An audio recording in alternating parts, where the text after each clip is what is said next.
Chapter 495 Strength of 1,000 Kilos. Su Wenqing's memory of Shifeng was still fresh in his mind previously. Not only had Shifeng defeated the university's #1 fighter, Zhang Luowei, but he had also earned high praise from Chen Wu. Su Wenqing had not expected Shifeng to actually appear at this place right now. It can't be, right? Chen Wu was similarly stunned upon seeing Shifeng as he recalled. Shifeng was very amazing but had yet to reach the level of using internal force. At this moment, however, Shifeng was actually participating in this competition. It was truly shocking when both sides stood in the arena. Lei Bao and Shifeng contrasted sharply. Lei Bao wore a black vest that placed his bronze muscles on full display. His muscles were not bloated, but instead were sleek like a cheetah's, giving others the feeling that his muscles were packed full of power. His disheveled hair coupled with his bestial aura and aquiline gaze made him seem exactly like a wild, ferocious beast. People would not dare to get even half a step closer to him. On the other hand, Shifeng looked just like your average university student. He possessed neither a sharp sword-like aura nor a tall, robust body. He gave others the impression that he was completely harmless to both humans and animals, that there was no need for even the slightest bit of vigilance towards him. The battle between the two was a competition without any suspense. It was just like a fight between a ferocious lion and a cute little rabbit. There was absolutely no point to this battle at all. Suddenly, it was as if cold water was poured over the hot passion of the audience members. Wasn't this a match between two masters? Why is there an ordinary university student here? That's right, even if Big Dipper is trying to promote Master Lei Bao, can't they at least invite a slightly decent expert? What's the point of inviting a youth that hasn't even grown all his hair yet? Even I can take care of that little brat with ease. The audience promptly burst into a heated discussion. They all felt that Big Dipper's chairman, Xiao Yu, was lacking sincerity. However, seated at a corner of the spectator stands, Zhang Luowei and Lan Hailong were both stunned when they saw this scene. How could he be a martial arts master? Zhang Luowei looked with eyes full of disbelief at Shifeng standing in the arena. Even until now, he still took to heart the defeat Shifeng had dealt him. During this period, he had trained constantly and had even sought meticulous guidance from Chen Wu, all in order to have his revenge on Shifeng. Yet, now that Shifeng had appeared before him once again, the man had actually become a martial arts master already. However, when Zhang Luowei looked at Shifeng's opponent, Lei Bao, a smile appeared on his face. He had heard plenty about Lei Bao's deeds from Chen Wu. Lei Bao was a fierce man who did not know how to show mercy. All those who had met with him in official matches had suffered heavy injuries at the very minimum, and some were even crippled. Hence, nobody was willing to compete with Lei Bao. When those in the world of martial arts heard the name of Lei Bao, even top-tier masters would try to avoid him as much as possible. Nobody wished to destroy their own future by competing with Lei Bao. Originally, Zhang Luowei had thought it was some daring expert who had come to compete with Lei Bao this time around. Now, however, it would seem that Shifeng was just a hot-headed youth after all. Yet, before anyone could voice out their complaints, the host of the competition immediately hyped up the audience. Ladies and gentlemen, before the start of this competition, the two masters will do a small warm-up, allowing everyone to clearly see just how powerful the two masters are. Now let's welcome our two masters to showcase their strengths. As the host was saying so, some staff members pushed out a punching power testing machine into the arena. The punching machine was the latest model, and it was intended to test Lei Bao's and Shifeng's punching power. The first to take the test was Shifeng. Shifeng was very interested in regard to this test. He wanted to know just how much he had improved during this period of time standing before the punching machine. Shifeng took a proper stance before abruptly sending a punch forward. After piercing through the air, his fist made a loud boom when it landed on the target. The punching machine shook from the impact immediately.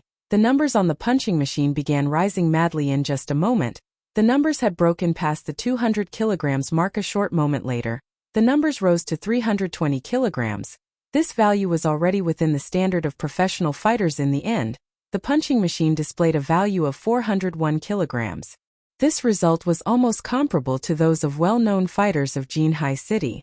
However, it was still significantly lower than that of the city's top professional fighter, Chen Wu. This Shifeng is amazing. With this kind of punching power, it is no wonder Zhang Luowei was not his match. Su Wenqing laughed with satisfaction as he stroked his white beard. If he already possesses such strength at such a young age, he might be able to catch up to you, Master Chen Wu, in just a few more years.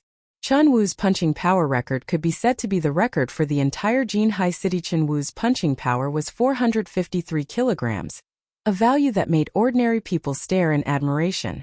With just a single punch, Chen Wu could bend even a thick metal board, let alone the fleshy human body.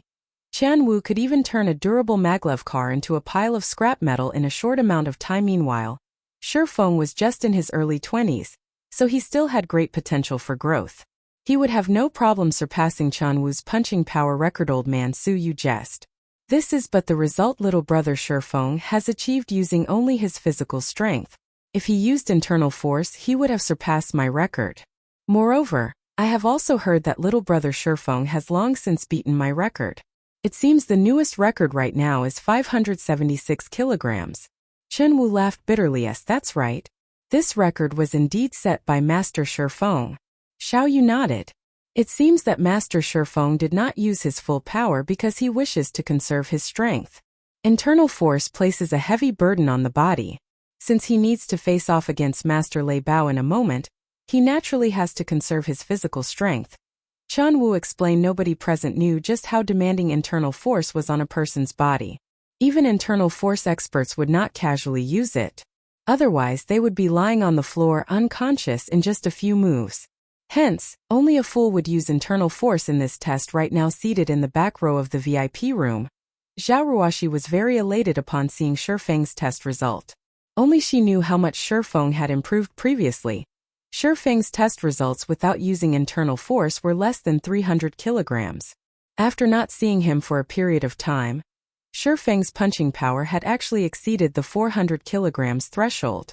If Chen Wu were to find out about this improvement, he would definitely jump up in shock. However, as the occupants of the VIP room were conversing with each other, Lei Bao started his test.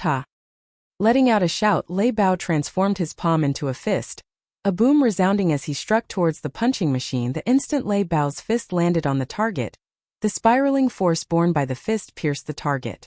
Lei Bao's fist ended up landing directly on the steel plate behind the target pung. The durable steel plate was dented right away, and even the entire punching machine itself was knocked backwards. Meanwhile, cracks also started appearing on the marble floor beneath Lei Bao's feet, as if it had been struck by a sledgehammer. Ding, ding, ding.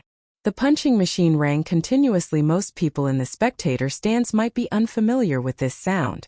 However, for those who frequently trained and tested themselves, this was a sound that garnered their reverence because this sound was none other than the prompt for a record being broken at this moment. However, nobody in the spectator stands was reacting to the sounds produced by the punching machine, because everyone was completely stunned by Lei Bao's destructive punch. Is he even human? Zhao Ruoxi's alluring eyes widened, her attention fully focused on the value displayed by the punching power testing machine. 656 kilograms. This record was far above the one Shi Feng had set. Sure enough, Lei Bao really is a martial arts prodigy. Even the strength he has achieved through training is incomparable to that of ordinary people, Chen Wu said, shocked. Chapter 496 Tiger Roaring. Lei Bao's punch had stunned the entire assembly. A moment later, a loud round of applause as well as gasps of admiration filled the room when this punch landed. It was as if a small car had struck the punching machine. In particular, if the steel plate were swapped with a human being, the end result would be horrifying. Master Chen Wu, is this the power of internal force? Zhao Jianhua could not help but ask. This was his first time seeing such destructive force from another human being. No. Chen Wu shook his head.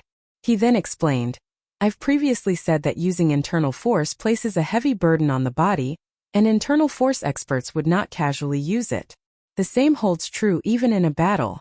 Master Lei Bao achieved this result before us right now without using internal force. This is just his normal strength. This is also the reason why I am so shocked.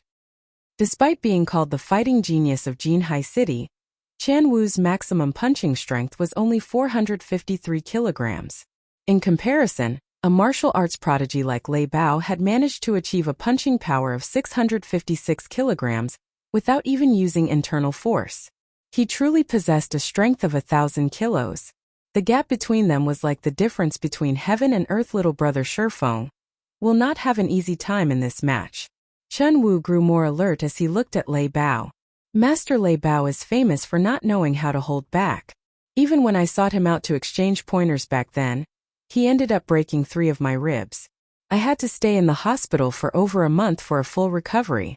Now, he has even surpassed his strength from back then. If little brother Shifeng is not careful, it is quite possible that he will be hospitalized for over half a year, and there might even be residual damage. Upon hearing Chun Wu's words, Zhao Ruoshi, who was seated at the back of the VIP room, grew even more anxious. Though she wished to stop this competition right now, she was powerless to do so. Both parties were martial arts masters. Since both sides had long since agreed to this match, and even the invited audience had already arrived, things had passed the point of no return by now. Shifeng's normal punching power was just slightly over 400 kilograms. Even if he used internal force, he would at most reach the level of Lei Bao when the latter was not using internal force. However, just how taxing was internal force? On the other hand, Lei Bao's every action carried the strength of 1,000 kilos. He could send an endless stream of these powerful blows. It was highly unlikely that Shifeng would emerge victorious in this competition. In truth, not even Xiao Yu had expected the gap between the two to be so wide. If he had known about this earlier, this competition would be absolutely unnecessary. It seems that I can only make amends with Shifeng after this event is over. Xiao Yu had never expected Lei Bao to be so strong. With the addition of Lei Bao, Big Dipper Training Center could definitely become one of the top training centers in the country. As for Shifeng, although he was a young genius, he was still significantly inferior to a current powerhouse. However, it remained necessary to maintain a good relationship with such a talent in the arena. Lei Bao looked at the destroyed punching machine, feeling very satisfied with his own masterpiece. He then shifted his chilling gaze to Shifeng. Very good. Despite being so young, not only have you mastered internal force, but you are also able to behave so fearlessly while standing before me. You will certainly have a promising future. If not for my need to become Big Dipper's head instructor, I would not mind letting you have this competition. Although Lei Bao's voice was not particularly loud, everyone present in the assembly hall could hear his every word clearly. The arrogance in his tone was also unwavering, and one could not help but want to submit to him, heart and soul. I have always looked fondly upon martial arts geniuses. I won't try to bully you in this match. If you can last 10 moves against me, this match will be considered your victory.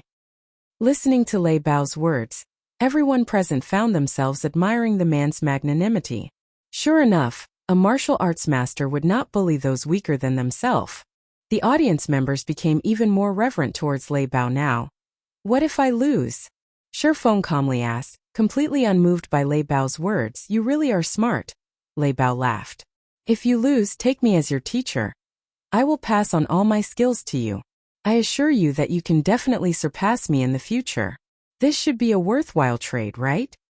Before this fight was arranged, Lei Bao had already heard about Shifeng. He knew that Shifeng did not have a master, so Shifeng should be a self-taught martial arts master. In other words, Shifeng was a true genius. Martial artists were very picky when it came to accepting disciples. After all, they would only be humiliating themselves if they chose a weakling as a recipient of their legacies.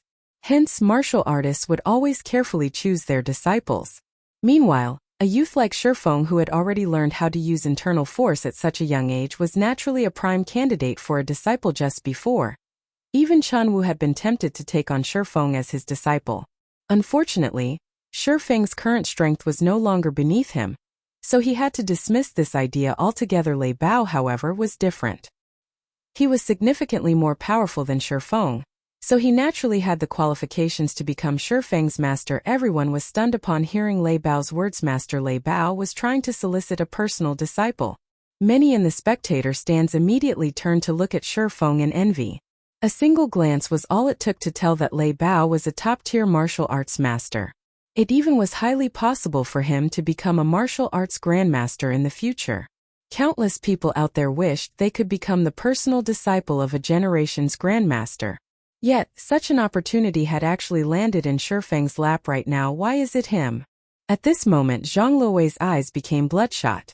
Originally, he had been taking delight in Shifeng's misfortune. Now, however, his heart was filled with an indescribable sense of jealousy. With a generation's grandmaster carefully tutoring and nurturing him, Shifeng would definitely soar to become a dragon among men. In the future, he might even be able to vie for the championship of an international fighting competition. At that time, Shifeng would definitely become the focal point of the entire world. What did the guild leader of some random guild in God's domain amount to?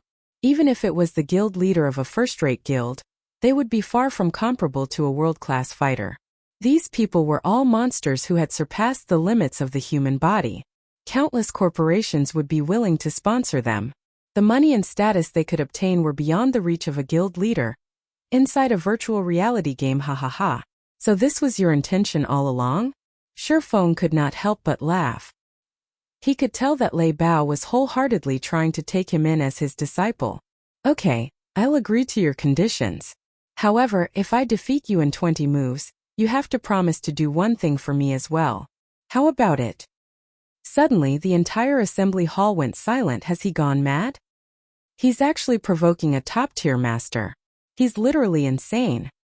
Not to mention the guests sitting in the spectator stands, even the crowd inside the VIP room was stunned.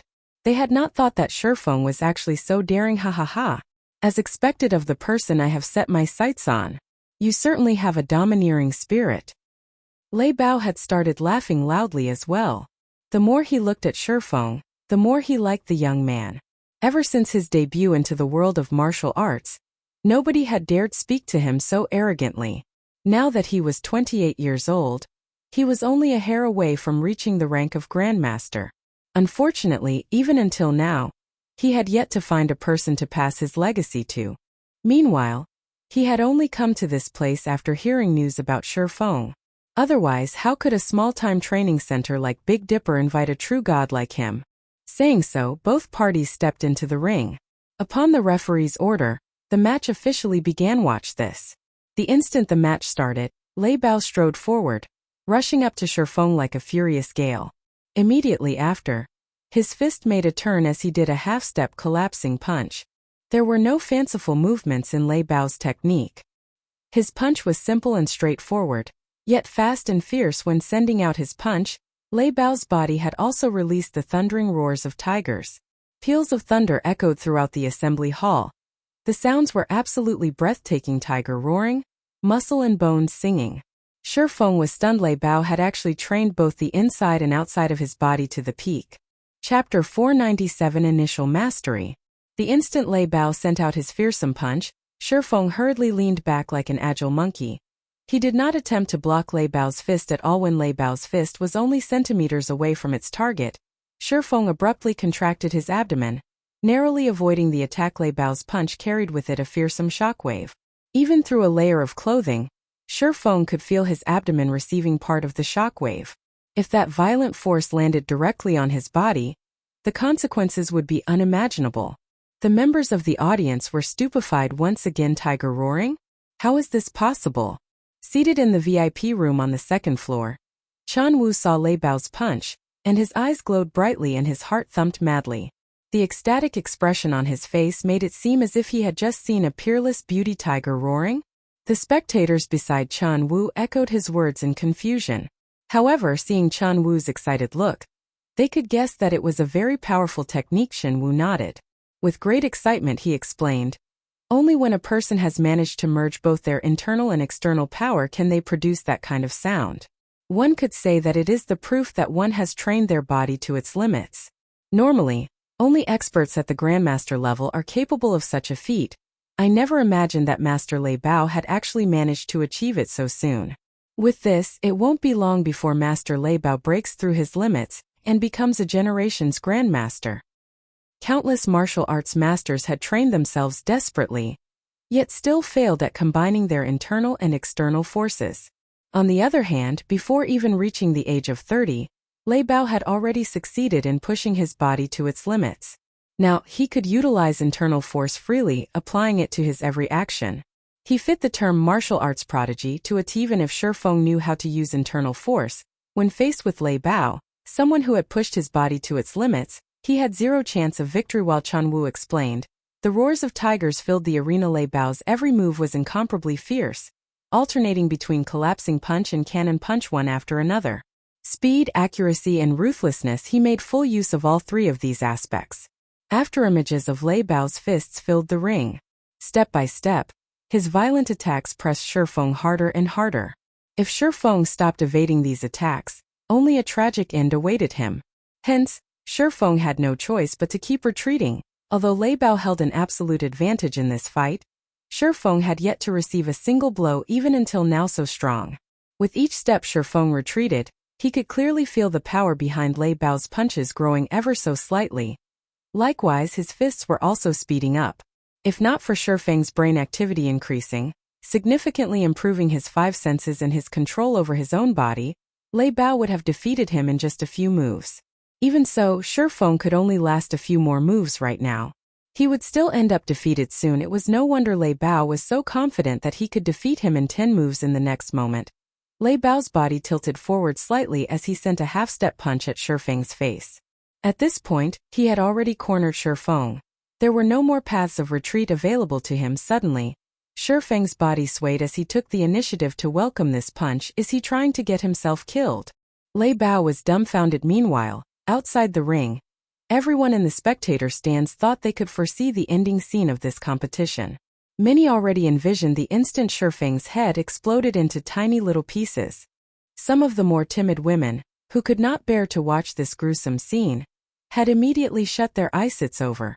Chun Wu could not help but exclaim Lei Bao's punch could dent even a sturdy steel plate. Yet, Shifeng was actually using his head to meet Lei Bao's fist. The instant Shifeng's head was about to collide with Lei Bao's iron fist, whether it was Shifeng's breathing or heartbeat, both seemed to have stopped completely. Before Lei Bao could react, he discovered that his fist had actually brushed past Shifeng's face, only scratching the young man's cheek and leaving behind a small bloodstain. Meanwhile, Shifeng's fist had somehow landed on Lei Bao's abdomen. Already Lei Bao only felt a huge thrust on and pain in his abdomen. Although he wanted to use the power in his muscles to dispel this force, he suddenly discovered that he actually could not, even in the slightest. Like a steel needle, this force penetrated directly into his body. In the next moment, his entire person went flying across the ring. When his body landed heavily on the floor, he immediately coughed out a mouthful of blood. At this point, he could no longer continue fighting for a time. Everyone in the assembly hall was completely flabbergasted. Originally, this competition's outcome should have been Lei Bao's victory. Yet, such a sudden reversal had actually happened. Nobody in the audience had even managed to get a clear view of what had happened, had only seen Lei Bao's fist penetrating Shifeng's head. In the next moment, Shifeng's fist was already on Lei Bao's abdomen, and in the end, Shifeng was the victor of this competition. Master Chan Wu, you are an expert yourself. Can you tell us what exactly happened just now? Su Wenqing was extremely curious about this situation. Everyone else seated near Chan Wu promptly turned to look at the martial arts master as well, hoping to obtain an answer from him after some time passed. I have no idea either, Chun Wu said as he shook his head. The two's exchange had simply been too fast. Their speeds were already beyond what he could respond to. Hence, not even he knew what Shifeng had done exactly. He only knew that Lei Bao's lethal punch had not landed on Shifeng. However, who was Lei Bao? Back then, the situation had already reached the point of no return. Even if Lei Bao did not wish to kill Shifeng, he could do nothing to change the sudden development. Yet, Shifeng had actually managed to evade Lei Bao's punch. Even more inconceivably, Chun Wu had not even seen when Shifeng punched. Even Lei Bao had failed to react to the attack in time. At this moment, Lei Bao managed to pull himself back to his feet, and his eyes were filled with disbelief as he looked at Shifeng, who was currently standing proudly and calmly in the ring. Others might not have seen what had happened before, but when Lei Bao carefully tried recalling it, he immediately came to a realization. However, Lei Bao simply could not bring himself to believe that a student barely in his 20s had actually broken past his body's limits and taken that first step ahead of him. Although it was only for an instant, Lei Bao had seen it very clearly. Midway through Shifeng's charge, Shifeng's body had actually accelerated once more. At the moment of life and death, Shifeng had actually managed to evade his fist and, in turn, landed a punch on him while the audience had their heads in the clouds, trying to recall the scene where Shifeng defeated Lei Bao. Zhang Luwei and Lan Hailong, seated in the spectator stands, were both frozen with fear. Their hearts were also filled with immense regret. For a moment they looked like they had aged more than a dozen years. After this battle, everybody would know about Shifeng. His future would also be limitless. As of this moment, he was already a big shot of Jinhai City. Meanwhile, Zhang Luwei, as Shifeng's fellow student, had actually tried to take action against Shifeng. Looking back at his past actions, He had simply been seeking his own death. As for Lan Hailong, if he had known before that Shi Feng was actually so powerful, he would have long since given his all to recruit Shi Feng. He definitely would not have feuded with Shi Feng over a measly Ling Feilong at this point. Both Zhang Luowei and Lan Hailong entertained thoughts of getting rid of Ling Feilong. If not for that damnable Ling Feilong's little tricks, they would have long since climbed onto Shi Feng's massive boat and ridden along his waves of success, instead of being enemies with Shi Feng as they were right now. Luowei, tomorrow, you and I will both go and meet with Shi Feng. If we do not dispel the rage in his heart, our future will be grim. Lan Hailong whispered helplessly. Indeed. Fortunately, we only have a minor dispute with Shi Feng. The main problem is Ling Feilong. After we return, we must make a clean break with him. It would be best if we taught Ling Feilong a lesson as well. Perhaps this might even make Shi Feng forget about all the earlier unpleasantries. Although Zhang Luowei was extremely reluctant, he still nodded his head heavily in reply to Lan Hailong's words. Chapter 498. Overnight Fame. Although the competition only lasted a moment, none of the spectators had been disappointed by the show. On the contrary, the stands exploded with excitement. He defeated Master Lei Bao at such a young age. His future will definitely be limitless. We really didn't waste the trip. Get Master Shi Feng's address. Rearrange my schedule as well. We must pay Master Shi Feng a visit. The audience was not comprised of your average citizens.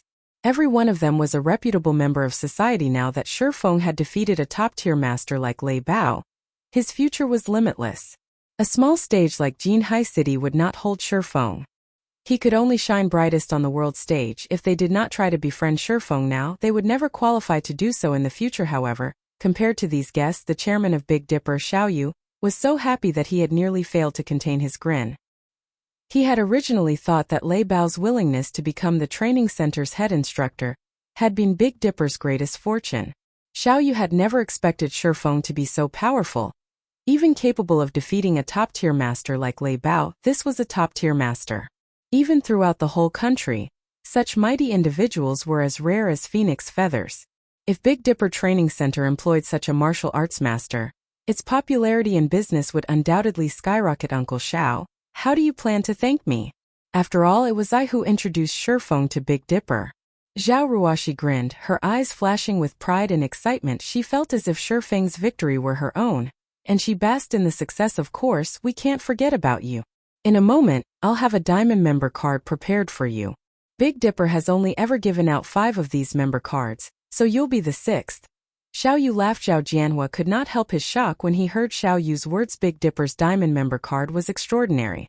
As a diamond member, one would receive a 50% discount, and all monthly expenses under a certain amount would be waived. Throughout Jinhai City, only 5 people had received such privileges, and neither Zhao Jianhua nor Zhao Ruoxi's father were of those 5. Yet, his niece had actually become the 6th person to become one of Big Dipper's diamond members. Indescribable feelings colored Zhao Jianhua's stern expression. Before they, the older generation, could even reach this far, the younger generation surpassed them. Of course, this was all accredited to Shi Feng's achievement. Now that Shi Feng had defeated Master Lei Bao, becoming famous overnight, even the giants in flourishing, first-rate cities would scramble to recruit Shi Feng, much less those in Jinhai City. At this moment, Xiao Yu was deeply afraid he could not hold back a true dragon like Shi Feng. Now that he had a chance to solidify Big Dipper's relationship with Shi Feng, he would maximize their generosity after the competition ended. Although Lei Bao had suffered relatively severe injuries, with the aid of modern technology and S-rank nutrient fluids, he would quickly recover to his peak condition. Master Shi Feng, I am convinced of my loss in this competition. Please don't hold back and state your conditions. Since I have made the promise, I will not go back on my word, Lei Bao said weakly as he joined Shi Feng in the lounge.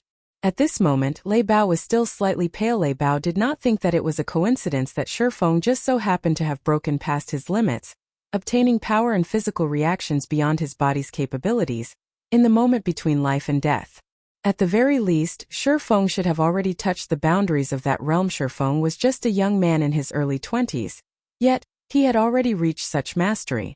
Shi Feng was easily stronger than Lei Bao himself. Lei Bao could not wrap his mind around it.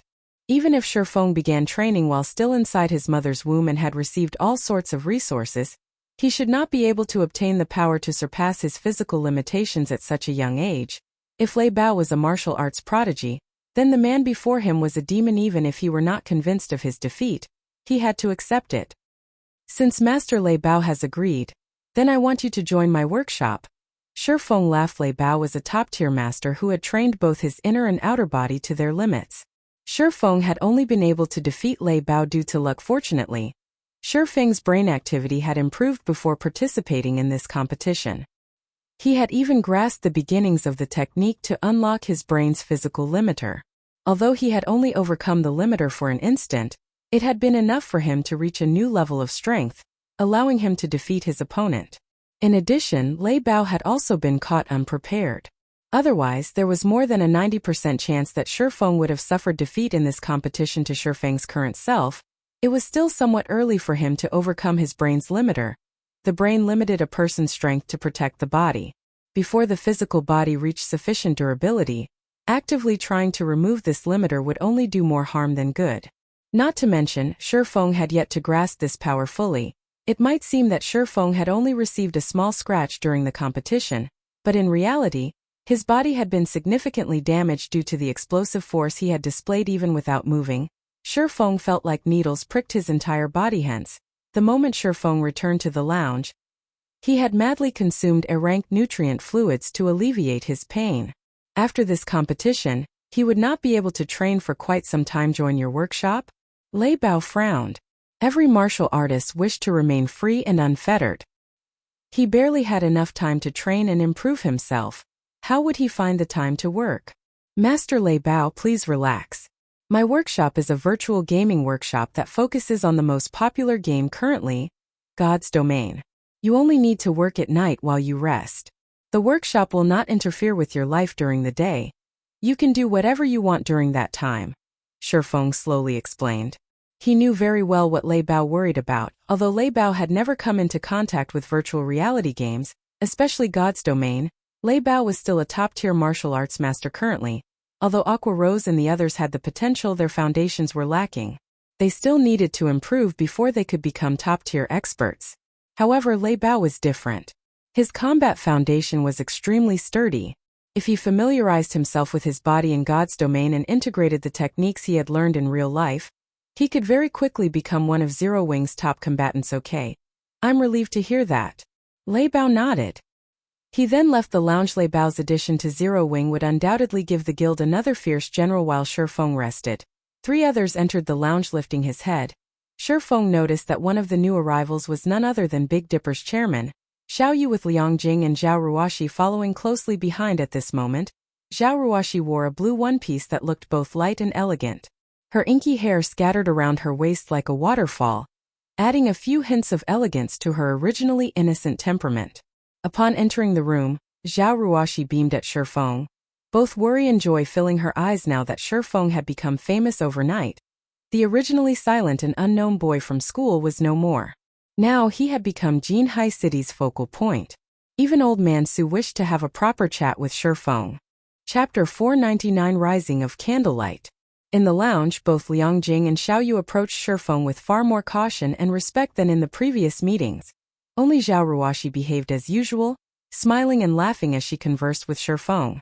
There did not seem to be any signs of a barrier between them. Master Shifeng, based on our previous arrangements, from today onwards, you will be Big Dipper's head instructor. At the same time, you will also become one of Big Dipper's directors, and as you requested, Big Dipper will also come up with an area that will be under your sole management. Saying so, Xiao Yu took out a half-transparent card from his suit's pocket, handing it to Shifeng. This is Big Dipper's Diamond Member card. The card's information has already been updated. In the future, all of your expenses at Big Dipper will be free of charge. Moreover, Big Dipper will also specially reserve a special training room for your use at any given time. When Zhao Ruoxi heard Xiao Yu's words, even she could not help her shock. The usual training rooms only contained some fitness and testing equipment. However, Big Dipper's special training rooms were different. Big Dipper spared no expense when they had constructed these training rooms. Every item inside was state-of-the-art. The entire room was also controlled by a quantum computer. These rooms were usually only provided to professional fighters normally. These rooms contained a dedicated combat robot. Special training rooms also came with full virtual combat videos and combat systems that stored beneficial data, which users could reference and learn from. There was even a gravity control device that allowed one to adjust the gravity in the room in order to produce better results. Furthermore, each room had a health cabin that could help its users alleviate physical fatigue, accelerate physical recovery, and maintain the best quality of sleep each day. Hence, many of Jinhai City's professional fighters loved come to Big Dipper. The training rooms in Big Dipper were categorized into 4 different ranks: basic, intermediate, advanced, and special. While the cost of each room increased with rank, the benefits also increased. It was especially true for the gravity settings in the basic training room. One could adjust the room's gravity by 2G. The intermediate training room's gravity could be adjusted by 3G. In advanced training rooms, one could change the gravity by 4G. In special training rooms, one could increase or decrease the gravity by 6G. It was impossible for ordinary people to train in such an environment. Even moving one's fingers would be difficult. As for the rental fees, ordinary people could not even afford a basic training room. It cost 3,000 credits to rent a basic training room for a day. That was almost a typical person's monthly salary. Of course, your average citizen didn't even qualify to become a member of Big Dipper to begin with. To professional fighters, however, this was easily affordable. The intermediate training rooms cost 5,000 credits per day. A majority of the city's professional fighters usually preferred to rent intermediate training rooms. Unfortunately, there was not many available. Big Dipper only had 20 advanced training rooms, and they cost 10,000 credits to rent per day. This was practically the average price of renting a room at a 7-star hotel. As for special training rooms, there were only 5 in the Big Dipper Training Center, or better yet, in all of Jinhai City. The rental for these rooms was 30,000 credits per day. However, one would be lucky if they even had the chance to rent one of these rooms yet. Now Big Dipper had specifically reserved one of these rooms for Shurfeng. Countless people would definitely turn green with envy if they found out. I'll have to trouble Chairman Xiao then. Shurfeng did not hold back as he accepted the Diamond member card with the special training room's gravity enhancement. His future training would yield far better results. Master Shurfeng. There is also the matter of the 15 bottles of S-rank nutrient fluids and 5 virtual gaming cabins that we previously agreed to. Our board of directors has unanimously agreed to increase the count to 30 bottles and 10 virtual gaming cabins. We will have the items delivered to you in a few days, Xiao Yu said with a smile. Also, I will have my head assistant Liang Jing follow you. She is always very efficient. If you have any matters in Big Dipper you need to deal with, please let her take care of them for you. All right. Shurfeng did not refuse Xiao Yu's offer. He had no reason to refuse to begin with aside from how important S-rank nutrient fluids were to him. Just the 10 virtual gaming cabins could raise Zero Wing's workshop to a whole new level. It would no longer be just your average workshop. As for the assistant named Liang Jing, Shurfeng did not know much about Big Dipper. If he wanted Big Dipper to take care of some matters for him, such as training the members of his workshop, an assistant like Liang Jing would definitely come in handy. She could save him a lot of trouble regardless of the other's optimistic view of his development in the fighting world. Shurfeng had no intention of changing career paths. He only had one goal in his heart: God's domain. After all, God's domain held the world's future. After Shurfeng chatted with Xiao Yu and the others for a while, he returned to his apartment. Before he left, Xiao Yu had Liang Jing prepare 5 bottles of S-rank nutrient fluids for him, which would help him quickly recover from the injuries he had suffered during the match with Lei Bao. After returning home, Shurfeng immediately drank a bottle before resting in the virtual gaming cabin and logging into God's Domain. A virtual gaming cabin also functioned as a health cabin. Only, it had an additional function of allowing its user to log into God's Domain. Hence, when recovering from an injury, it would be best to lie inside a virtual gaming cabin. The time was currently 7 p.m. Although it was still dark in God's Domain, the sound of 3 system notifications rang in Shurfeng's ears. The moment he logged in, these 3 notifications informed him of the 2 Candlelight trading firms' completion in White River City and 1 in Star Moon City. The construction of all 3 firms had finished during the day outside of God's Domain. Moreover, all 3 shops had attracted quite a bit of attention. The 2 Candlelight trading firms in White River City in particular, both shops were exquisite 3-story tall buildings.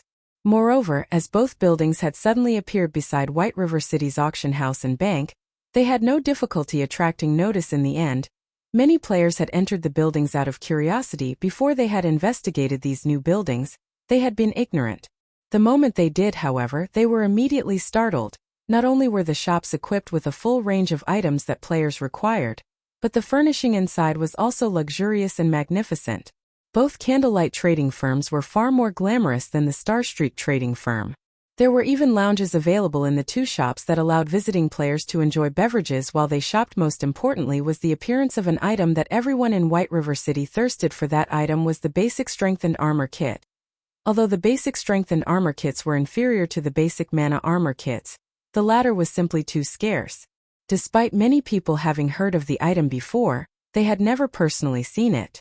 Now that the basic strengthened armor kits had appeared in the two Candlelight trading firms, the first batch of players to enter the shops fought desperately to purchase them, afraid that the armor kits would sell out in a heartbeat. Sherfong had given Melancholic Smile the authority to determine the goods prices in the shops, so it was up to her to decide at what price she wanted to sell the basic strengthened armor kits for.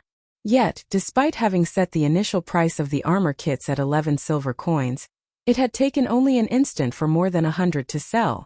As a result, Melancholic Smile had no choice but to raise the price once more. In the end, the price of the basic strengthened armor kit rose gradually from the initial 11 silver to its current price of 16 silver per kit. This price had far surpassed Sherfang's initial expectation. Even so, in a short dozen or so hours, the three shops in White River City and Star Moon City sold more than 6,000 kits. Moreover, due to the basic strengthened armor kits, every player in White River City now knew about the newly established Candlelight trading firms.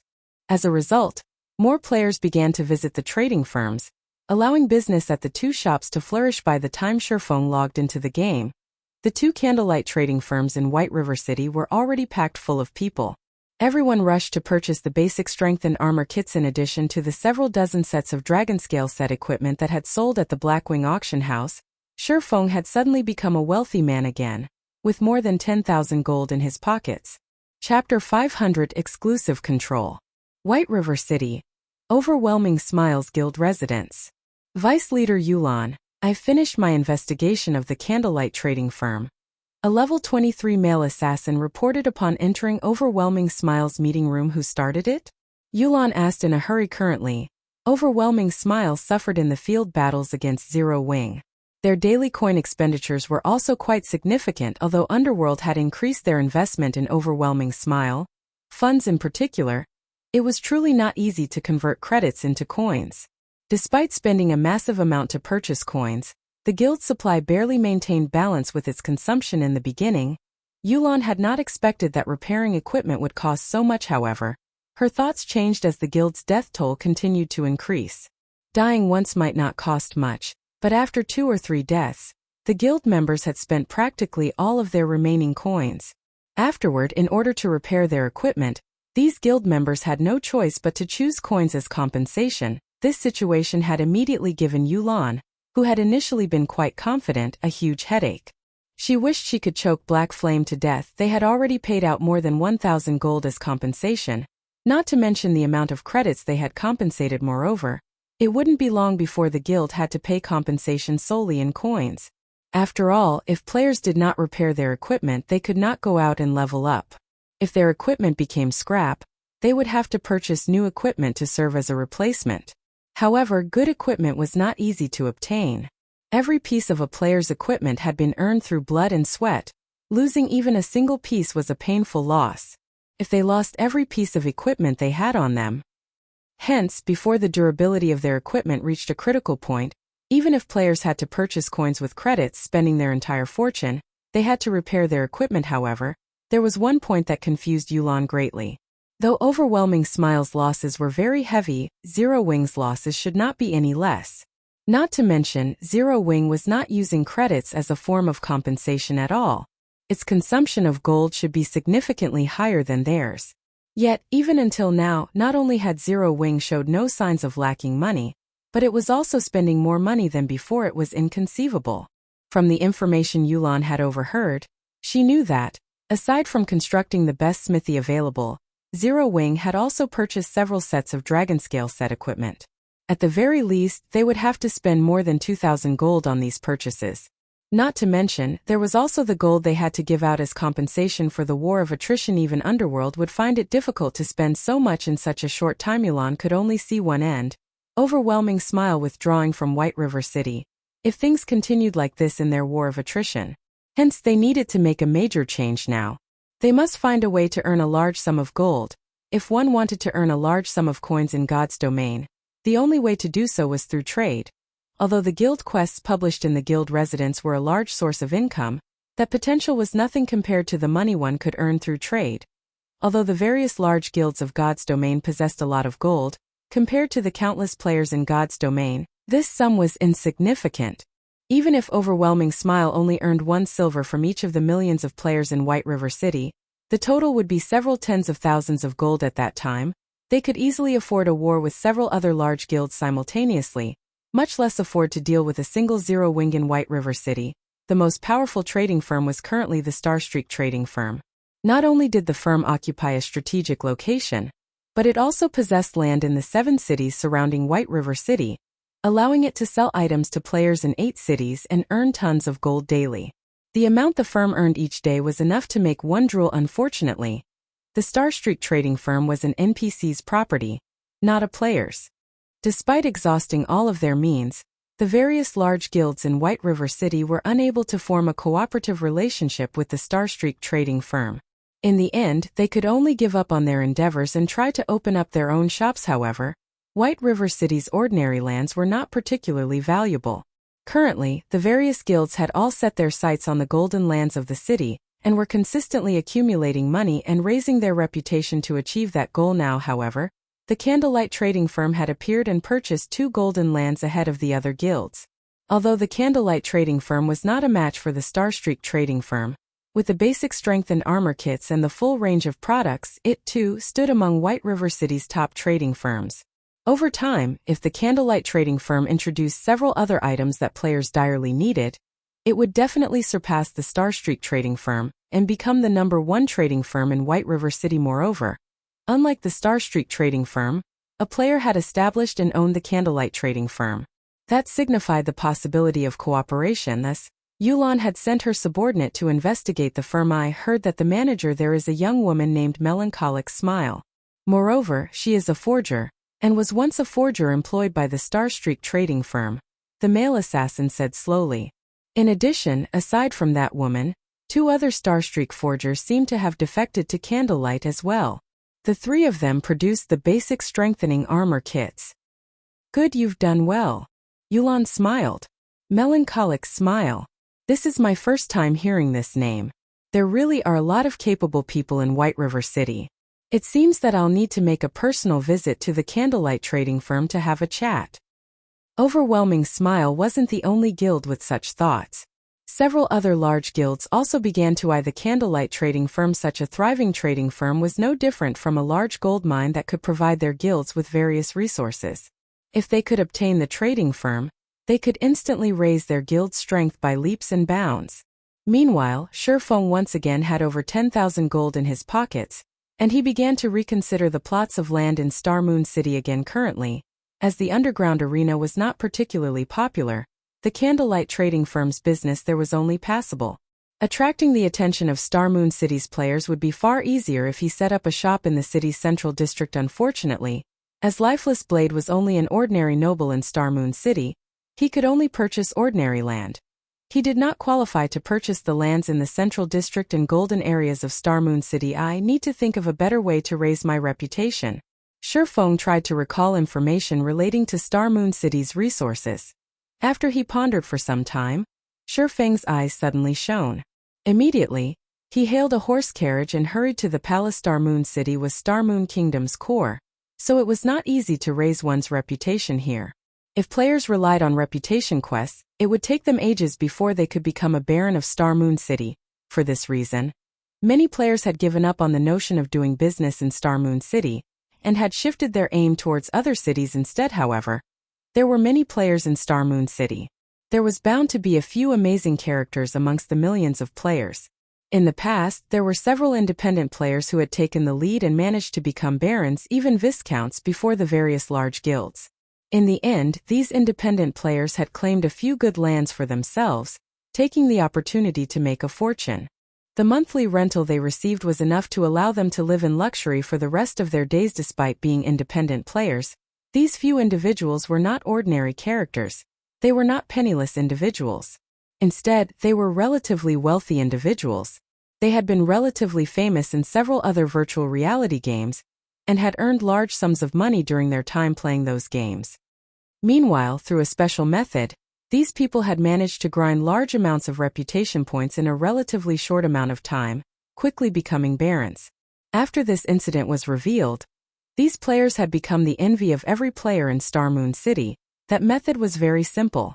Players needed to purchase some supplies with coins, then contribute these supplies to a certain Grand Duke to receive reputation points for Star Moon City. Unfortunately, the conversion ratio of coins to reputation points would make any ordinary player curse the system. However, Shurfeng did not lack money right now. He only lacked time. Even if it were a more expensive method, he would still employ it.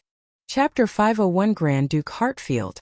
The lights shone brightly outside of Star Moon City's palace. At this moment, the street adjacent to the palace looked as if it held a large-scale celebration. A crowd of players exploded with excitement. Players filled both sides of the street, shouting and selling their wares. Star Moon City was different from the other ordinary cities in Star Moon Kingdom. The traffic here was constant, with players coming and going from other kingdoms and empires. Hence, unlike in other cities where players could only set up their stalls once every 3 or 4 days in specified areas, players could set up their stalls in Star Moon City every day. Only a fee was required to set up a stall. It was not free even with the fee. A large number of players were still willing to set up their stalls to sell items rather than using the auction house and paying a heavier fee. Even if they sold their items at a lower price here, they could still make a higher profit normally. Players would only choose to sell their items through the auction house if they were in a hurry for money or they wished to obtain a better price for rare and precious items, as the items sold at stalls were much cheaper. Many independent players and large guilds would come here to purchase the materials and items they needed. Shurfeng had come to this place precisely to purchase some supplies. Method of exchanging coins for reputation points was, in reality, a special quest found in Star Moon City. To players who focused on raiding dungeons and grinding monsters to level up, they might never discover this special quest. However, to players who leveled up slowly and focused more on enjoying the game itself, it was not particularly difficult to find the quest. As long as they listened for information in the capital city, they could obtain some clues leading to the quest. Meanwhile, this clue was that Grand Duke Hartfield's daughter had fallen ill and was in urgent need of a large amount of herbs. The quest only required 1 stack of ordinary herbs. Upon completing this quest, players would receive a certain amount of money and EXP. Meanwhile, players could accept this quest indefinitely. Unfortunately, the amount of money and EXP wasn't quite worth the value of the herbs. In the past, wealthy players who wished to level up quickly had spent money to increase their EXP through such quests. Even so, they did not invest a lot of money in this method of leveling. After all, coins were very valuable during the initial stages of the game. Nobody would spend them foolishly in the past, as everyone had been convinced that this special quest was merely a method that allowed one to exchange money for EXP. A few insane individuals, who had not wanted to level up in the fields, began to purchase herbs in bulk, turning them in to complete the special quest in such a way. These individuals each traded in 1,500 stacks of herbs, reaching a critical point of this quest. When a player traded in 1,500 stacks of herbs, Grand Duke Hartfield would no longer reward said player with money and EXP. Instead, the Grand Duke rewarded the player with a thank you gift. One could obtain a variety of items from this gift. Among them, there was a 10% chance to obtain a reputation book. When used, the reputation book would give the user a certain amount of Star Moon City reputation points. This was why Shurfeng had come to this bazaar to purchase herbs in bulk, either ordinary herbs or rare herbs. After making a round through the bazaar and investigating the general prices of herbs, Shurfeng began shouting through the trade channel, buying ordinary herbs, 40 copper per stack, rare herbs, 3 silver per stack. We'll buy as many as you have. The trade channel was a unique channel only available in bazaars. Any players in the bazaar could receive the messages sent through this channel. However, players who wished to shout their messages needed to pay a fee of 1 silver per message. Though the length of each message was limited to 100 words, it was a valuable promotion tool. With this, Shurfeng could save himself a lot of trouble. The amount and prices of herbs at each stall varied greatly. If Shurfeng had to visit every stall in the bazaar, Even if he exhausted himself to death, he would only acquire a small amount. Hence, rather than haggling with every stall owner, he might as well offer to purchase herbs at an average price. Naturally, interested players would hunt him down to sell their goods shortly after Shifeng's announcement. A large number of players rushed towards him. Boss, how many herbs do you want to buy? Big brother swordsman, look. I have excellent quality herbs. I can even lower the price if you buy them in bulk. The players that had hurried over all looked at Shifeng like hungry wolves. They crowded around him, rushing to sell their herbs. Their intensity far exceeded Shifeng's initial expectations. Alright, no need to rush. All of you line up and trade with me. Shifeng smiled as he motioned for the crowd to calm down. Sure enough, players' enthusiasm in the capital city is a lot more intense. However, after giving it some thought, their enthusiasm was only natural. Players were currently busy with leveling, and were not particularly enthusiastic about lifestyle classes. Although guilds nurtured their own alchemists, the guilds could easily supply the amount of herbs their alchemists needed. They didn't need to purchase any. More importantly, the crowd was so excited because the demand for herbs was usually quite low. As useful potion recipes were extremely rare, demand for herbs had dropped even further. In addition, Star Moon Kingdom was not a herb-poor kingdom, resulting in the prices of herbs remaining relatively low despite there being 20 herbs in each stack. Ordinary herbs only sold for 40 copper per stack. Even rare herbs only sold for 3 silver per stack. One could imagine just how worthless herbs were, yet, even with such low prices, few people were willing to purchase herbs, which explained why everyone was so excited to see Shifeng. Players would frequently encounter herbs while adventuring, and they would usually collect these herbs to sell in bulk at a later time. Now, these players' actions benefited Shifeng in a short moment. Shifeng had purchased 2,000 stacks of ordinary herbs and 200 stacks of rare herbs, spending 14 gold in total. To other players this might be an astronomical sum, but to Shifeng this was only a drop in the bucket. Sorry, but my bag's full. Everyone please wait here for a while. I'll come back to purchase more in just a moment. Shifeng hurriedly turned and ran towards the Grand Duke's mansion. Reluctance filled the crowd's eyes as they watched Shifeng's departing figure. However, when they heard that he would return to purchase more later, they all chose to remain there, quietly awaiting his return. At this time of year, there were simply too few players willing to purchase herbs. Now that one such player had emerged, how could they easily give up on this opportunity? They would wait a few hours if they had to, not to mention a few minutes. The Grand Duke's mansion was only a short distance from the palace. The journey there only took Shifeng a dozen minutes or so. After entering the Grand Duke's mansion, after the level 150 Great Steward's introduction, Shifeng arrived before the level 200 Grand Duke Hartfield. After a brief conversation, Grand Duke Hartfield began telling Shifeng the problem burdening his daughter, after which, Shifeng received the special quest to acquire herbs.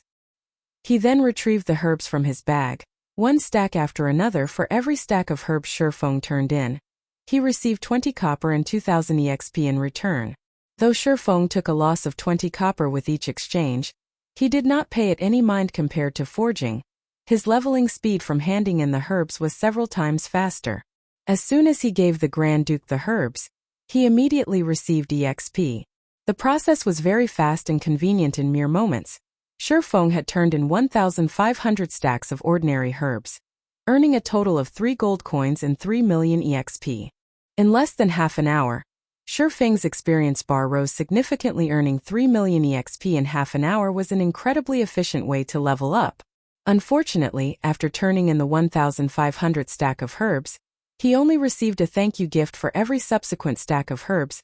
He turned Inus. There were still a large number of players waiting for him to purchase their goods. Shifeng wasted no time as he turned in all of the herbs in his possession. Unlike ordinary herbs, he would receive 10 thank you gifts for each stack of rare herbs. In terms of money, it was much more worthwhile to trade rare herbs for the gifts instead. Unfortunately, rare herbs were too scarce. Chapter 502 Twilight Treasure Chest. Shifeng traded all of his ordinary herbs and rare herbs for thank you gifts in one fell swoop. Suddenly, Shifeng noticed that Grand Duke Hartfield's gaze had changed slightly. The Grand Duke's originally stern expression seemed to have softened significantly. Was I just imagining things? After Shifeng's brain activity had improved, his 5 senses and intuition had become extraordinarily sharp. Advanced NPCs of God's domain possessed very high intelligence. It was even higher than ordinary players. It was especially true for a level 200, Tier 3 NPC like Grand Duke Hartfield. Although Hartfield might not be as strong as Magistrate Weissman, not even Weissman dared to offend the Grand Duke. Hartfield was the only Grand Duke throughout Starmoon Kingdom, while the others were just dukes. In Starmoon Kingdom, his position was only below that of the king and equal to that of the kingdom's Grand Marshal, Adolf Serret. Working with the Grand Marshal, they protected the kingdom from both inside and outside threats. If Sherfong could form a relationship with Grand Duke Hartfield, it would greatly benefit his future development in Starmoon Kingdom. Forget it. It's best to just focus on raising my reputation. Sherfong shook his head to clear his mind. He then departed from the Grand Duke's mansion and returned to purchasing herbs. The thank you gifts did not take up a lot of space, with each stack holding up to 1,000 gifts.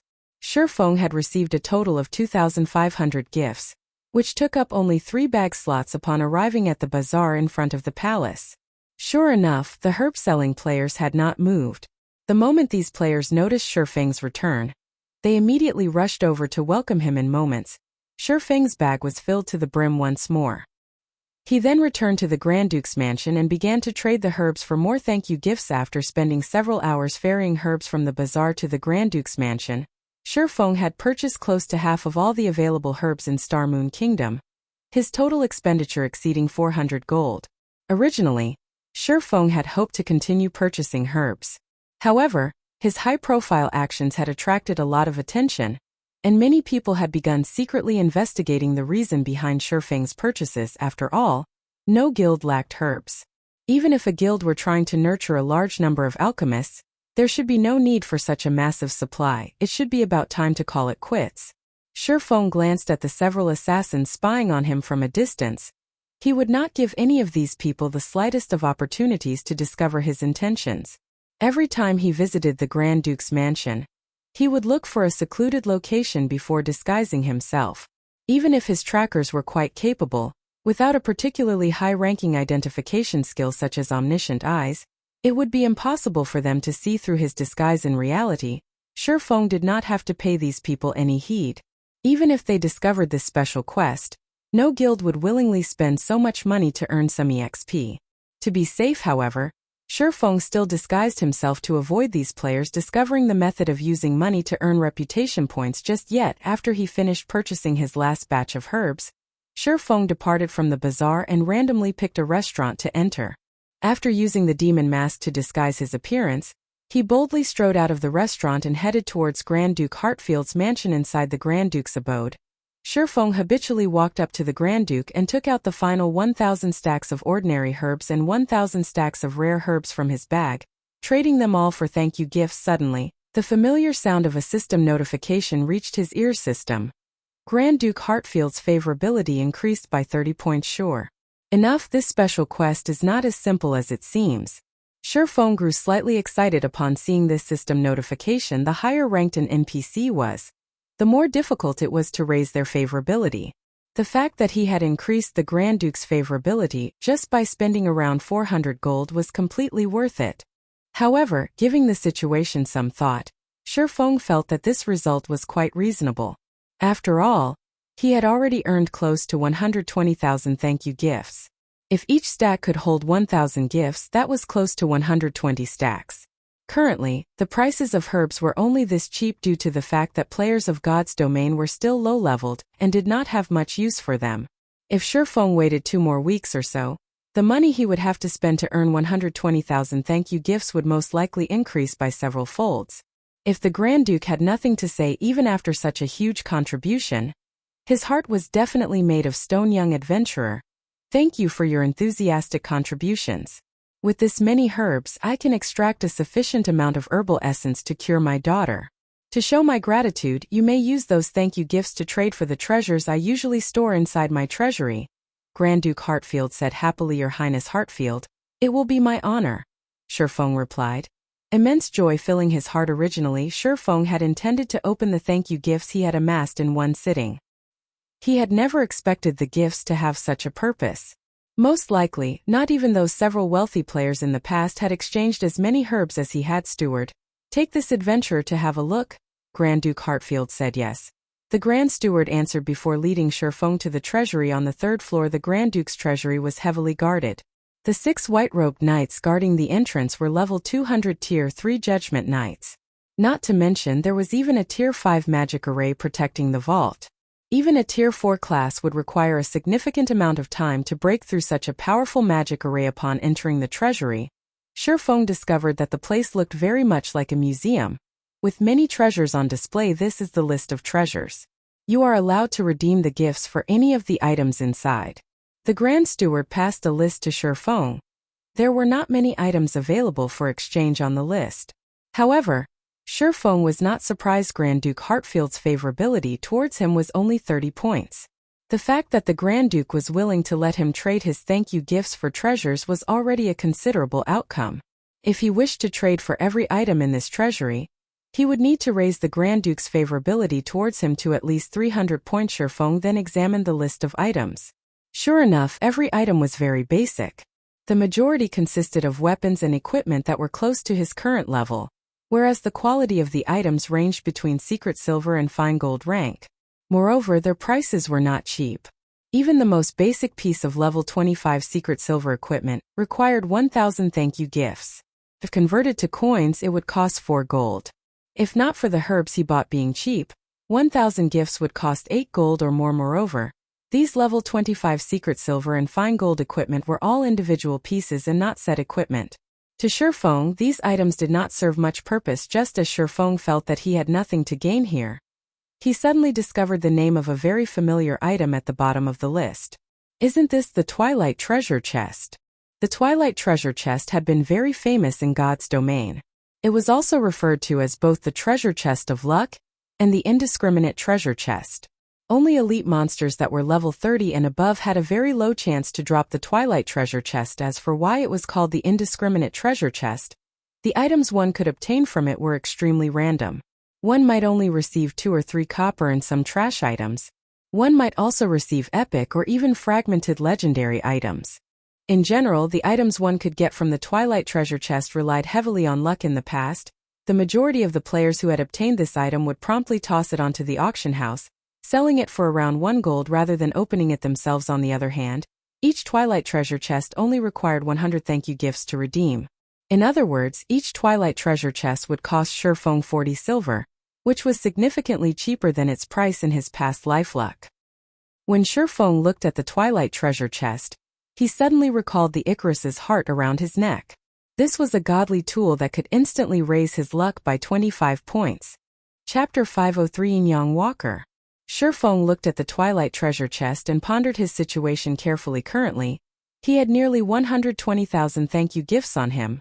They were definitely enough to raise his reputation to a sufficient level. The luck attribute could be applied in various aspects. Aside from monster drops, luck also played a significant role in opening treasure chests and gift boxes, though the effects were not as prominent as they were with drops. However, Icarus's heart only gave Shifeng 5 points of luck under normal circumstances. That amount was too little to make a significant difference when opening treasure chests. Based on Shifeng's understanding of the luck statistic, 5 points would not even double his drop rate when opening a treasure chest. Meanwhile, the Twilight treasure chest was famed for being a miser of good items. Only by activating Divine Providence and boosting his luck to 25 points would his chances significantly improve when opening a treasure chest. However, Divine Providence only had a duration of 30 seconds, whereas its cooldown lasted 1 hour. Let's decide after I raise my reputation. Saying so, Shifeng began opening the thank you gifts. Each thank you gift only required 1 second to open. Shifeng opened 10 gifts in a row. Aside from obtaining some copper coins, he also obtained 2 reputation books, the gifts yielding far more than he had expected. Each reputation book could raise the user's Star Moon City reputation by 1 point. Unfortunately, the book could not be traded. Otherwise, Shifeng really would sell them to the public. However, these reputation books' effects weakened as a player's reputation grew. Below 100 points, the book would raise a player's reputation by 1 point with a 100% success rate. After reaching 100 points, there was only a 60% chance. At 200 points, that success rate fell further to 30%, 20% at 300 points, and 10% at 400 points. When a player's reputation reached 500 points, there was only a 3% chance to increase their reputation by 1 point. When using the reputation book to become a baron, players required 500 reputation points to become a viscount, Players required 1,000 reputation points if Shurfeng hoped to become a Viscount by relying on the reputation books. He would have to expend a staggering number. As for becoming a Count, which was one rank above a Viscount, that was practically impossible. That was because a player needed 3,000 reputation points to become a Count. The effects of just having 5 points of luck is really quite good. I wonder if it will be possible to obtain the Mastery Book?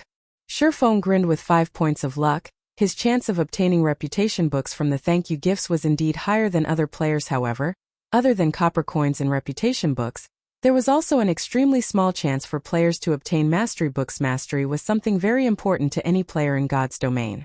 Taking Shurfeng for example, as his mastery was very high, his basic attacks dealt more damage compared to other players. If he could raise his one-handed sword mastery's rank to a basic sword master, he could increase his basic sword attack damage by 30%. That was 10% more than an advanced swordsman with a 10% difference in basic attacks. The skill damage difference was even higher. Meanwhile, Shurfeng was only dozens of points away from becoming a basic sword master. If he could obtain mastery books, he could advance his combat power further. By the time he went to the ancient battlefield to sharpen his techniques, he would also obtain better effects. Shurfeng then began to open the thank you gifts frantically. 100, 300, 500, 1,000. After spending several hours, Shurfeng opened more than 10,000 thank you gifts and obtained a total of 2,000 reputation books. In addition, he had also luckily obtained 8 mastery books. Each mastery book could give him 1 mastery point with 100% certainty. Will divine providence have an effect on the increase in reputation? When Shurfeng thought about how, after his reputation reached 100 points, the reputation books no longer gave him 1 reputation point with 100% certainty, then meant that luck was involved. Since luck was involved, then it was definitely related to the luck attribute. Shurfeng grinned slightly as he activated divine providence. Suddenly, a faint golden glow covered Shurfeng's body as if he had received a blessing from heaven, as he became the absolute focal point inside the entire treasury. Immediately, Shurfeng began to activate the 2,000 reputation books. The activation process of a reputation book was very fast. The book would activate with a single click. Shurfeng could gain many reputation books in just 30 seconds. In the next moment, Shurfeng's finger transformed into an afterimage. With Shurfeng's speed, he could click dozens of times every second, following which, Shurfeng heard the ringing of a continuous stream of system notifications. System. Congratulations! You have gained 1 Star Moon City reputation point. System. Congratulations! You have gained 1 Star Moon City reputation point. System. Congratulations! You have gained 1 Star Moon City reputation point. Oh. 30 seconds later, of the 2,000 reputation books Shurfeng obtained, only a little more than 700 remained. Meanwhile, Shurfeng's reputation in Star Moon City had also risen to 436 points.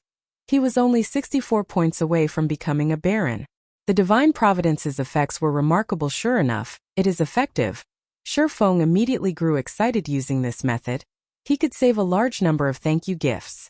At this rate, not to mention becoming a Viscount, he could even give becoming a Count. Hence, Shurfeng frantically opened thank you gifts once more. It just so happened that Divine Providence was on cooldown during this period. An hour later, Shurfeng began another round of clicking reputation books. 30 seconds later, Shurfeng's reputation rose from 416 points to 578 points, following which, Shurfeng continued opening the thank you gifts. After opening more than 30,000 gifts, Shurfeng's reputation had finally reached 1,000 points, becoming a Viscount of Star Moon City. In addition, he had also obtained a total of 21 mastery books. Originally, Shurfeng still intended to continue raising his reputation.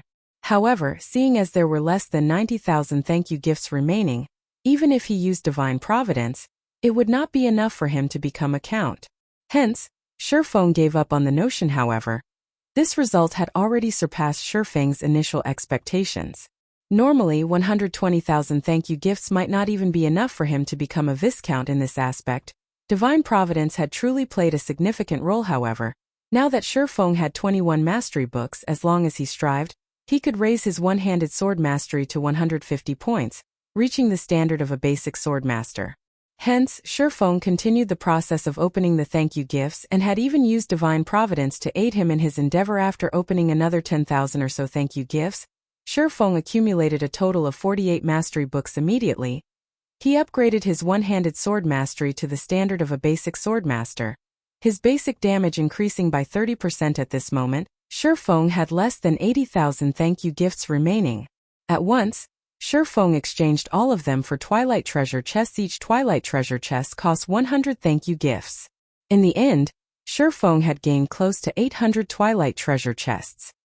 He would have to spend close to 800 gold if he bought so many anywhere else after Divine Providence's cooldown completed. Twilight treasure chest, you better not disappoint me. Shifeng took out 9 Twilight treasure chests and set them on the ground. Taking a deep breath, he immediately activated Divine Providence and swiftly began activating the treasure chests before Hima's time passed. The silver-colored treasure chests inlaid with purple crystals were swiftly opened. 1 chest, 2 chests, 3 chests. Finally, Shifeng managed to open the 9 Twilight treasure chests within 30 seconds. The 9 Twilight treasure chests released a colorful brilliance as their lids were removed, making the entire treasury shine beautifully. Shifeng then began collecting the items inside the treasure chests. As Shifeng collected the items inside the 6th Twilight treasure chest, he suddenly froze. With disbelief, he retrieved a beautiful chest plate that gave off both a black and white glow. Yin-Yang Walker. Chapter 504 Tier 1 Set Equipment.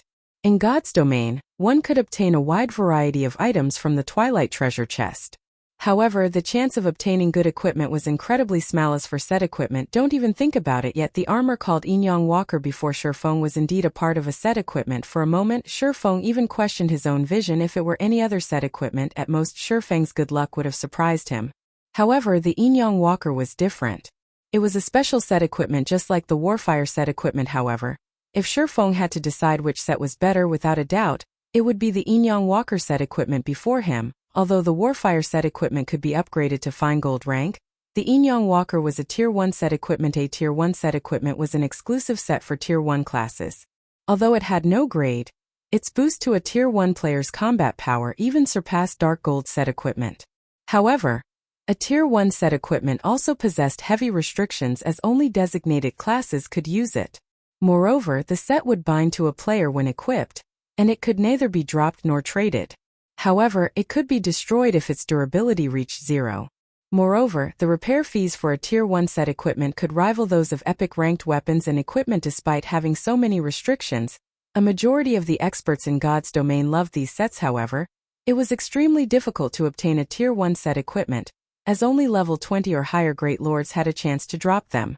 Both Great Lords in the fields and in dungeons had the same drop rate. Tier 1 set equipment was also known as the best set equipment, other than epic set equipment, available for Tier 1 players. It truly lived up to its name. The minimum level of a Tier 1 set equipment was level 20, and its attributes would increase alongside the player's level to level 50, which was when players could class change from a Tier 1 class to a Tier 2 class. If a player had a Tier 1 set equipment when they carried out their Tier 2 class change quest, the quest would undoubtedly be easier to complete. Shifeng then appraised the Yin-Yang Walker's chestplate. Yin-Yang Walker set equipment. Level 20 Level 50. Equipment requirement. Tier 1 Guardian Knight. Set consists of 5 parts. Head, chest, hands, legs and feet. Binds when equipped. Set effect. 2-piece effect. Defend skill increased by 3 levels, defense increased by 10%, damage received reduced by 15%, and healing received increased by 15%. 4-piece effect. Endurance increased by 15%, and strength increased by 10%. Obtain Yin-Yang Shield skill. Cast a magic shield on yourself, reducing all magic damage received by 60% and gaining immunity to all control effects for 15 seconds. Cooldown. 2 minutes. 5-piece effect. Receive 1 stack of Yin-Yang energy every time damage is received. After 30 stacks, Yin-Yang power skill can be activated. Hatred increased by 100%. All attacks deal holy damage. All Guardian Knight skill effects increased by 50%. And all attributes increased by 15% for 24 seconds. Cooldown. 5 minutes. If I can gather the complete set and give it to a Tier 1 Guardian Knight, tanking bosses in large-scale team dungeons will be a breeze. Shifeng inwardly sighed as he read the Yin-Yang Walker's set effects. Obtaining even a single piece from the Twilight treasure chest was already nearly impossible. Trying to obtain the complete set would be a miracle. The effect of having 25 luck is better than I expected. Shifeng was utterly satisfied. He then looked at the large number of Twilight treasure chests in his bag, chuckling. With so many Twilight treasure chests, I refuse to believe that Divine Providence won't net me any other good items. Shifeng had already decided. As soon as the cooldown of Divine Providence completed, he would use it to open the treasure chests. With more than 700 Twilight treasure chests, even if he could not earn back the cost of all the herbs he had bought, he would not suffer too huge of a loss either. Soon, Shifeng collected the remaining items from the treasure chests and stored them in his bag. Other than the Yin-Yang walker, the 9 Twilight treasure chests only yielded ordinary items. Shifeng had only obtained a few silver coins and some rare materials, as well as a forging design to create the light stone. Although it was a forging design, it wasn't very valuable. It was not worth even 30 silver. This was because the light stone forging design was quite common. It had a chance to drop from any level 40 or above maps. However, God's Domain's current players were very much in need of light stones. The light stone was a consumable item that could illuminate a certain area as if it were daytime. In the darkness of night, any monsters caught within the light stone's radius would lose their nighttime advantages.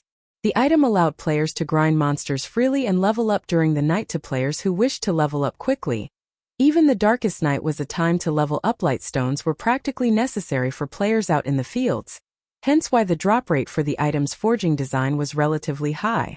Only, players would find it very difficult to obtain the forging design at their current levels. Light stone? A light flashed in Shifeng's eyes. He felt that this was a good opportunity to make a fortune. As long as he sold them, the light stones would be well received. Currently, the Candlelight trading firm relied on the strengthened armor kits to draw customers from the Starstreak trading firm. If he added light stones to the firm's available products, it would definitely boost the firm's competitive edge. Light stones were easy to produce. Moreover, the materials it required consisted of cheap and common items, such as advanced stones and magic essences.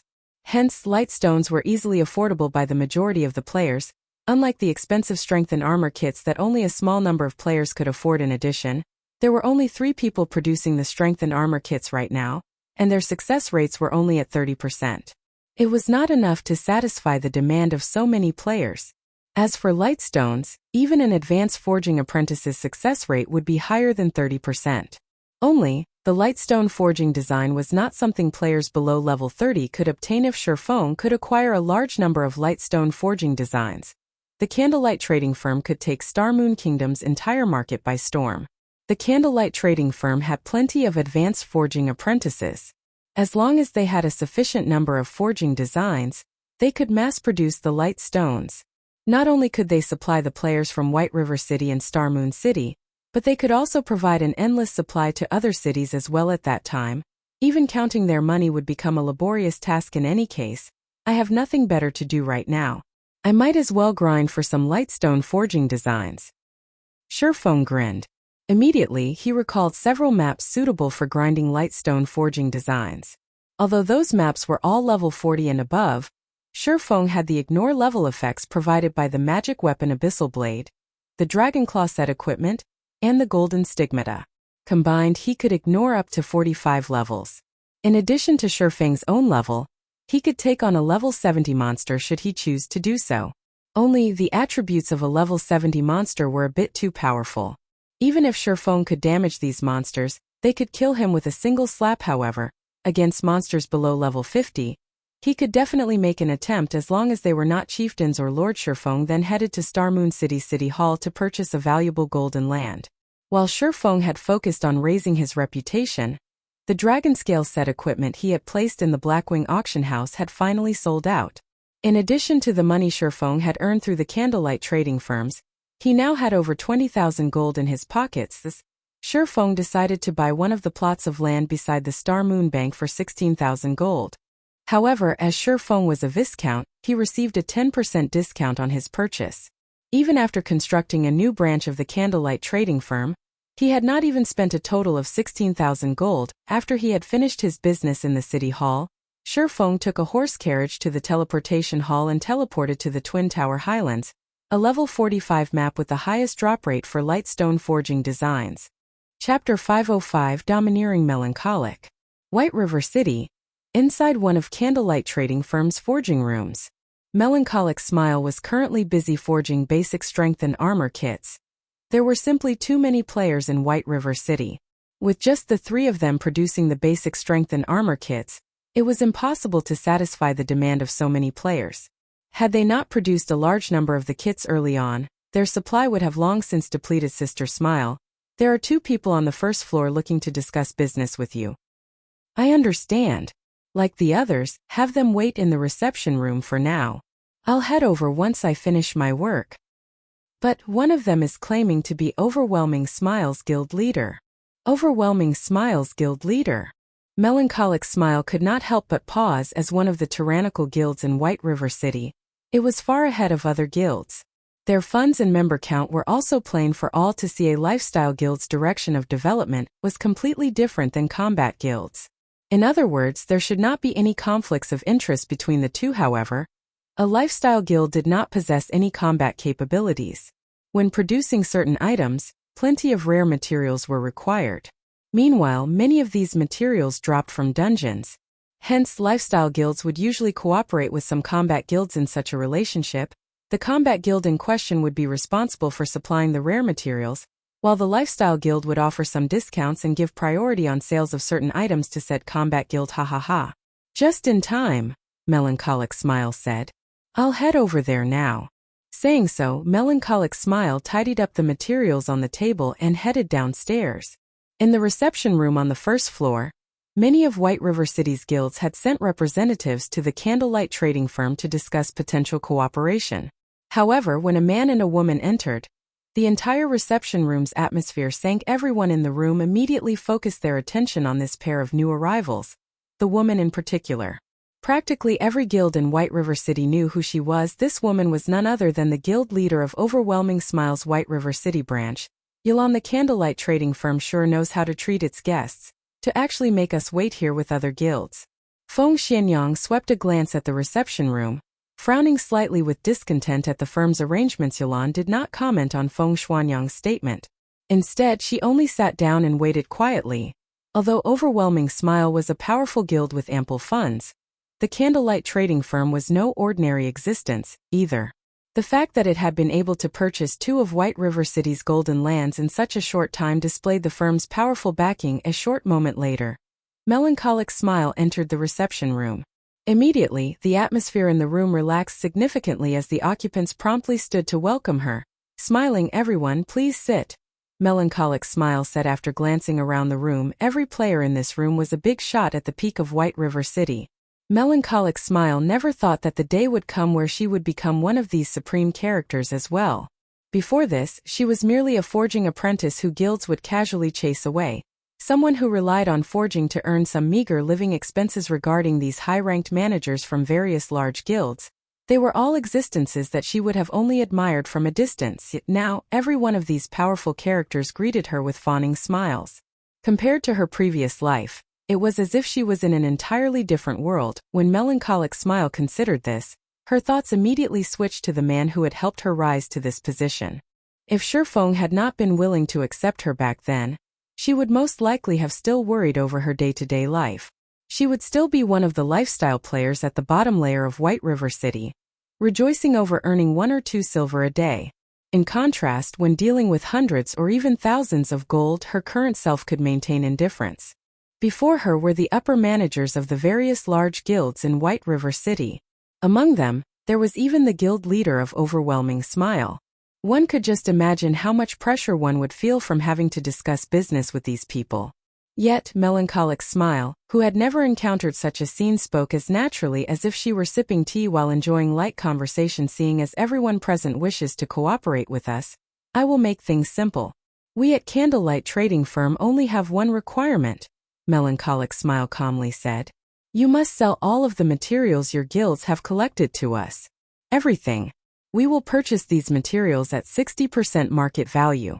In return, the Candlelight Trading Firm will give your guilds a discount on your purchases here. The discounts available range from 5% up to, but not limited to, 15%. In addition, we will reserve some of the rarer items for you, giving you priority to purchase them. If you accept these terms, you may sign the agreement that has just been given out. If not, then you may leave. Melancholic Smile's statement was firm and confident. The managers of the various guilds immediately sucked in a breath of cold air, every one of them falling silent upon hearing the woman's conditions. This was fraud. If they sold all of the materials they had obtained to the Candlelight trading firm, what would be left for their own guilds? Moreover, the purchase price was only 60% of market value. Wouldn't they be better off selling their excess materials to the public? Most importantly, they could only receive meager discounts of 5% to 15%. Their guilds wouldn't gain much benefit from such a small discount. In the end, wasn't the Candlelight trading firm getting the better end of this deal? I've already said my piece. You can take your time to think it over. However, note that I will take back the contracts in 30 minutes. Although Melancholic's smile could feel everyone's murderous gazes, she paid them no heed. Instead, she simply turned to leave. It was as if her actions had said, "If you want to sign, go ahead. If not, get lost." Suddenly, the various representatives, who had been so confident, fell mute. Wait a minute. Feng Xianyang suddenly stood with a cold expression on his face. He glared at Melancholic's smile, sneering, "Don't you think you are going too far with your demands? You should know that there are many materials that only guilds like ours can obtain. Independent teams are simply not strong enough to provide a supply. If our guilds join hands to cut off Candlelight's supply, do you really think you can continue doing business?" Shocked, Yulan rushed to her feet, advising, "Young Master Feng has gone a little too far with his words. I ask for Miss Melancholic's understanding. However, we have all come here with the intent to do business. There should be a process of negotiation at the very least. The way you cut us off will not benefit either side. Why don't we sit down and discuss things properly?" Everyone in the reception room nodded in agreement. If every guild refused to sell their materials, how could Candlelight Trading Firm hope to continue its success in White River City? At the end of the day, a lifestyle guild was still a lifestyle guild. They were born to lower their heads to combat guilds. Ha ha ha. Your statement is indeed reasonable. After thinking it over for a moment, Melancholic's smile nodded as she looked towards Feng Xianyang and Yulan. Smiling sweetly, she said, "Although what you've said is logical, I stand by my decision. Moreover, from this point onward, I retract Overwhelming Smile's contract. You two may leave now." "You." Feng Xuanyang's eyes immediately became bloodshot as he nearly spat blood in rage. If not for the fact that they were still in the Candlelight trading firm, with the owner of the firm having absolute control over and being an invincible existence inside this place, he definitely would have killed Melancholic Smile by now. Yulan was similarly stunned by Melancholic Smile's words. Meanwhile, the upper managers of the various large guilds were also stupefied by this situation. In White River City, Overwhelming Smile was only second to Zero Wing. Yet, Melancholic Smile had dismissed them with just a few words, showing no pretenses at all. This was simply too domineering. Chapter 506 Towers of Death.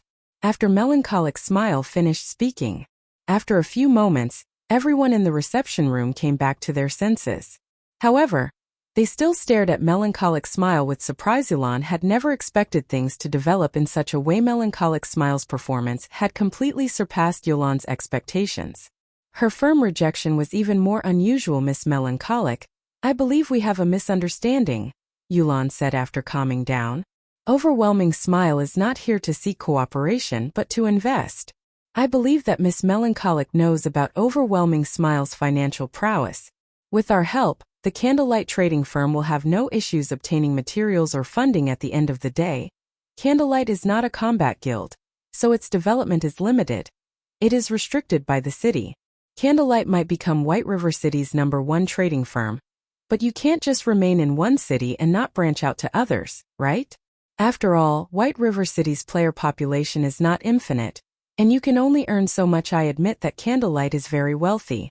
However, purchasing golden lands in other cities requires sufficient reputation points there. Meanwhile, how can Candlelight hope to compete with the guilds that have been developing in said cities since the very beginning?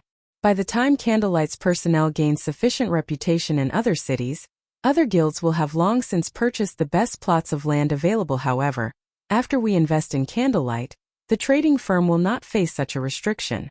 Overwhelming Smile has plenty of personnel in other major cities, including the several cities neighboring White River City. As long as we have enough gold, we can purchase the most valuable land in every city throughout Star Moon Kingdom. and establish the Candlelight trading firm all over the kingdom, saving you a lot of time and manpower. Is Miss Melancholic really not interested in such an opportunity? Yulan spoke confidently as she offered the attractive conditions. She had also hit the nail on the head by pointing out the Candlelight trading firm's weakness. Meanwhile, the fact that Yulan was able to make such a statement so confidently was all because of Overwhelming Smile's backer, Underworld. This was a feat that no other guild could ever accomplish. Even first-rate guilds. Yulan's offer sorely tempted the other managers of the guilds in the reception room. Only, they were somewhat disappointed that the Candlelight trading firm would no longer be theirs. They could already imagine the Candlelight trading firm's flourishing future. One side had the advantage of manpower and resources, while the other had coins and popular shops. The cooperation between the two was practically a match made in heaven. Yulan really is amazing. It's as expected of someone fancied by Underworld's elders. Feng Xianyang, who had initially been overwhelmed by his rage, silently praised Yulan as he listened to the woman. He snuck a peek at Melancholic Smile from the corner of his eyes, his heart filled with joy when he saw her silence to a trading firm, particularly a trading firm with hot-selling commodities. What they needed the most was not materials, but a market to sell those commodities. Meanwhile, Overwhelming Smile just so happened to be capable of providing that market. This method of persuasion was far more effective than any threat. At this moment, Melancholic Smile opened her mouth and spoke. Your conditions are tempting, but you may leave now. Everyone else, you have 30 minutes left to consider our offer. If you do not wish to cooperate, you may leave. I have other matters to attend to, so I won't accompany you any longer. Saying so, Melancholic Smile left the reception room, never once turning back. From the moment she had entered the room, she had acted as if she did not care about any of the representatives. Is she really not tempted? Yulan was stunned with such huge potential profits. No sane trading firm would reject their offer. Even if Melancholic Smile rejected them eventually, it should be based on too harsh conditions. Yet, before they could even state their conditions, she had turned them away. Just what sort of situation was this? Before Yulan could make sense of the situation, the upper managers of the other guilds began signing their contracts. Having already thrown their cooperation conditions out the window. Watching this, Yulan suddenly came to a realization. Melancholic Smile had displayed her might, killing the chicken to scare the monkeys.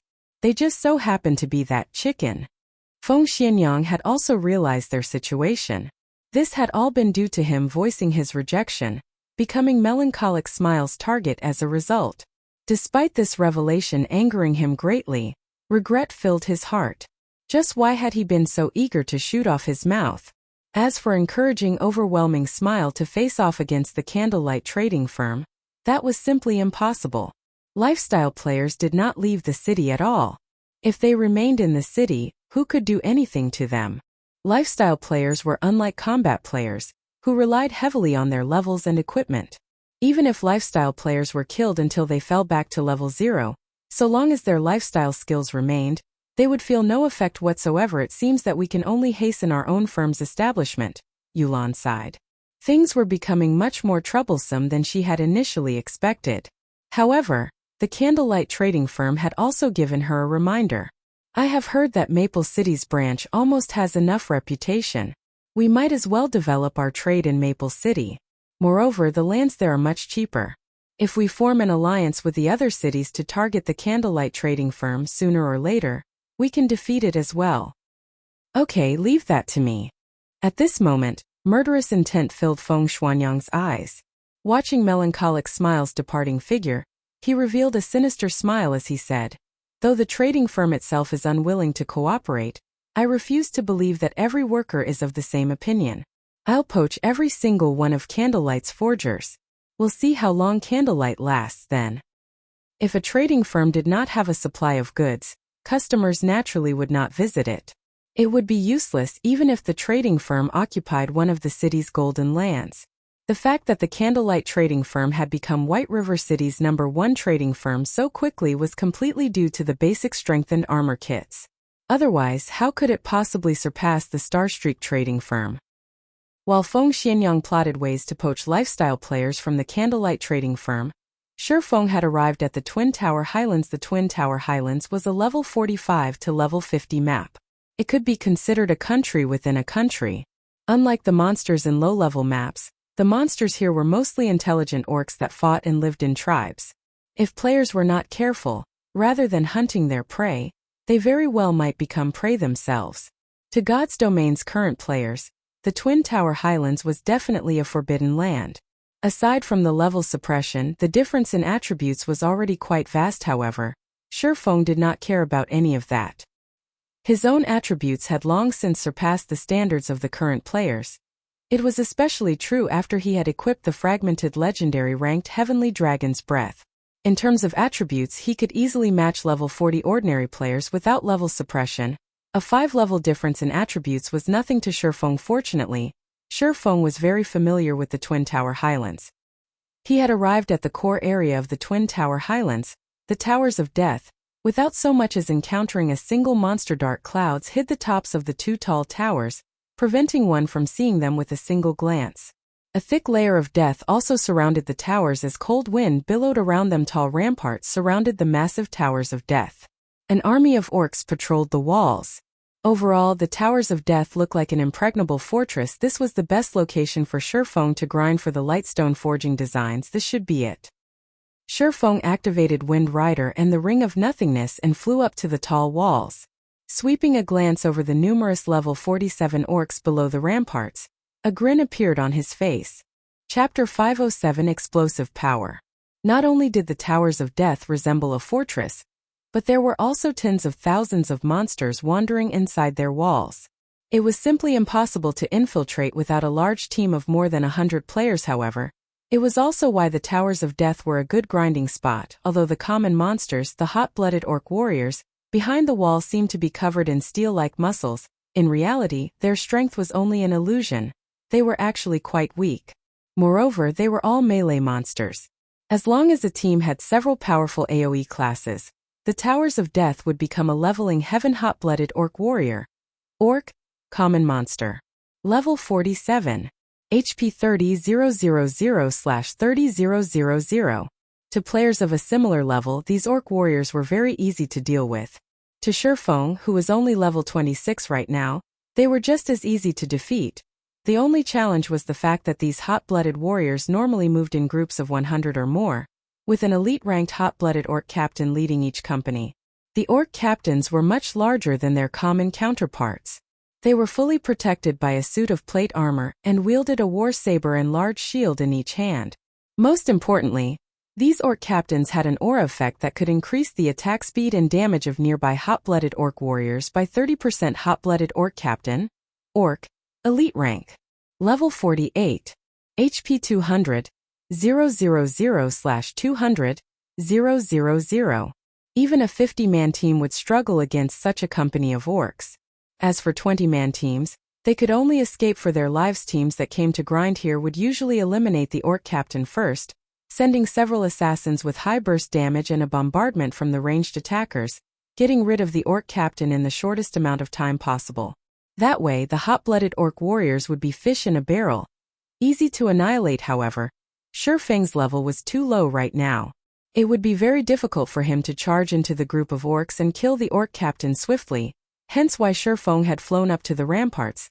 The ramparts were very tall, and it would not be easy for one to reach the top quickly, especially common monsters like the hot-blooded orc warriors. Monsters like them could only use the only staircase.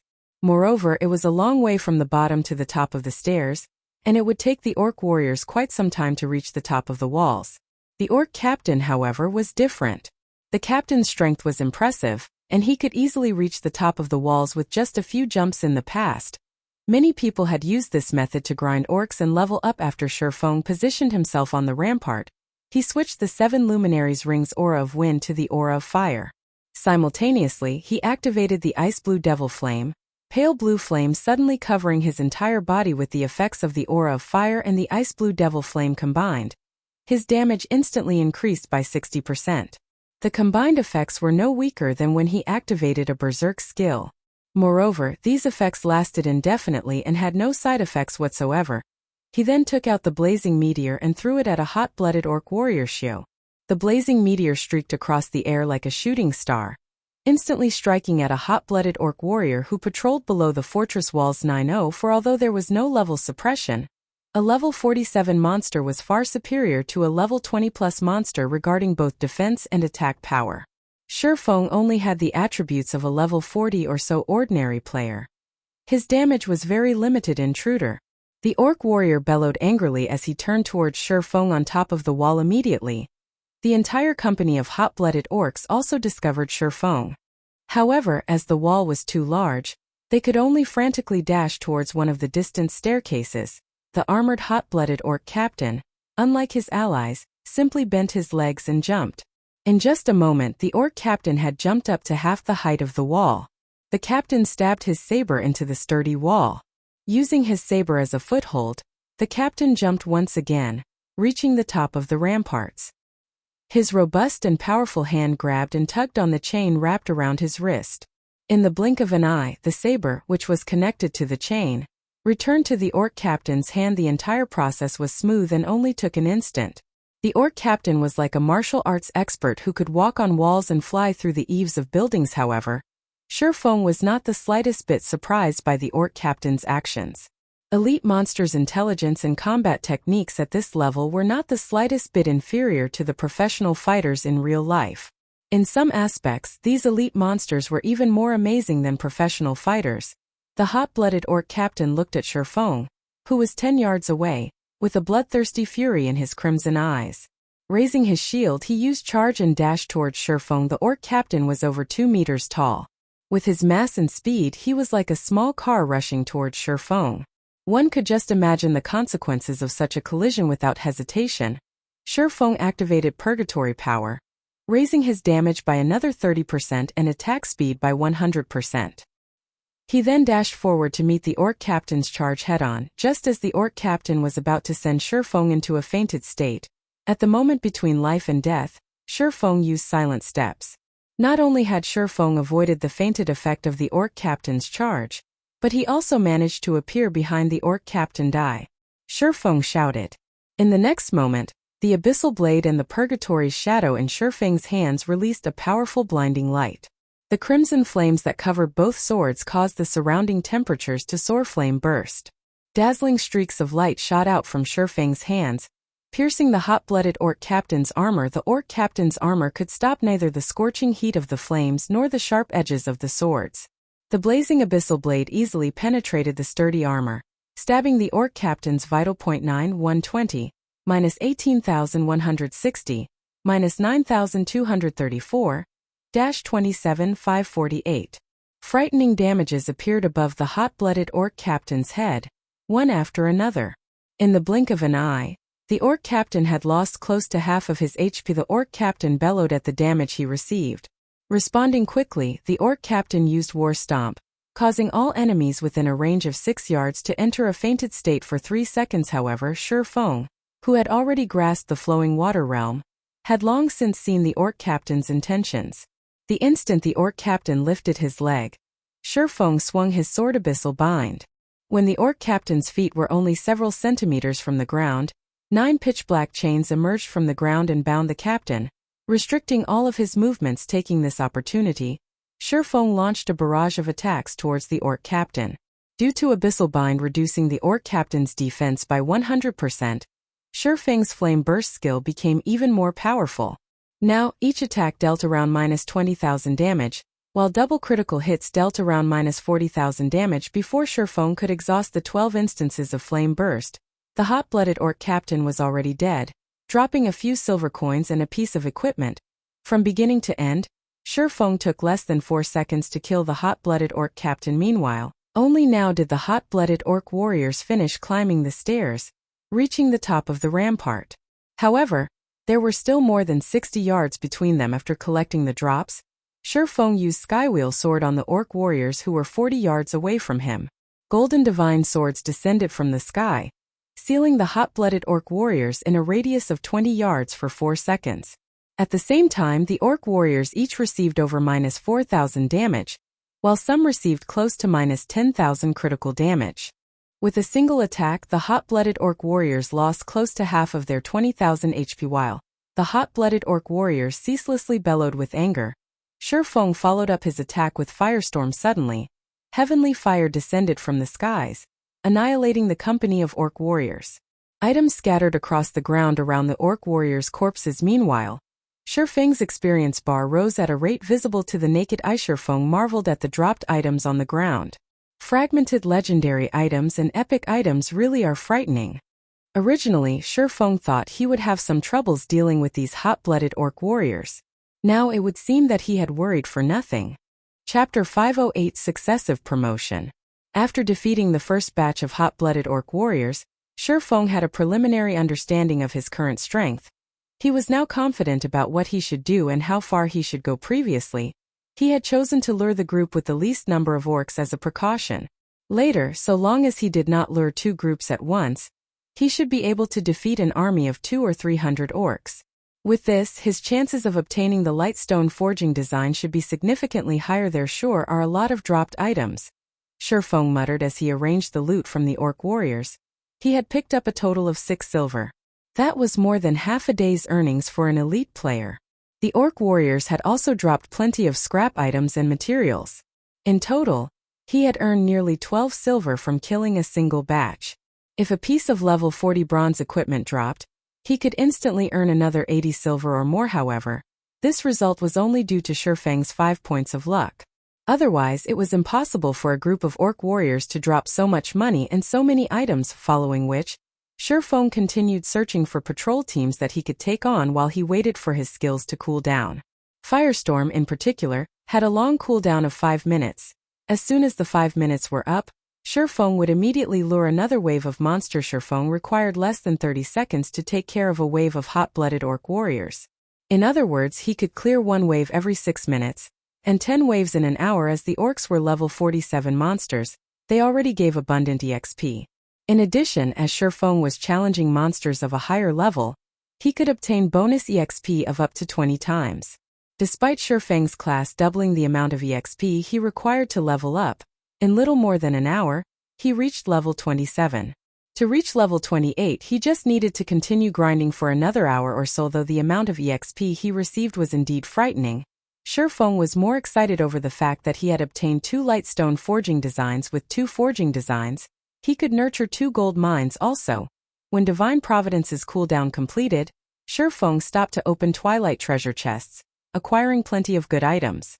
Among them were some recipes for potions such as the Intermediate Strength Potion, Basic Protection Potion, and Basic Magic Damage Potion. These were all potions that players around level 40 would commonly use. Only, the recipes for these potions were impossible for current players to obtain. In addition, Shurfeng had also obtained some level 30 secret silver and fine gold equipment, which he intended to use to replenish the guild's warehouse. While Shurfeng enjoyed his grind, Melancholic Smile suddenly contacted him. Through the screen, Shurfeng could tell that, though Melancholic Smile seemed somewhat tensed, there was a hint of pride and excitement in her eyes. Guild leader, just as you predicted, Overwhelming Smile paid us a visit, though I've already chased them away. The other guilds have also agreed to cooperate with us, Melancholic Smile said slowly. Also, just as you expected, after we chased them away, they immediately began contacting our guild's forgers and forging apprentices. Although Uncle Ironheart and Coco rejected their offers, many of the forging apprentices in the guild were unable to resist the tempting offers and have already applied to dissolve their contract with us to join Overwhelming Smile. From what I learned from those forging apprentices, it seems that they are heading to Maple City to develop themselves.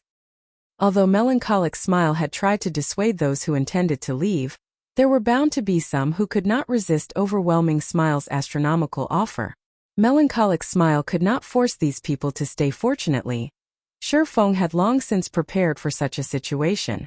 All lifestyle players who joined the Horizon Alliance were required to sign a contract. Under this contract, the Horizon Alliance would provide all materials, forging designs, forging rooms, and other necessities for the lifestyle player. The lifestyle player could also obtain a certain amount of commission from the items they made. This commission would be determined according to the lifestyle player's skill level. The more skilled they were, the higher their commission would be, with the highest possible being 20% of profit. However, these generous benefits came with a condition. Any lifestyle player wishing to dissolve their contracts was required to erase all the lifestyle classes they had taken on. In other words, upon leaving the Horizon Alliance, these lifestyle players would have to start all over again. That way, it would be impossible for these poached players to benefit other guilds in a short amount of time.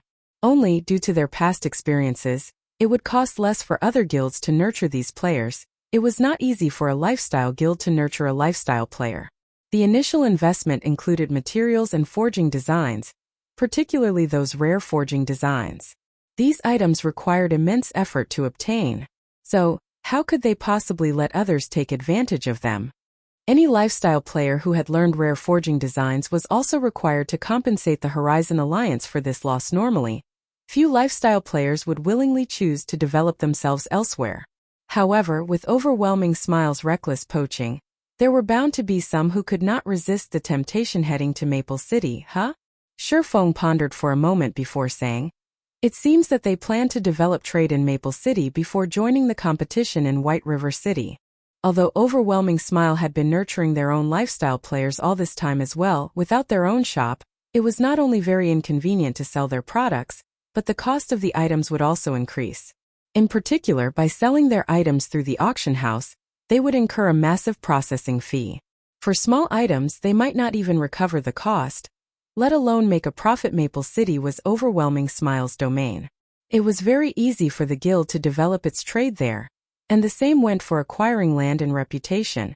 By the time Overwhelming Smile possessed sufficient capital, it would be a lot easier for it to deal with the Candlelight trading firm. At the very least, both sides would be on equal footing. Afterward, Overwhelming Smile could just use the simplest way to deal with the Candlelight trading firm. Wage a price war. They want another war of attrition? Shurfeng could not help but laugh. Unfortunately, Overwhelming Smile no longer possessed such an opportunity. Shurfeng then said, "Smile, instruct someone to begin purchasing advanced stones and magic essences in bulk.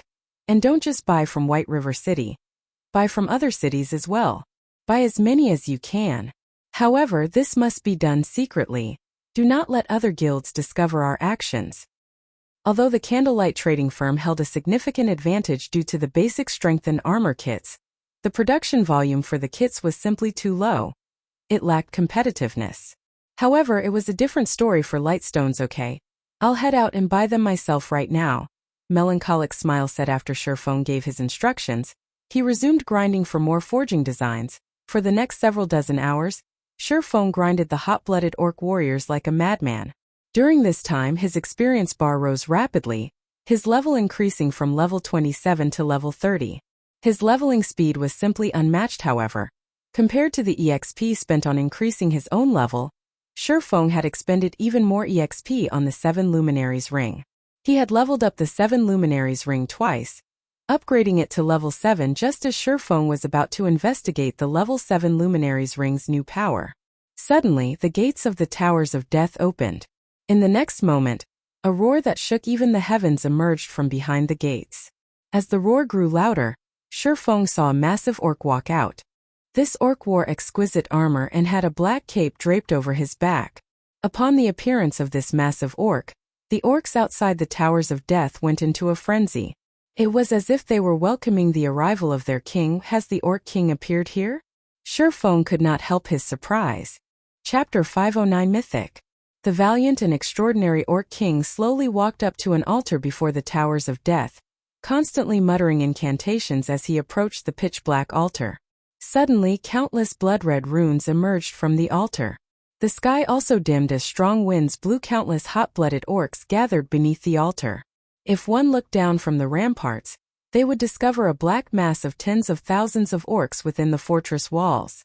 After these orcs gathered around the black altar, they fell to their knees and prayed. This spectacular scene amazed even Shurfeng. Just what are they trying to do? Shurfeng was utterly confused. The Towers of Death of the Twin Tower Highlands were, in reality, a level 50 100-man team dungeon. In the past, Shurfeng had raided this dungeon many times, so he had a relatively good understanding of the Towers of Death. However, today was the first time Shurfeng had seen something this odd. In particular, the Orc King who had emerged from the Towers of Death was the final boss of the dungeon, Orc King Trezequin, challenging the Hell mode difficulty of the dungeon. Orc King Trezek was a level 54 Grand Lord. Meanwhile, the Orc King Trezek standing on the altar right now was a level 60 Mythic. Monsters in God's domain occupied multiple ranks. From weakest to strongest, these ranks were Common, Elite, Special Elite, Chieftain, Lord, High Lord, Great Lord, Grand Lord. Standing above Grand Lord was Mythic Orc King Trezek, Mythic Monster. Level 60. HP 90,000,000/90,000,000. Upon seeing the Orc King's information, even Surephone could not believe his own eyes. A mythic monster. A mythic monster was slightly stronger than even a Tier 4 class. Moreover, with that ridiculous amount of HP, any Tier 4 party of the same level that attempted to raid Orc King Trezek would be beaten senseless.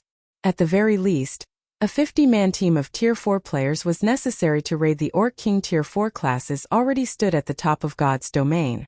It was extremely difficult to reach this tier, so how could it possibly be easy to gather 50 Tier 4 players? Not to mention, players could only begin challenging their Tier 2 class change quests at level 50. They were still far from reaching Tier 4 to players below level 60. Orc King Trezek was practically invincible, however.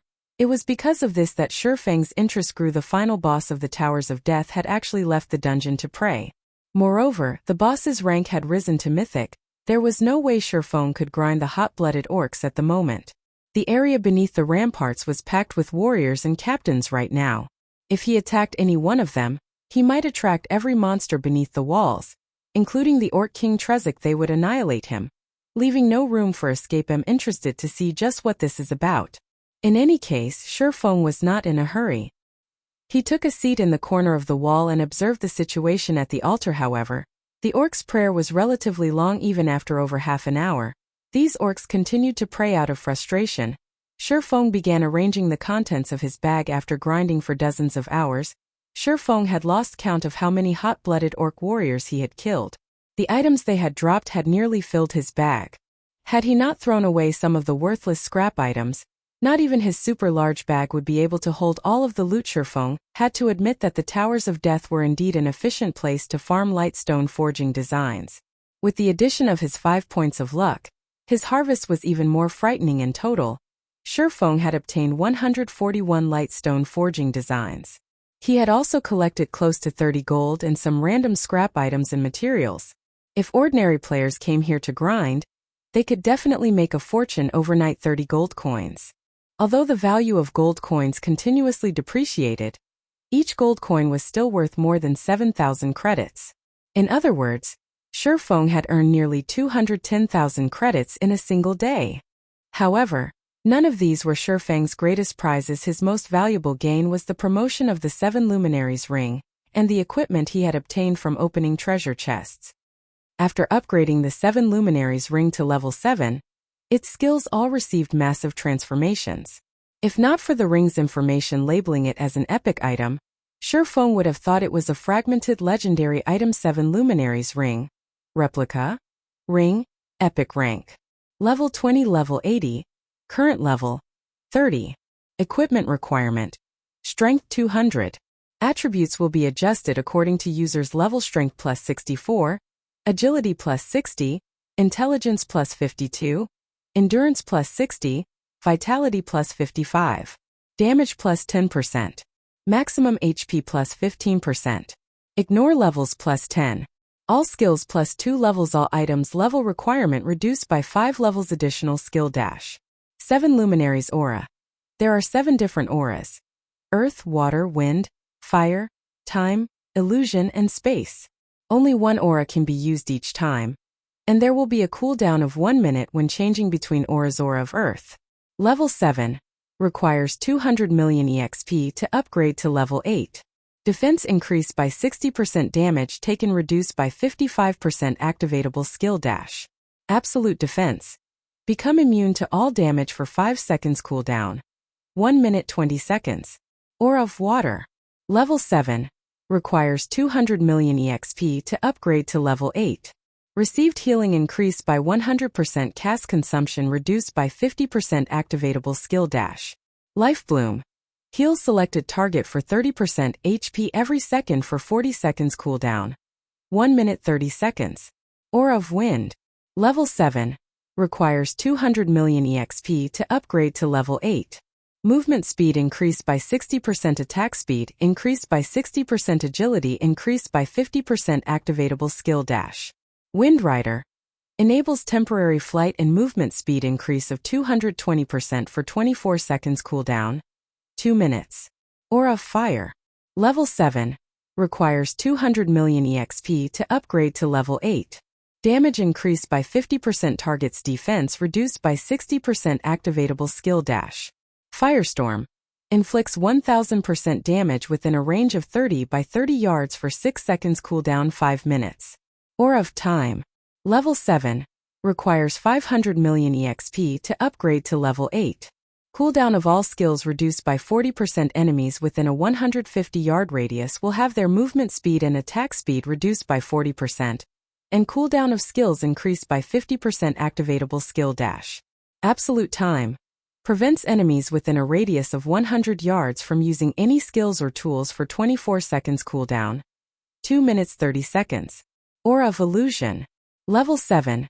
Requires 500 million EXP to upgrade to level 8. All attributes increased by 40%. Enemies within a 200-yard radius will have all their attributes reduced by 40%. Activatable skill dash. Fantasy World.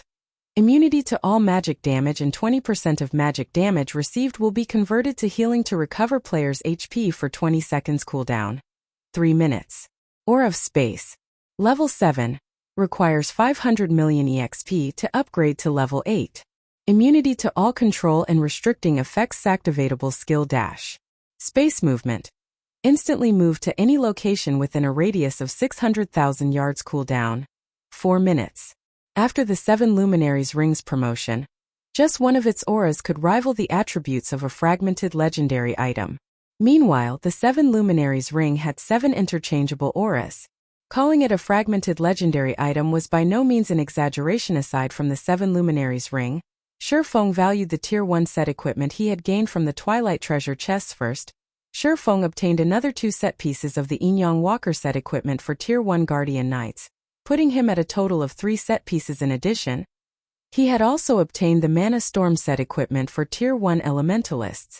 Unfortunately, he only had 2 set pieces.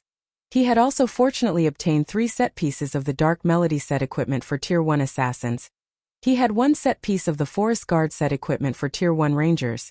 He had also gained 2 set pieces of the Hurricane set equipment for Tier 1 Swordsmen. Finally, he obtained 1 set piece of the Brave Heart set equipment for Tier 1 Shield Warrior. Shifeng had only gone through a small portion of the Twilight treasure chests in his possession.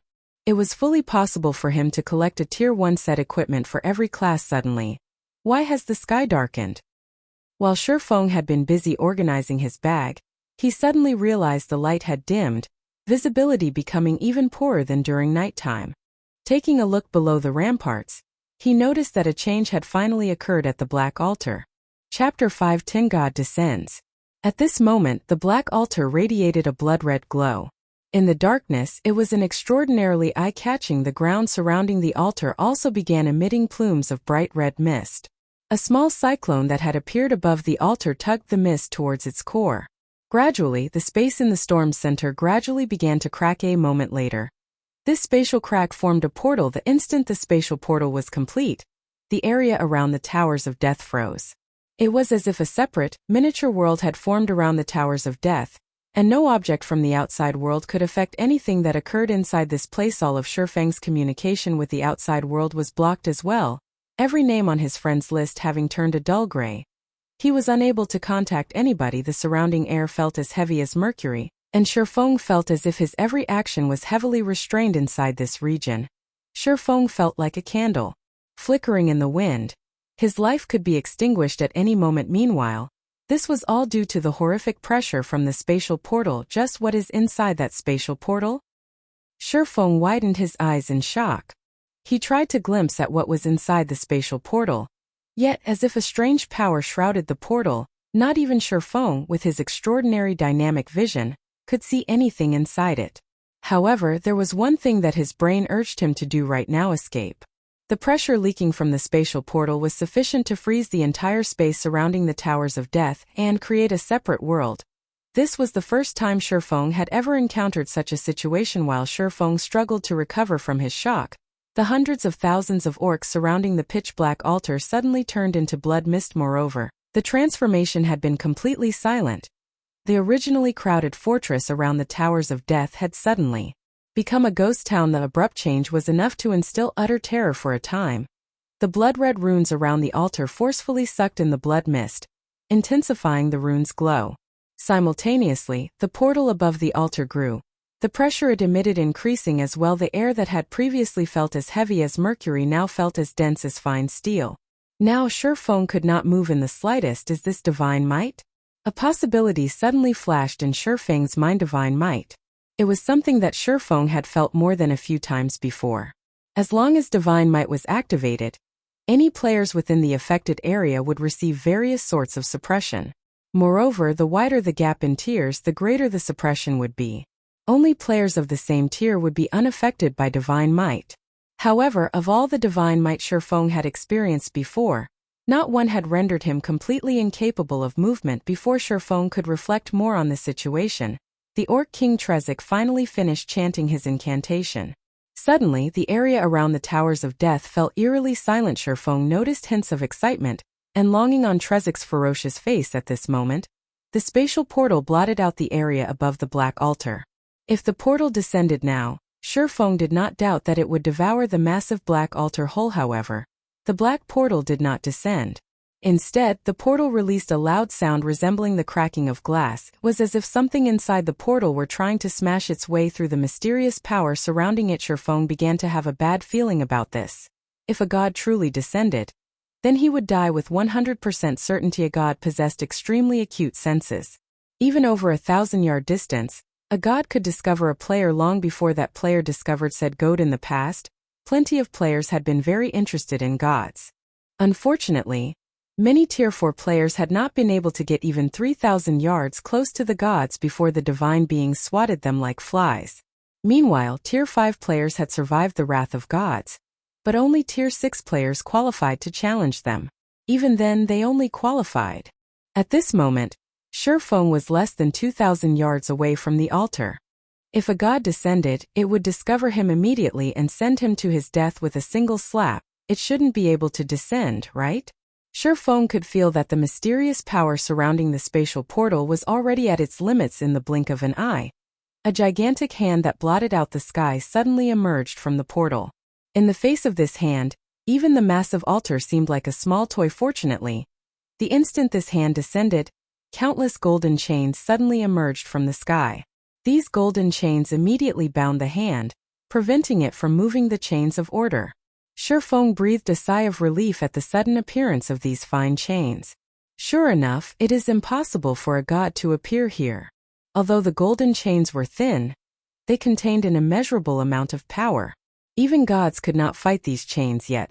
This massive hand abruptly twitched, and a single item fell from its palm. This item released a dazzling golden glow that illuminated the entire fortress around the Towers of Death. The moment this item landed in front of the Orc King, the gigantic hand in the sky retreated through the spatial portal piece, returned to the Towers of Death. Did that god break open the spatial portal just to give the Orc King an item? Shurfeng was utterly stunned. An item that was obtained from a god through the sacrifice of hundreds of thousands of orcs. Even if Shurfeng could not clearly see what that item was, but judging from how the Orc King had willingly made such an immense sacrifice, it was definitely an extraordinary treasure if he could steal it. However, Shurfeng promptly shook his head, removing the thought from his mind. Those who wanted to give up on life would attempt to steal an item from a mythic monster. It would be no different than trying to steal from White River City's magistrate, the Tier 4 Great Wizard Weissman. Just as Shurfeng was about to turn and leave, a figure suddenly came flying towards the Towers of Death from a distance. The figure flew at a tremendous speed, several times faster than even Shurfeng when he had Wind Rider activated. In just a few seconds, the originally seed-sized figure grew to the size of an ordinary human Sky Knight. Shurfeng could not help his shock. The new arrival was actually a human NPC. Moreover, it was the Tier 4 hidden class Sky Knight. His body exuding a multicolored brilliance, the Sky Knight immediately charged towards the Orc King. Meanwhile, as if receiving the arrival of a great enemy, the Orc King Trezek immediately tried to collect the flashing golden treasure. However, the Sky Knight had obviously prepared for this situation. With a shout, he pointed his sword towards the heavens. Suddenly, a titanic golden sword appeared above the Orc King. This golden sword then transformed into a streak of light as it descended towards the mythic Trezik. Shurfeng's jaw dropped. This Sky Knight actually knew the Tier 4 forbidden move. Firmament Flash. Forbidden moves were taboo skills in God's domain. Firmament Flash was labeled taboo because the skill possessed overly destructive power. In addition, the skill was extremely difficult to learn. Classes of the same tier had no way of learning it. The Tier 4 Firmament Flash could rival even a Tier 5 skill. Even though the Orc King Trezik was a mythic monster, an existence slightly above Tier 4 classes, when facing an attack with the might of a Tier 5 skill, it had no choice but to protect its life first. The Orc King Trezik immediately unsheathed his blood-red greatsword. Releasing an angry roar, a frightening aura suddenly surged forth from his body. It seemed as if the Orc King had activated a berserk skill that boosted his strength to an astonishing degree. He swung his greatsword, sending a streak of blood-red light slashing at the descending holy sword. Boom! Boom! Boom! Suddenly, the land around the towers of death shook. It was as if the end of the world had arrived. What? Shurfeng was stunned. The Orc King Trezik had actually defended against the Sky Knight's Firmament Flash. At this moment, however, the Sky Knight already stood before the golden treasure, his hand stretching out to snatch the item. Just as the Sky Knight was about to grasp the golden treasure, Shurfeng suddenly noticed a mocking grin on the Orc King's face. The instant the Sky Knight touched the golden treasure, he suddenly released a tragic scream. Suddenly, his body transformed into countless particles of light. Chapter 511 God Crystal. A Tier 4 Sky Knight had been a tyrant qualified to rule over a large city. Yet such a dominant existence had died without offering even the slightest of resistance. Shurfeng even wondered if he were hallucinating. Is it a trap specifically targeting the Sky Knight?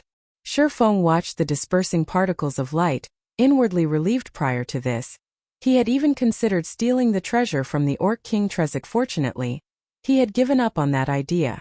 Otherwise, he would have lost his life just like the Sky Knight. The trap could instantly kill a Tier 4 Sky Knight, not even leaving behind a body. It was clear that this trap's damage was not ordinary. Although players would not face true death, the consequences of such an attack definitely would not end with just the loss of EXP and equipment.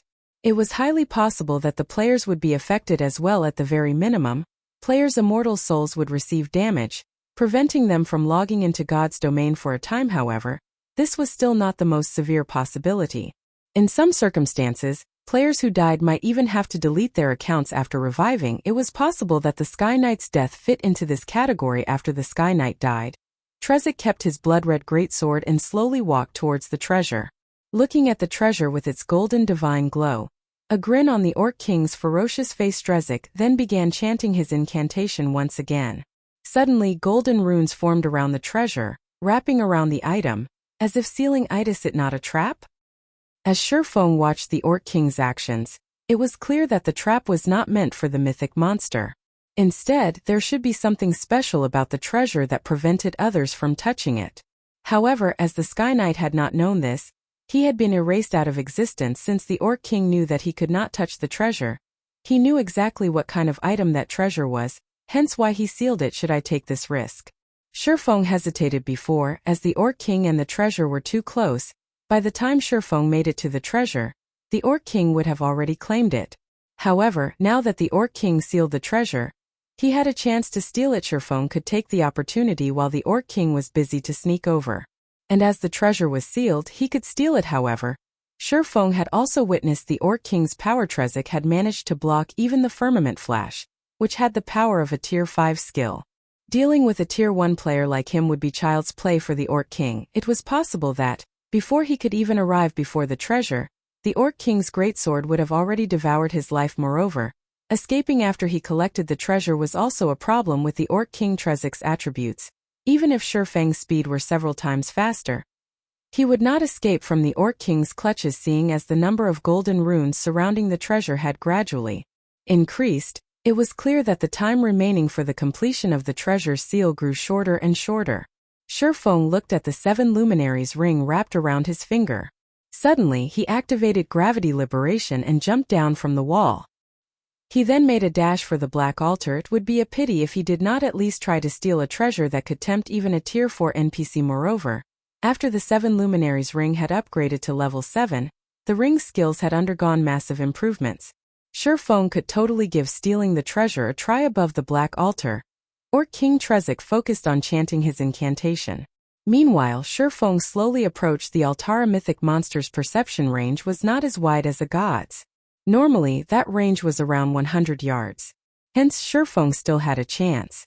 If the Orc King's perception range were any wider, Feng would have no choice but to flee. When Feng was about 100 yards from the Orc King, he halted his steps. Sure enough, the Orc King had yet to notice his presence. Feng then walked along the distance of 100 yards, searching for the location closest to the treasure before settling down and waiting for the moment the treasure seal finished. Line after line of golden runes hovered around the treasure. This was the first time Feng had ever witnessed such a complicated sealing ritual. Just as the sealing process was about to end, Feng immediately used Phantom Kill and had his doppelganger secretly run over to and wait at the other side. Time slowly passed. Feng's heart began to beat furiously. He was but a lowly Tier 1 class. Moreover, this was his first time trying to steal an item right from under the nose of a mythic monster. One mistake would definitely end with his death. Though Feng did not mind losing a little EXP, he was deeply afraid of losing his equipment, particularly the 7 Luminaries ring and the Heavenly Dragon's breath. Neither of these items were bound to his character. After he died, there was a very high possibility of either of these two items dropping. However, if he unequipped these two items, he would lose his edge to steal the treasure. It was a gamble while Feng waited quietly. After the Orc King chanted the final verse of his incantation, suddenly the countless runes wrapped around this treasure. In the next instant, the golden divine glow that had originally surrounded this treasure disappeared, revealing a simple and unadorned crystal ball. When Orc King Trezek's eyes landed on this crystal ball, the excited smile on his face became even more prominent. However, just as the Orc King was about to step towards the crystal ball, Feng's doppelganger abruptly dashed towards it. The doppelganger was extremely fast. It had taken only an instant to cross the distance of 100 yards. A little Tier 1 ant dares to try for my god crystal. Die! Orc King Trezek revealed a disdainful sneer as he unsheathed the blood-red greatsword from his back. Transforming into a flash, Trezek suddenly appeared before Feng's doppelganger. Even though the doppelganger had already activated Windwalk, it was still as slow as a turtle compared to the Orc King. Trezek felt nothing but disdain for a Tier 1 ant like Feng. Hence, the Orc King decided to annihilate this little rat to avoid any taint to his god crystal. Without waiting for Trezek to take action, the doppelganger activated defensive blade. Feng's deductions had indeed been accurate. The difference in attributes between them was simply too massive. Before the doppelganger could even raise its sword to defend itself, Trezek's greatsword struck the doppelganger. Although Feng had grasped the flowing water realm and had even learned flowing water acceleration, there was a qualitative difference between himself and the Orc King Trezek. In front of absolute power, all tricks were useless. The Orc King's attributes were dozens of times higher than Feng's. Even if Feng's techniques were more impressive, their effects were limited in the blink of an eye. Defensive blade's block charges had been exhausted immediately after. A streak of red light cut across the doppelganger. Truly, without being able to resist, Feng's doppelganger had been defeated. However, while Trezek dealt with the doppelganger, Feng had already activated Windwalk and used a speed scroll. He had even activated Blade Liberation, increasing his agility by 80%, and activated the additional skill of the Flame Boots, Flame Rush, increasing his movement speed by an additional 100%. At this moment, Feng was faster than even wind itself. By the time the Orc King killed the doppelganger, less than 20 yards remained between Feng and the treasure. Despicable. Trezek immediately discovered Feng. Spinning around, he dashed towards Feng. Although Feng was very fast, 2 to 3 times faster than his doppelganger, compared to the Orc King. However, he was still as slow as a snail. Sure enough, just as Feng was around 3 yards away from the treasure, Trezek suddenly appeared behind him, his greatsword swinging down at the little rat. However, Feng had long since prepared for this moment. Before this, he had activated the Aura of Earth. At the instant he was discovered, he used absolute defense, becoming invulnerable for 5 seconds. Now that Feng was invincible, he did not have to worry about any attacks towards him. While shouldering the Orc King's attacks, he grabbed the crystal ball and stuffed it into his bag. Trezek grew indignant at this sight. The violent aura that surged forth from his body caused even Feng to grow breathless. If he were not in an invulnerable state right now, he would have long since died with the God Crystal in hand. Shifeng immediately swapped the aura of Earth to the aura of space and activated space movement. He then jumped into the spatial crack that appeared and left the Towers of Death. Chapter 512 Killing Two Birds with One Stone. Darkness arrived in God's domain once more. The lights in White River City shone brilliantly after the night had arrived. Aside from a small number of experts and elite parties grinding in the fields, the majority of players could only head back to the city to rest while it was lively in White River City. The liveliest area, without a doubt, was the Candlelight trading firm. As for the reason behind the Candlelight trading firm's popularity, that was due to the basic strength and armor kits. Although the basic strength and armor kits were not as powerful as the basic mana armor kits, the latter was simply too scarce. It could not compete with the large number of basic strength and armor kits available at the Candlelight trading firm every day inside a high-class bar, a short distance from the Candlelight trading firm. Feng Xianyang sat on the second-floor open-air terrace, gazing at the Candlelight trading firm with a smile on his face. I want to see just how long you can hold out. Feng Xianyang laughed, his expression clearly displaying his arrogance initially. Feng Xianyang had been slightly worried that the Candlelight trading firm's flourishing business would show no signs of ending. If that were so, it would not be easy to deal with the firm in the future. However, during the process of poaching the firm's workers, Feng Xianyang had discovered a secret, a fatal weakness of the trading firm, and that secret was that only 3 people in the trading firm knew how to produce the basic strength and armor kit. With just 3 people, it was simply impossible to satisfy the demands of the large number of players in White River City. Even if it were possible, a long time would be required to do so. By then, players would have outgrown their need for the kits. Knowing this fatal secret, Feng Xianyang began to spend large sums of money to purchase the basic strength and armor kits, buying as many as he could first. He wanted to deplete the Candlelight trading firm's stockpile. As long as the firm no longer had any basic strength and armor kits remaining, the firm's popularity would fall and limit its business. Although he had to invest a massive sum of coins, the basic strength and armor kits he bought were not completely useless. On the contrary, they were particularly helpful when raiding team dungeons. Secondly, aside from striving to establish their own guild residences, the various guilds in Star Moon City also strive to accumulate sufficient money to purchase the city's golden lands. Other than that, these guilds were also continuously raiding large-scale dungeons, improving their guild's popularity and equipment. Meanwhile, other than giving the basic strength and armor kits to his own teams, Feng Xianyang also set aside a portion, selling them to other cities. There was no Candlelight trading firm branch in other cities, so there were no basic strength and armor kits available there. With Underworld's channels, Feng Xianyang had sold these kits to the various guilds of other cities. When these guilds saw the kits, they fought tooth and nail to purchase them. As a result, he made a huge profit by reselling the kits. It was truly killing 2 birds with 1 stone.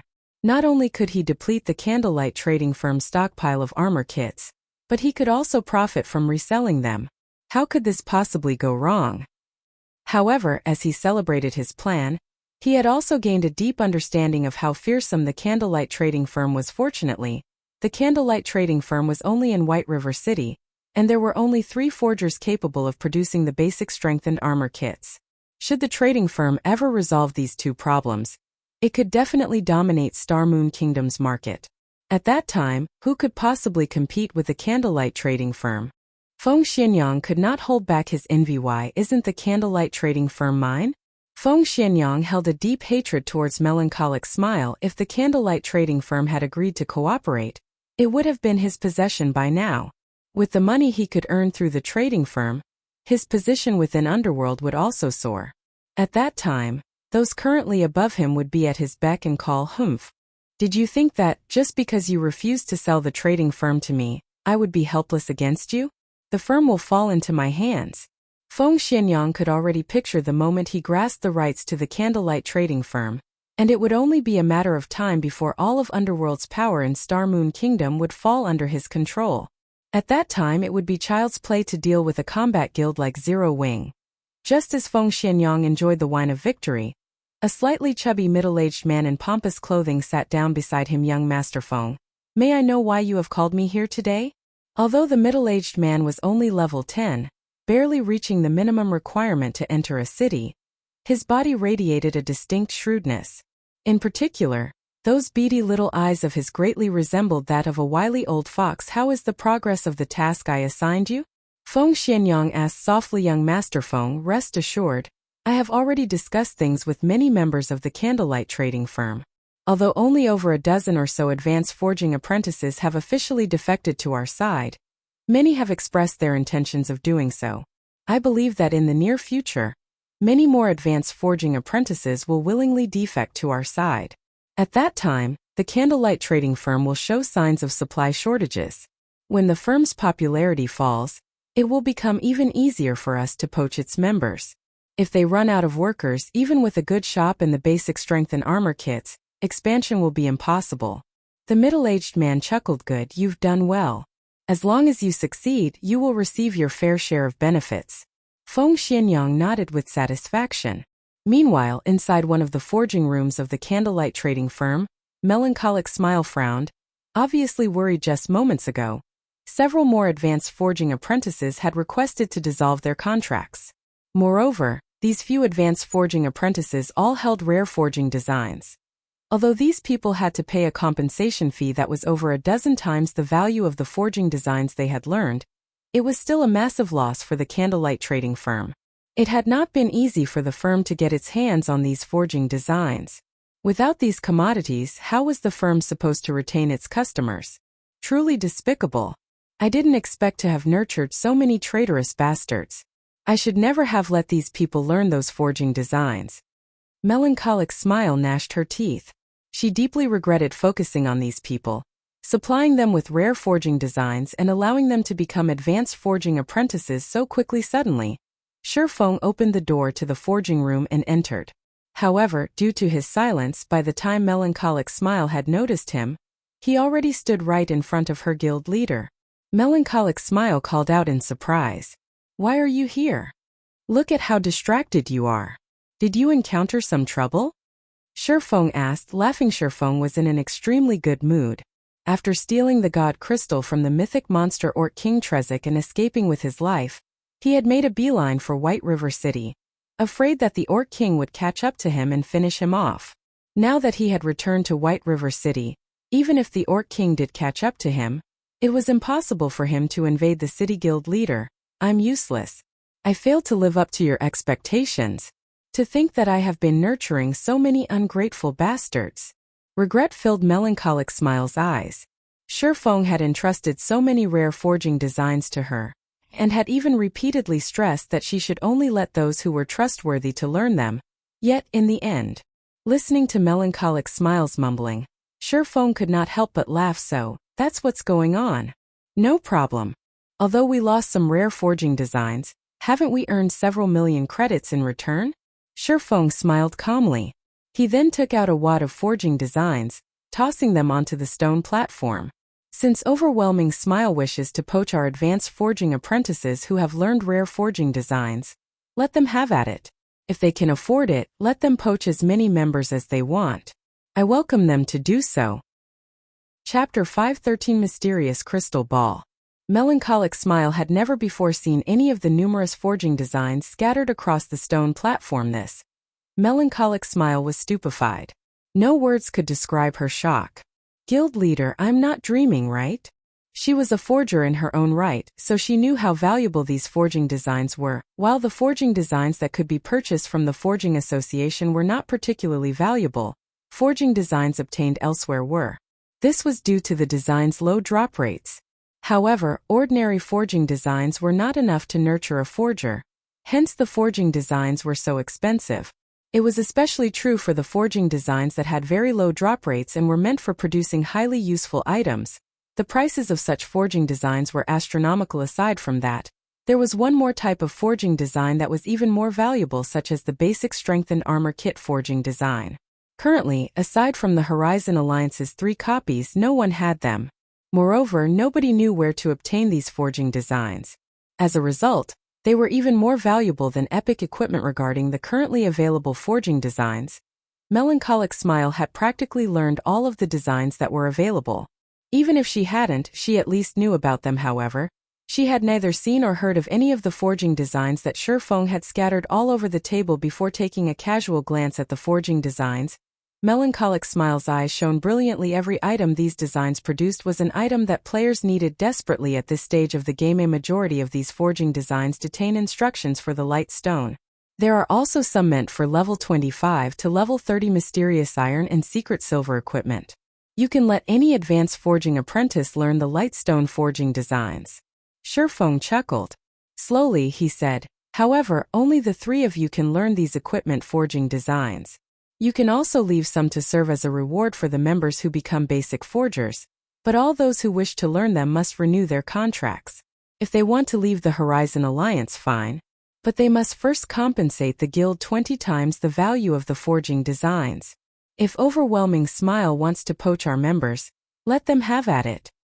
Shurfeng had long since guessed that Overwhelming Smile would try to poach their lifestyle players. These forging apprentices had initially joined with the intent of making a living for themselves. Since Overwhelming Smile was willing to offer an absurd salary in addition to shouldering the compensation, many would naturally be tempted. Before this, Shurfeng had repeatedly told Melancholic Smile to be careful when recruiting members precisely because he wished to avoid this situation. He had also done so with the intention of informing Melancholic Smile of the severity of the matter. Not even the gods could see through the human heart, let alone mankind. Only through experiencing hardships could one grow. There were many things that one could not learn from the experience of others. Only through experience could wisdom be earned. Now that Melancholic Smile had personally experienced such a situation in the future, she would definitely be more thorough when selecting talented players. Currently, he had a large number of lightstone forging designs on hand. If Overwhelming Smile would willingly pay the price to poach the Alliance's members, Shurfeng welcomed them to do so. The lightstone forging designs were very common. In the past, each forging design only sold for several gold. Moreover, that was when most players had reached level 45. These forging designs were not particularly valuable. Only current players' levels were not high enough yet to obtain them, resulting in their value increasing significantly. Based on Shurfeng's initial estimates, each lightstone forging design should be worth around several dozen gold. If he wished to acquire more lightstone forging designs, he could obtain a ton of them anytime he wanted. This way, he would not have to wait for the profits of the lightstones to slowly roll in. Just the 20 times compensation Overwhelming Smile had to pay for poaching each member could make a ridiculous amount of credits. He could make a fortune just by selling advanced forging apprentices. Guild leader. I will definitely be more careful when selecting who I allow to learn these forging designs. Melancholic Smile was immensely excited when she looked at the lightstone forging designs scattered across the stone platform. However, her greatest joy was due to Shurfeng's forgiveness and encouragement. It's fine. Just pick them at random. Even better, choose those who already have the heart to defect to Overwhelming Smile. Let Overwhelming Smile poach as many as they can. Otherwise, how will I make money? Shurfeng laughed, but for a moment Melancholic Smile wanted to dissuade Shurfeng. However, when she looked at the forging designs on the table, she suddenly came to a realization. I'll carry out your orders then, guild leader. To others, the lightstone forging design might be a treasure. However, judging from Shurfeng's behavior, it seemed that they were not valuable in the slightest. Only others did not know this yet. They would be senseless fools if they did not profit off of Overwhelming Smile's greed. While they had the chance, a moment later, Melancholic Smile had picked out 3 advanced forging apprentices. Of them, 2 seriously considered defecting to Overwhelming Smile. They only held out for the right price. Hence, Melancholic Smile decided to give them this opportunity. In reality, there were many others with the same intentions within the Horizon Alliance. However, to convince others of the lightstone forging design's rarity, she could not allow too many people to learn it at once. An item was as valuable as it was rare. If she did so, the lightstone forging designs would lose their value. As long as these 2 advanced forging apprentices learned how to produce the lightstones, their personal value would immediately skyrocket. In addition to the 2's willingness to defect, Overwhelming Smile would try to poach them at all costs. After all, not only would they deal the Candlelight trading firm a blow, they could also steal 2 of the trading firm's highly valued talents. As Melancholic Smile took care of the lightstone forging design situation, Shurfeng had arrived at his own exclusive forging room. He had set up a private forging room for himself in every Candlelight trading firm. Other than himself, no one was allowed into these rooms. He wanted to ensure that he would have access to a forging room at all times. Inside the quiet forging room, Shurfeng carefully retrieved the god crystal from his bag. The translucent crystal ball on the stone table looked simple and ordinary. No matter how he looked at it, it was just an ordinary crystal ball. However, Orc King Trezek had sacrificed hundreds of thousands of his subordinates to obtain this treasure. Moreover, this treasure had even managed to kill a Tier 4 Sky Knight, who had learned a forbidden move instantly. The crystal ball's worth was clear. Just what is this thing used for?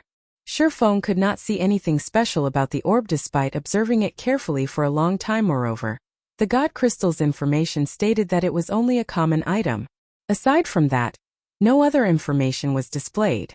It was also not in an unknown or unappraised state. Is there some hidden information about it? The more Shurfeng thought about it, the more he felt it was possible there were many amazing items in God's domain that might look ordinary, but in reality, contained power that could even shake the heavens. In the past, there had been a player who had purchased a piece of dilapidated armor at a bazaar, only to discover that the armor was actually an epic ranked armor. Such situations often occurred in God's domain. Only after triggering special conditions could one reveal the true value of a treasure. Shurfeng then used omniscient eyes. After more than half a minute had passed, however, there was still no reaction. He could not glean anything more about the crystal ballast. The level of my identification skill insufficient? Shurfeng muttered in surprise. It can't be. I recall Charlene saying that the omniscient eyes activated using the golden stigmata is the second most powerful identification skill in God's domain. Do I need other items to activate the god crystal's true function? Shurfeng suddenly had the urge to puke blood. After wasting so much effort to steal this item, he could not actually use it. He still needed to fulfill some special requirements. Yet, he had no clue as to what those requirements were. It was utterly frustrating him. Doesn't it look a bit like the dark blue crystal ball I got from the Eternal Courtyard? After the improvement to his brain's activity, Shurfeng's memory had become extraordinary. Thus far, he had not been able to do anything about the dark blue crystal ball. At this moment, seeing as both items were crystal balls and were related to gods, if someone told him that the two items were unrelated, Shurfeng would not believe them. Thinking up to this point, Shurfeng left the forging room immediately and rushed towards the bank. Chapter 514 Divine Might. Inside Overwhelming Smiles Guild residence in White River City. What did you say? Feng Xianyang abruptly slammed his fist down on the table. Furious, he said. Those bastards suddenly raised their price? Do they take us for fools? Young master, please calm down, the slightly chubby, middle-aged man advised. They have not raised their prices without reason, but because they have the capital to do so. Capital? Advanced forging apprentices like them? Overwhelming Smile has no shortage of individuals of their caliber. Feng Xuanyang's brows furrowed, a hint of killing intent flashing in his eyes. Although his family was successful, he wasn't the only one competing to become the successor. He had joined Underworld precisely because he needed the organization's help to achieve his goal. Meanwhile, upon discovering God's domain's unique standing through Underworld's inside information, he had immediately snatched the chance and invested in the virtual reality game.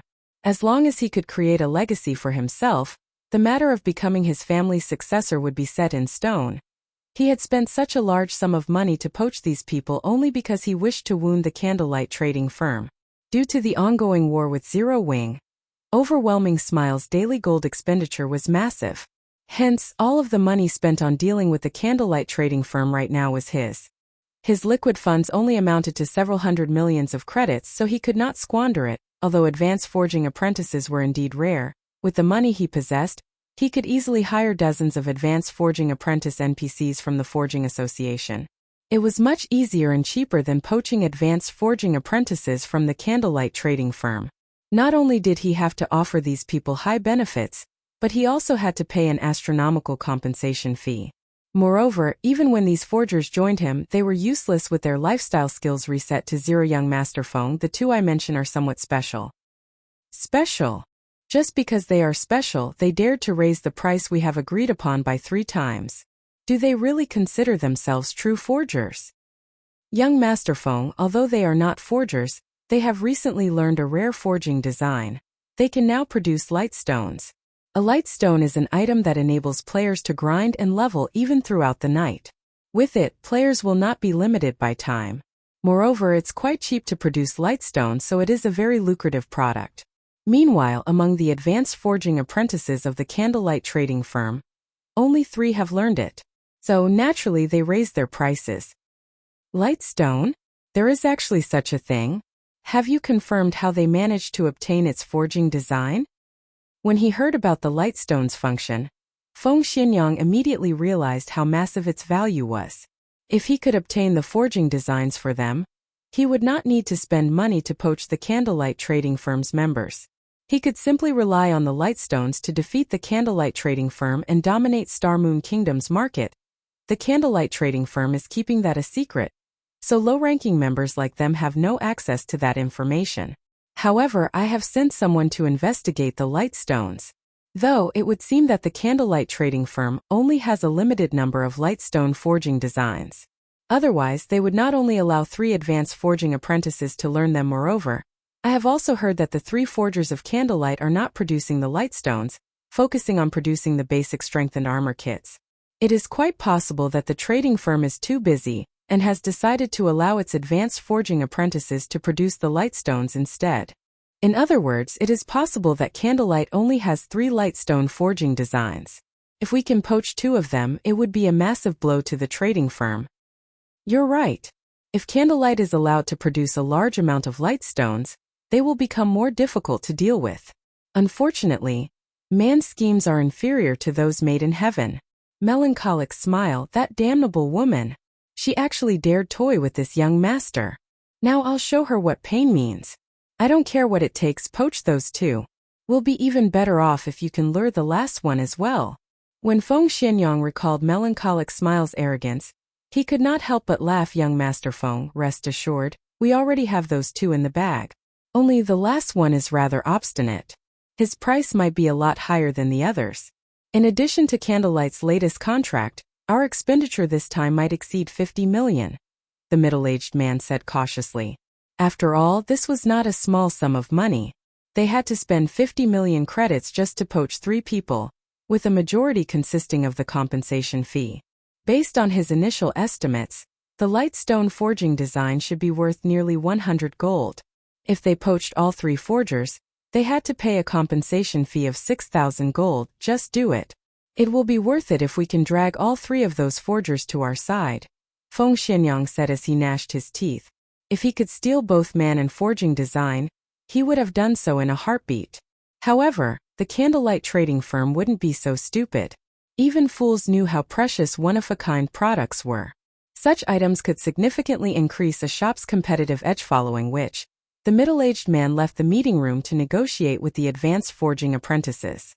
Meanwhile, at White River City's bank, Feng had already rented a private warehouse for himself. If a player wished to store a truly precious item in God's Domain's banks and wanted no one else to know of it, they had the option of renting a private warehouse and private room. Without the owner's permission, nobody was allowed inside the private warehouse. However, unlike the public warehouse where the daily fee was only several copper coins, renting a private warehouse was not cheap. Inside a small private warehouse, players had 30,000 item slots. Each day's rent was 30 silver, and there was a minimum rental period of 1 month, which would be a total of 9 gold. There was a discount if players rented the warehouse for 3 months, but even then they would still have to spend 25 gold. A medium private warehouse had to 100,000 item slots, and the daily fee was 1 gold coin. Renting for 1 month cost 30 gold, while renting for 3 months cost 85 gold. A large private warehouse held up to 500,000 item slots, and the daily fee was 4 gold coins. Renting for 1 month cost 120 gold, while renting for 3 months cost 350 gold. Normally, ordinary players would not rent a private warehouse at all. However, as players reached higher levels, it would become much easier to earn coins. Many players who conducted business would usually rent a private warehouse. Feng had rented 2 large private warehouses without hesitation. Moreover, he had rented both for 3 months. One was for himself, while the other was for the guild. This way, Aqua Rose and the others would not have to worry about spies from other guilds while retrieving items of great importance. Such incidents had not been uncommon in God's Domain in the past. There were many guilds that had not rented a private warehouse, and as a result, other guilds had learned some of their secrets. As a precaution, Shifeng had to rent one for the guild. No matter what, Shifeng then entered his private warehouse. Rows of cabinets lined the warehouse's interior, neat and orderly. Shifeng immediately moved all of the items from his public warehouse to his private warehouse. The private warehouse was very human-like, and immediately, it intelligently categorized all of the items. Saving Shifeng the trouble of arranging them himself, Shifeng then opened a cabinet. Inside the cabinet, there was a single dark blue crystal ball. This crystal ball was none other than the one Shifeng had obtained from the Eternal Courtyard. However, this crystal ball was too powerful. Even with Shifeng's extremely high resistance, he lost 1000 HP every second just by coming into contact with it. If ordinary players touched it, they would most likely die on the spot, death upon touching. Shifeng recalled the situation when he had obtained the deep blue crystal ball. Suddenly, he came to a realization. Wasn't it the same situation when he had stolen the God Crystal from the Orc King? Only, as the God Crystal had not been sealed yet, the Tier 4 Sky Knight had died instantly when he touched it. I wonder if it is possible? Shifeng was slightly nervous as he took out the God Crystal from his bag. Carefully, he placed it inside the cabinet, beside the dark blue crystal ball. He wanted to see just how these two crystal balls would react when placed together. The instant Shifeng placed the God Crystal inside the cabinet, the two crystal balls suddenly released a blinding glow, illuminating the private warehouse. The powerful pressure the two orbs gave off had caused Shifeng's body to feel heavy divine might. Shifeng could not help his shock right at this moment. The sound of a system notification rang out by his ear system. Do you wish to remove the seal and merge the two crystal balls? Chapter 515 Legendary Item. After hearing the system notification, Shifeng felt both stunned and hesitant. Both the dark blue crystal ball he had obtained from the Eternal Courtyard and the God Crystal he had stolen from the Orc King were extraordinarily precious items. They were even more valuable than an epic item, yet he was required to merge them. If he agreed, he would lose one of the two items to a reincarnated soul like Shifeng.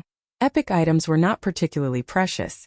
As long as his team was sufficiently strong, he had plenty of ways to obtain more epic items.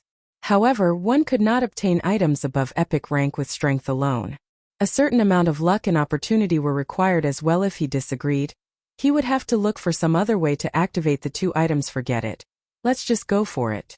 Shifeng gnashed his teeth as he agreed to the merger. Suddenly, the two crystal balls transformed into two bubbles of liquid. The crystal ball Shifeng had obtained from the Eternal Courtyard transformed into a blue liquid, whereas the transparent crystal ball Shifeng had stolen from the Orc King transformed into golden liquid. The two liquids then merged, and as if they tried to devour one another, the newly formed liquid turned blue in one moment and gold in the next. Meanwhile, the divine might exuded by the both grew stronger as more time passed. Is this really a merger? Immersed in the divine might from the two liquids, Shifeng's discomfort was unbearable after several minutes of resisting each other. The two liquids finally became one. The dark blue crystal ball from the Eternal Courtyard had emerged victorious after merging. The shape of the crystal ball had also changed. Instead of a crystal ball, it was now a dark blue metallic cup. Countless tiny blue runes were engraved around the cup's exterior. There was also a faint purple ring of light flowing around the cup. At this moment, the cup's divine might was far stronger than the one Shifeng had felt before. So powerful, Shifeng exclaimed. He even dared to guarantee that this was the most powerful item he had ever seen. Even the fragmented legendary ranked Heavenly Dragon's Breath was far from matching this blue metallic cup. If not for this place being a private warehouse, he would have definitely caused a commotion inside the bank's hall. Meanwhile, any players caught within the blue cup's divine might would find it impossible to move. After all, if even a Tier 1 Blade Saint like himself struggled, Tier 0 players didn't have a prayer. If he could control this blue cup, he would have no problems dealing with even an army of thousands of elite players immediately. Shifeng checked the cup's information. However, just after Shifeng clicked to check the cup's attributes, he received -5000 frost damage, even with his finger still a distance away, instantly losing half of his HP. Isn't this a little too intense? Shifeng looked at his completely frozen hand, a layer of purple frost covering his entire arm. If his finger had moved even a little closer to the cup, he would most likely have lost his life on the spot. Shurfeng then took a look at the cup's attributes. Holy Grail, legendary item. Legend has it that the Holy Grail belongs to the goddess of life, and that it holds the power to bestow eternal life. However, after Ragnarok, the god of war had destroyed the Holy Grail and placed it in the eternal courtyard. The Holy Grail's restoration requires sufficient god's power. Only with an eternal heart can one truly hold the Holy Grail. Activatable skill dash. Power of evolution. Sacrifice one's own life force to evolve an item of the player's choice. However, there is a small possibility that the evolution process will fail. An evolved item's quality cannot exceed the fragmented legendary rank cooldown. 10 days. By the time Shurfeng finished reading the cup's attributes, his jaw hung to the floor. Legendary item. This was the first time he had ever actually seen one. Although the Holy Grail was neither a weapon nor a piece of equipment, among the various types of items found in God's domain, tools such as the Holy Grail were the most difficult to obtain. They were far rarer and more precious than weapons or equipment. Moreover, looking at the Holy Grail's description, it was obvious its rank could still be increased. However, he needed power of God to do so. Items such as the God Crystal should be able to supply it. However, looking at the streams of light overflowing from the Holy Grail, Shurfeng could not help but laugh bitterly. Although he had completely unsealed such an amazing item, he could not touch or control it. Shurfeng had also never heard of an item called the Eternal Heart before. Just how and where was he supposed to obtain one? Fortunately, he could still use the power of evolution. After all, he didn't have to control the Holy Grail to use the skill. He only needed to sacrifice some of his life force. The term life force referred to a player's HP. For all Shurfeng cared, the Holy Grail could have as much of his HP as it wanted him? That's not right. Shurfeng thought it over for a moment, feeling that something was amiss. A skill capable of evolving an item. Such an OP skill should not only require a sacrifice of HP. Even the skill's 10-day cooldown was insignificant. God's domain always followed the rule of equivalent exchange. However, this was obviously not an equivalent exchange. Otherwise, even if the success chance wasn't 100%, having an opportunity to obtain a fragmented legendary item once every 10 days was still astounding. Obviously, Shurfeng wanted to try it. The Holy Grail had a cooldown of 10 days. If he did not activate it now, wouldn't it be a waste? Which item should I evolve? Shurfeng looked through his warehouse and bag. Feeling very indecisive, he only had one chance to evolve an item every 10 days. If the item he evolved now had little use to him, he would suffer a huge loss. Should I evolve the 7 Luminaries ring? Shurfeng could not help but stare at the 7 Luminaries ring around his finger as the replica of a godly relic. It was already frighteningly powerful, even at only epic rank. If the ring were upgraded to fragmented legendary rank, it would be godlike. No. Shurfeng immediately shook his head. If he upgraded the ring to fragmented legendary rank, the equipment requirement would definitely soar. He wouldn't be able to equip the ring. The impact on his current strength would be painful. Moreover, Shurfeng did not doubt that the success rate of evolving an item to fragmented legendary rank would be abysmally low. It would be a huge pity to waste an opportunity to evolve an item. The best choice he could make right now was to evolve a dark gold item to an epic item. With this idea, Shurfeng shifted his gaze to the Purgatory's shadow. As a dark gold weapon, if he could promote it to an epic weapon, then it would increase his overall combat power significantly. At that time, even Summer Sunshine would easily suffer defeat at his hands. As the leader of a guild, however, his first and foremost priority was to increase his guild's strength. Currently, his personal strength was sufficient. Even if he became slightly stronger, it would not impact the guild. Suddenly, a streak of light flashed past Shurfeng's eyes. That's right. How could I forget? There's still the Icarus's heart. Shurfeng laughed. If he evolved Icarus's heart, it would help the guild tremendously. Just the meager 5 points of luck it provided had allowed him to obtain so many Tier 1 set equipment. If he could evolve Icarus's heart further, raising the luck it provided even a little, couldn't he obtain even better items? Although Icarus's heart was already capable of evolving, he needed the souls of Lord-ranked monsters to do so. Even so, based on Shurfeng's estimates, he should only be able to evolve Icarus's heart to dark gold rank at maximum. After all, it was an item he got from a dark gold treasure chest. It was utterly impossible for him to obtain an epic ranked necklace. I'll choose you. Shurfeng smiled as he removed Icarus's heart from his neck. He then adjusted the 7 Luminaries ring to the aura of water and activated Life Bloom, healing himself. Previously, He had received a significant amount of damage just by approaching the Holy Grail. He would have to touch it again, so he had to heal himself back to full HP. He could not afford to miss any in a moment. Shifeng's 10,000 plus HP recovered to full. Shifeng then tapped on the touchscreen that was very close to the Holy Grail. Choosing to use Power of Evolution, the instant his finger collided with the touchscreen, Shifeng lost 7,000 HP. However, Life Bloom quickly regenerated a significant amount of the missing HP. Only when he recovered to full HP did Shifeng proceed to select Icarus's heart as the target of evolution system. Are you willing to permanently lose 400 HP to evolve the Icarus's heart? Crap, that's the requirement? Shifeng could not help but curse. It was actually a permanent loss. No wonder it could allow an item evolve to a maximum of fragmented legendary rank. Chapter 516 Successful Evolution. In God's domain, aside from leveling up, it was extremely difficult for players to obtain permanent attributes. Losing 400 HP, or the equivalent of 20 endurance points, would significantly weaken a player. Even Shifeng would mourn the attribute loss, let alone other players. However, despite having seen the true side of the power of evolution, Shifeng still chose to sacrifice 400 HP, albeit begrudgingly. Although 400 HP was precious, it could not beat being able to upgrade the Icarus's heart to epic rank. Moreover, Shifeng knew of several methods to increase his endurance permanently. He could easily make up for the loss he suffered now. Shifeng then clicked agree.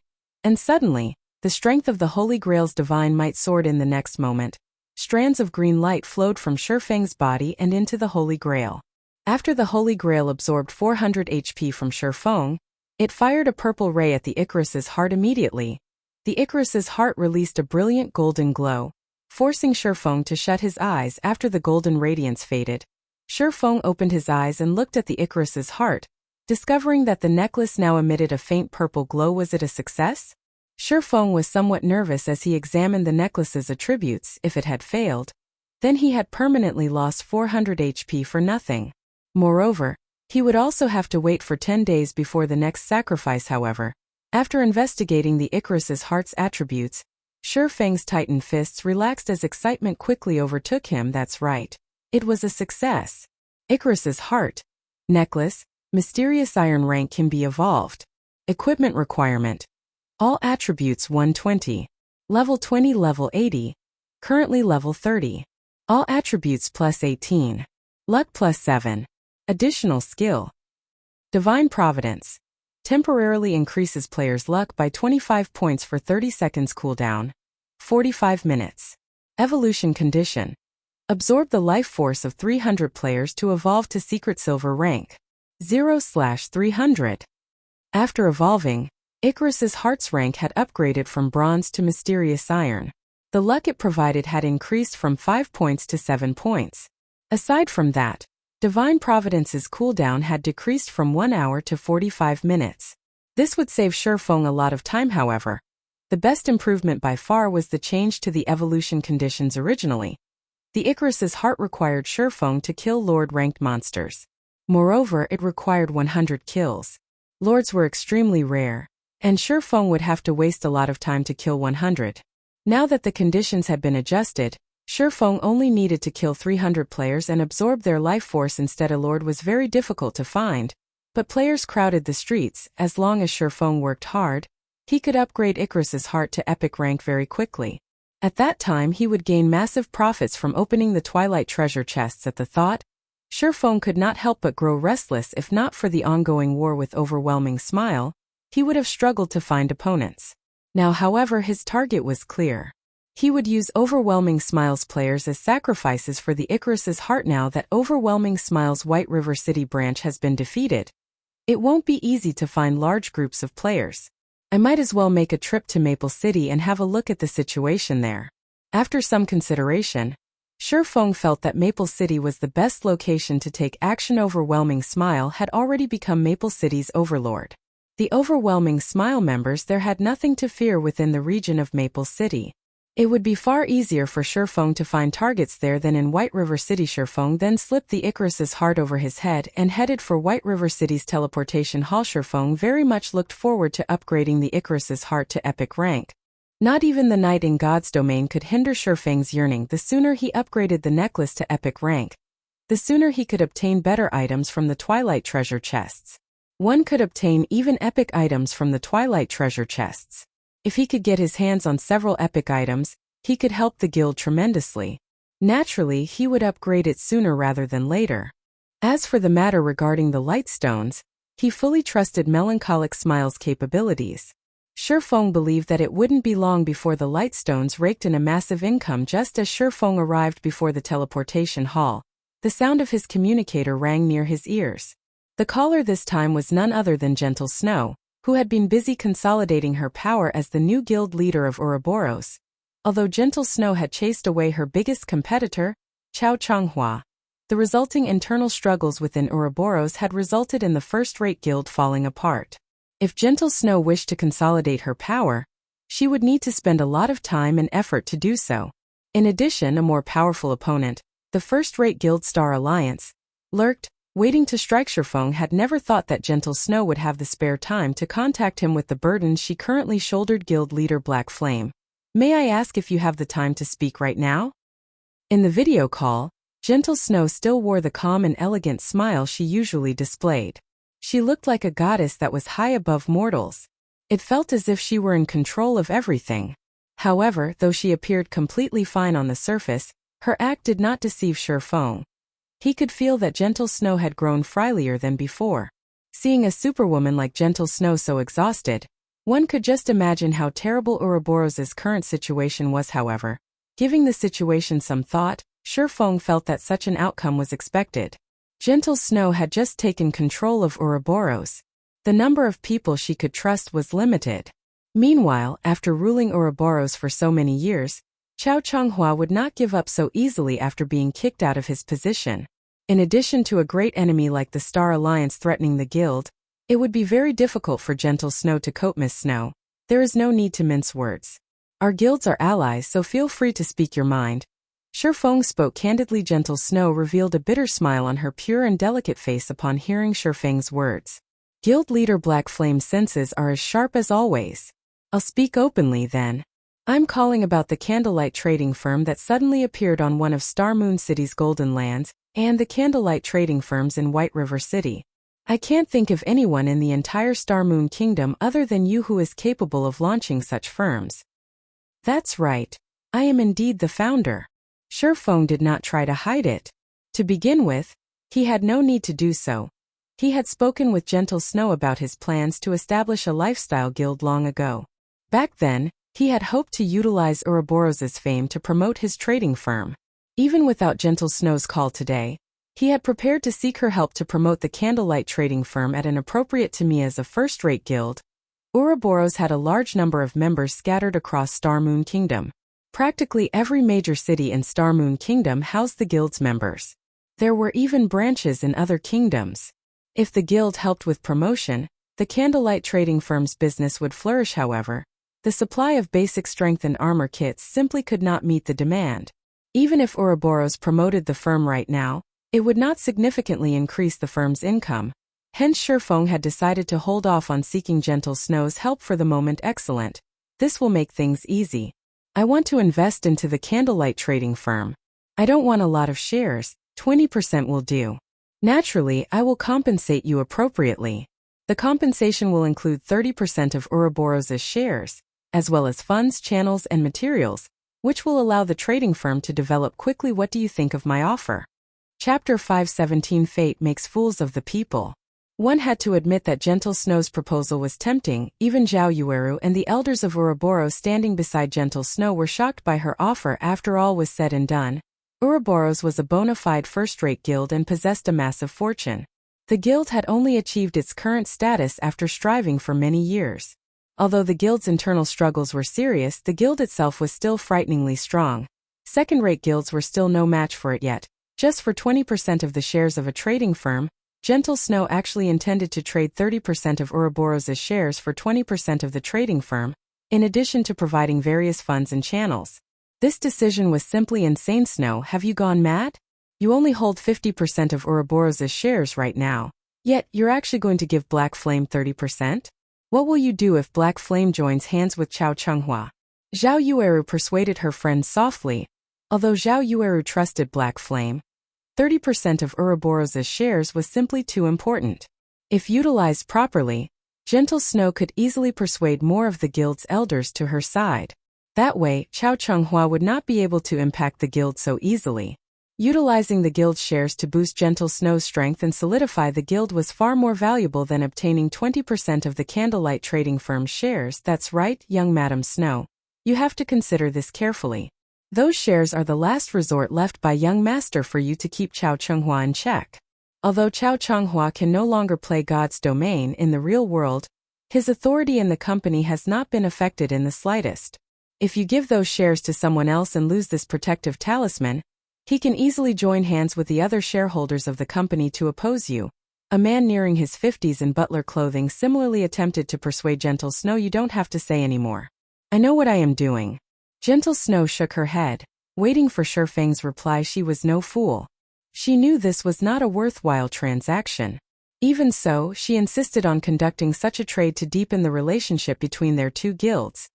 Although she was the guild leader of Ouroboros and one of the major shareholders of the company, neither her authority nor her words were of any use.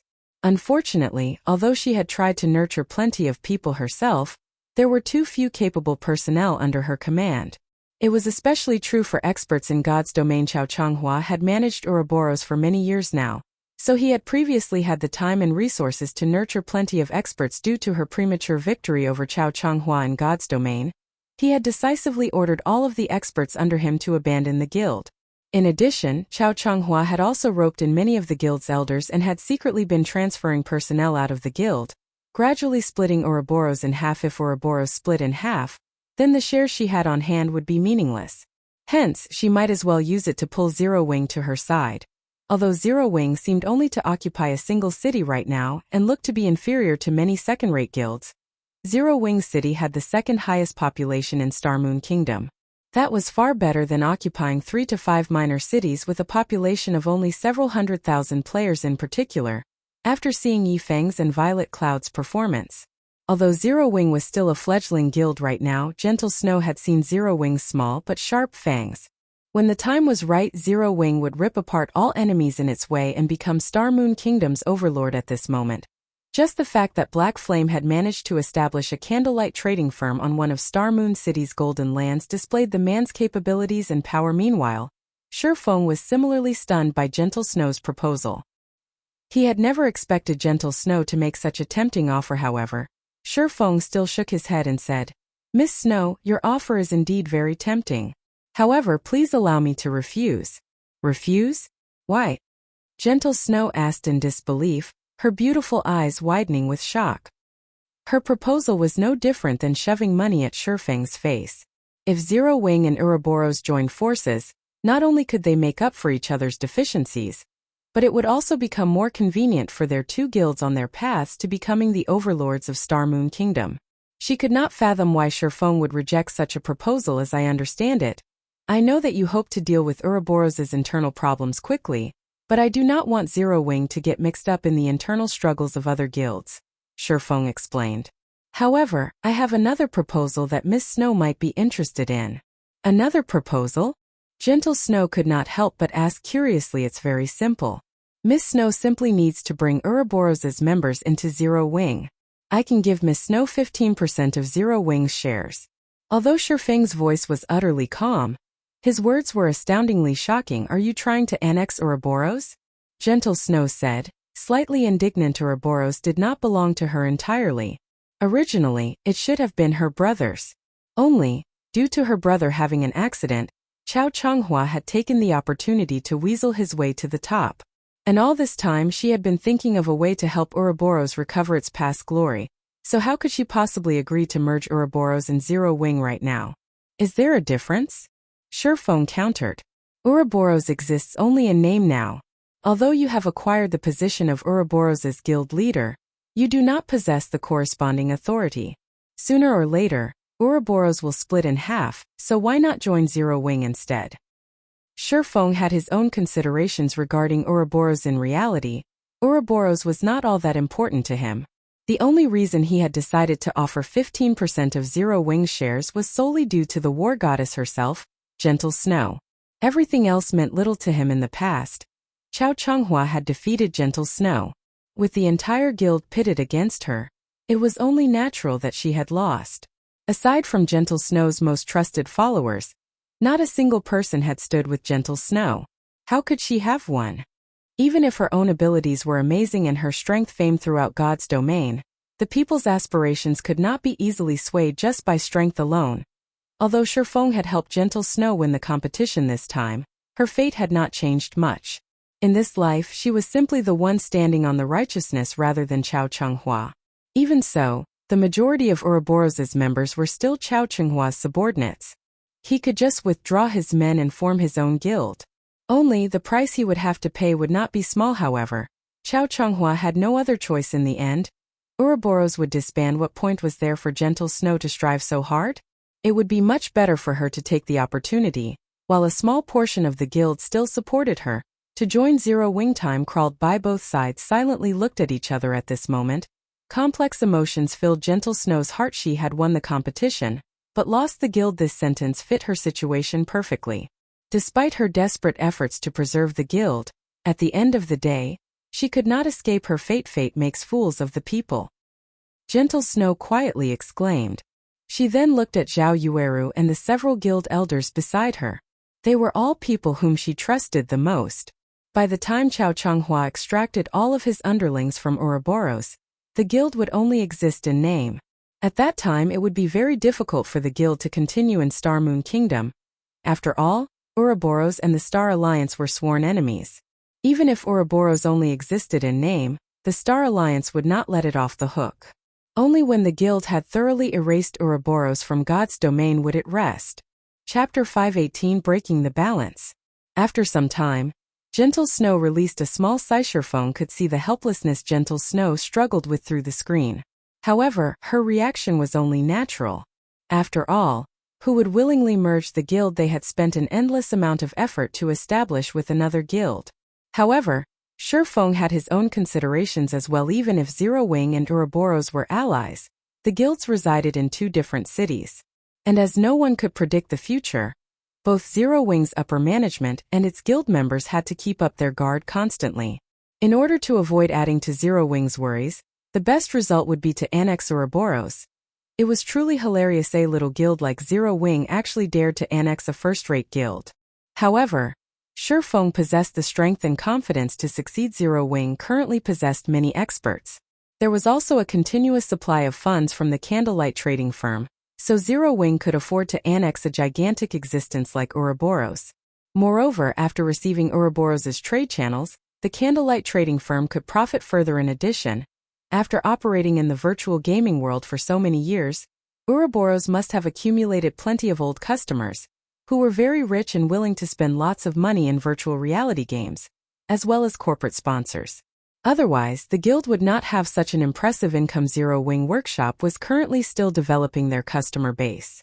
If the workshop could claim Ouroboros's old customers, it could very quickly earn large sums of credits, unlike the workshop's current state where it was without a stable income and required Shifeng to look for a source himself. Guild leader Black Flame, I need some time to consider this matter, Gentle Snow said after calming down.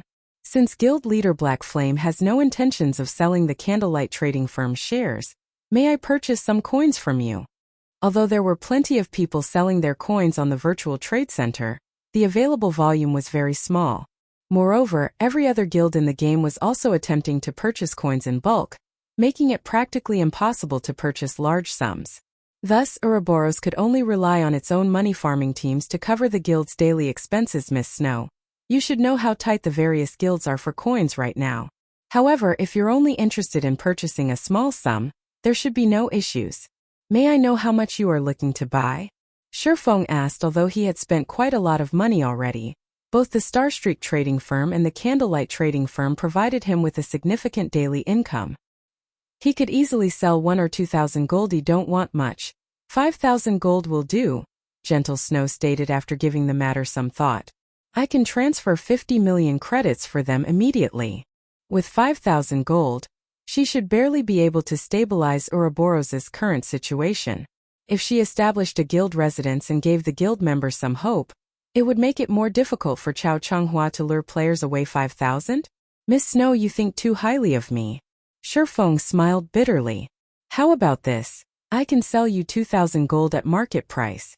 However, I will require Ouroboros' help to purchase a few plots of land in Star Moon Kingdom's top 10 cities, and to promote the Candlelight trading firm. Coin's market value constantly depreciated. Currently, one gold coin was worth about 6,000 credits. One could roughly purchase a piece of level 25 mysterious iron equipment or level 20 secret silver equipment with that kind of money. Gentle Snow's offer to purchase 5,000 gold at 50 million credits was far above market value. However, even if she had 50 million credits, she couldn't even purchase 4,000 gold, much less 5,000. Otherwise, those corporate giants would have long since bought up all the available lands in major cities. One could say that coins were at their peak value right now. If one could purchase a good plot of land now, they could earn back the money spent by 10, or even dozens of times. These massive corporations naturally would not hold back from spending their credits. Unfortunately, such a thing was simply not possible. 2,000 gold? Gentle Snow was immediately stunned. Before, she had only mentioned 5,000 gold with the intention of probing Zero Wing's bottom line. Throughout God's domain, there was not a single guild that was capable of revealing 5,000 gold. Yet Shifeng had just casually mentioned that he would sell her 2,000 gold. 2,000 gold. In order to acquire so much money, she would have to spend several days relentlessly trying to purchase coins and draft the guild's money farming teams and her confidants. On the other hand, even after purchasing so many golden lands, Shifeng could still afford to sell 2,000 gold. His financial prowess was unmatched. Is it not enough? Shifeng pondered for a moment before saying, I can offer you 3,000 gold at most. If it is still not enough, you will have to look for other avenues yourself. Gentle Snow had helped him plenty of times, so he would not kick her while she was down. He would help her to the best of his ability so long as it was within his capability. Although he had a lot of money, he needed that money to purchase lands and set up shops in other cities.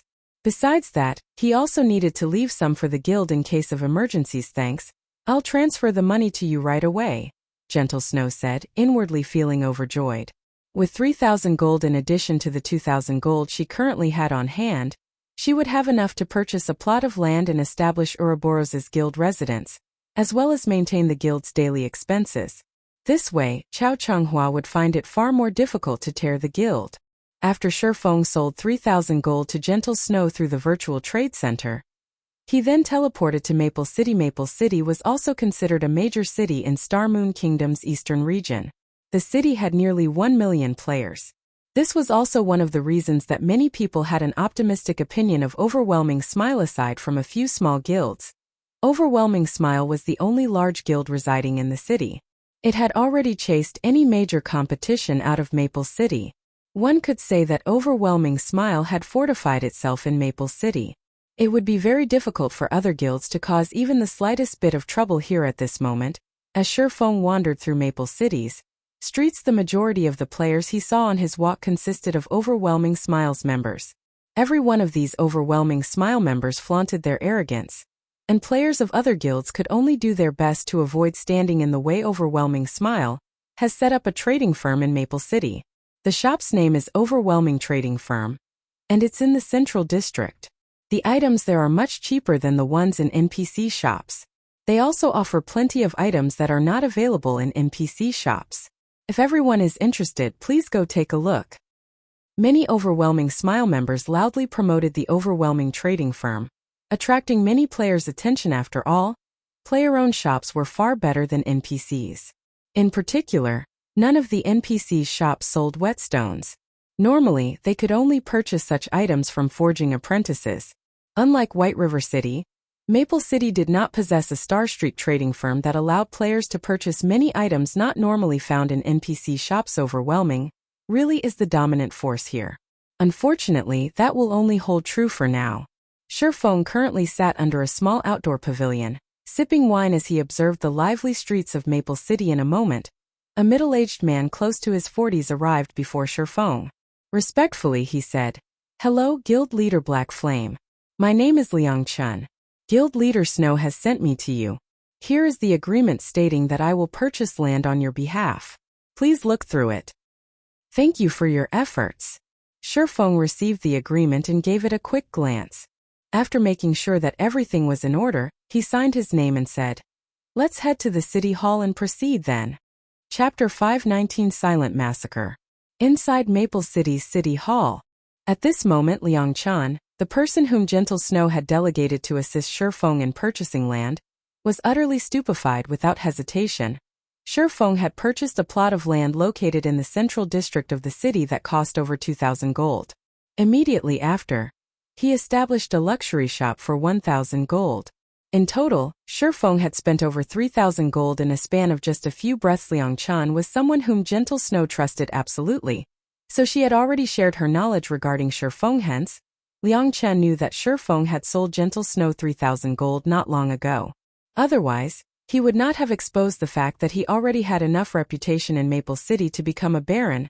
Although Maple City was not as good as White River City, the number of players who had reached the reputation of a baron was still extremely low. There should only be 2 or 3 such players throughout Maple City right now. Previously, Shifeng had spent 3,000 gold. Now, he had spent over 3,000 gold once again. This level of wealth far surpassed Ouroboros with such financial prowess. Who could possibly challenge Zero Wing in a war of attrition? Only now did Liang Chan finally realize why Overwhelming Smile, a guild that had managed to dominate Maple City, had failed to defeat Zero Wing, and why Zero Wing was publicly acknowledged as White River City's #1 guild. The other first-rate guild's upper managers believed in their hearts that, although it was no match for Zero Wing in White River City, particularly in terms of the number of experts each guild possessed, Overwhelming Smile would still emerge victorious. After all, Overwhelming Smile possessed ample funds, whereas Zero Wing was a guild with no background or capital at all. At most, Zero Wing could only hold out for a bit longer. However, now that Liang Chan re-examined the situation, even 3 Overwhelming Smiles would not be enough to defeat Zero Wing. It seems the sky in Maple City will change soon. Liang Chan inwardly sighed. After learning more about God's domain, the various guilds had obtained a general understanding of its rules. If a guild wanted to become an overlord in the game, they required 3 things: experts, financial prowess consisting mainly of coins, and member count. Among these 3 points, member count was the least important, as it was very easy to increase a guild's population. As long as a guild possessed sufficient financial prowess, they could increase their member count indefinitely. God's domain was different from past virtual reality games where member count was a guild's top priority. In past virtual reality games, the differences between each individual player were simply too small. In these games, numbers equaled power. If one person was not enough, then they could just send a group. If a group was not enough, then they could send 100 players. Sooner or later, they were bound to exhaust their enemies to death. Unfortunately, God's domain was different. A single top-tier expert could single-handedly dominate an entire region. Moreover, unlike in past virtual reality games, the top-tier experts of God's domain were not easily produced. In the past, one could easily become a top-tier expert if they had sufficiently powerful equipment. Now, however, players needed sufficiently powerful combat techniques to qualify as a top-tier expert. Meanwhile, Overwhelming Smile was far behind Zero Wing regarding both experts and financial prowess. The result of the confrontation between the 2 guilds was already self-evident in reality. So long as Overwhelming Smile hurriedly established their trade and earned large sums of money through it, they would have a fighting chance.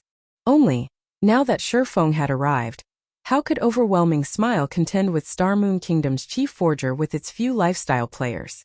Moreover, the Candlelight trading firm possessed 3 bona fide forgers. They were several times more powerful than advanced forging apprentices. The Candlelight trading firm also possessed the tactical weapon known as the basic strengthened armor kits.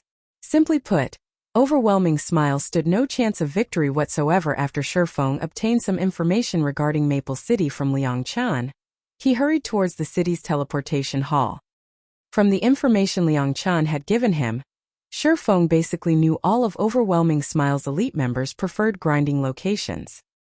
He could use this chance to sacrifice these players to the Icarus's Heart Guild's elite members were different from ordinary players. When night arrived, ordinary players would usually return to their respective cities to rest or log out of the game, whereas elite players would continue leveling out in the fields. Because of their equipment or combat techniques, elite players had no reason to fear the monsters at night. Only their leveling speed would slow somewhat this time of day. Even so, it was much better than others who could not level up at all. Even if their leveling speed were slower at night, they would gradually widen the gap between themselves and other players. As a result, the levels of guild elite members were usually a lot higher than ordinary players. Meanwhile, Overwhelming Smile's main grinding location was the Dragon Ridge. Dragon Ridge was a level 25 to 30 leveling area. The monsters inside consisted of dragon men. Dragon men were born with thick scales and had inherited the unparalleled strength of dragons. They were natural-born warriors. Moreover, as they were a small branch of the dragon race, dragon men also had an innate love for collecting treasures. Hence, dragon men had significantly higher drop rates. There were also many quests available in Dragon Ridge that required players to deal with the dragon men, so many players loved to level here. However, Overwhelming Smile monopolized the high resource areas within Dragon Ridge. So, other players could only complete some kill quests for dragon men in areas with low monster populations. Shortly after Sherfong teleported to Dragon Ridge and was in the midst of searching for Overwhelming Smile members, Melancholic Smile suddenly contacted him. Guild leader, I've completed the task you gave me. Sure enough, they tried to steal all 3 advanced forging apprentices who have learned the lightstone forging design regardless of cost. In the end, all 3 defected.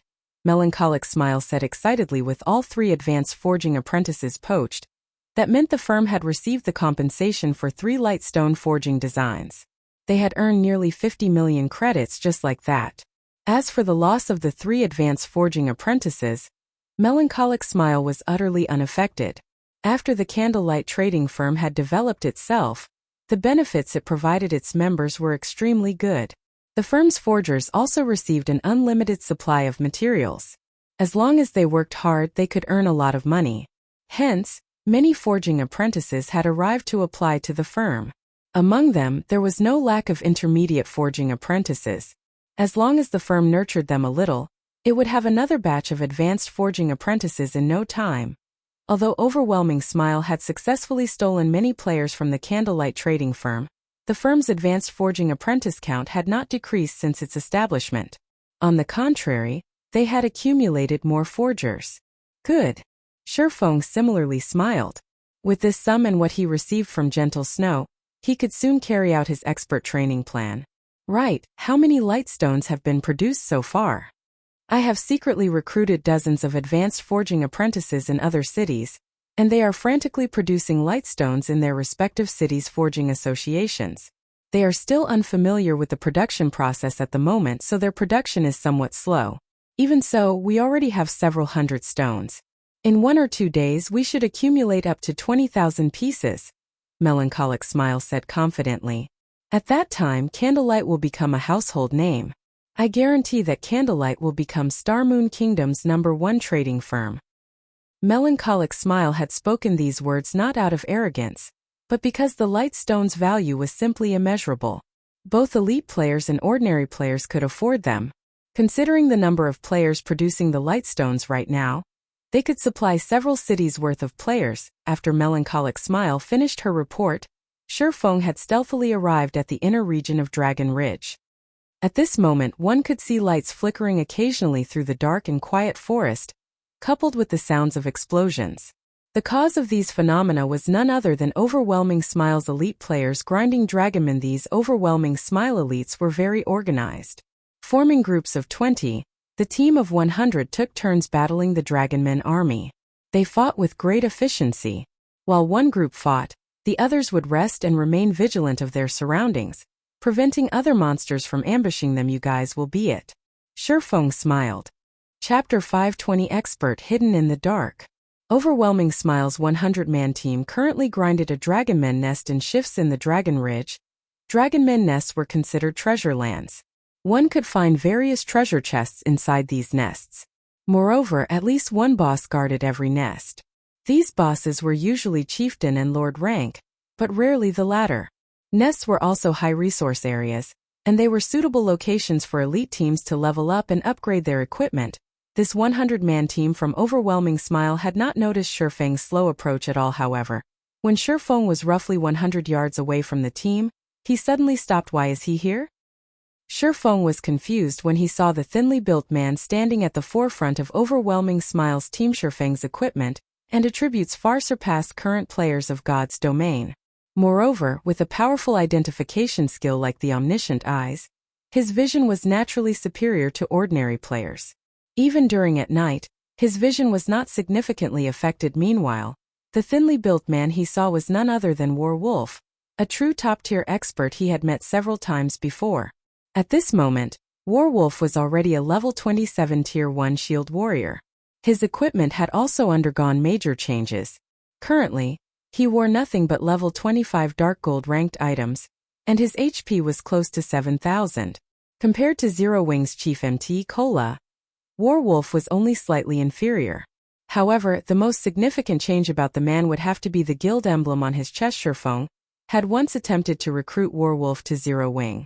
However, the latter had expressed his dislike of being bound by a guild, so Shurfeng had given up.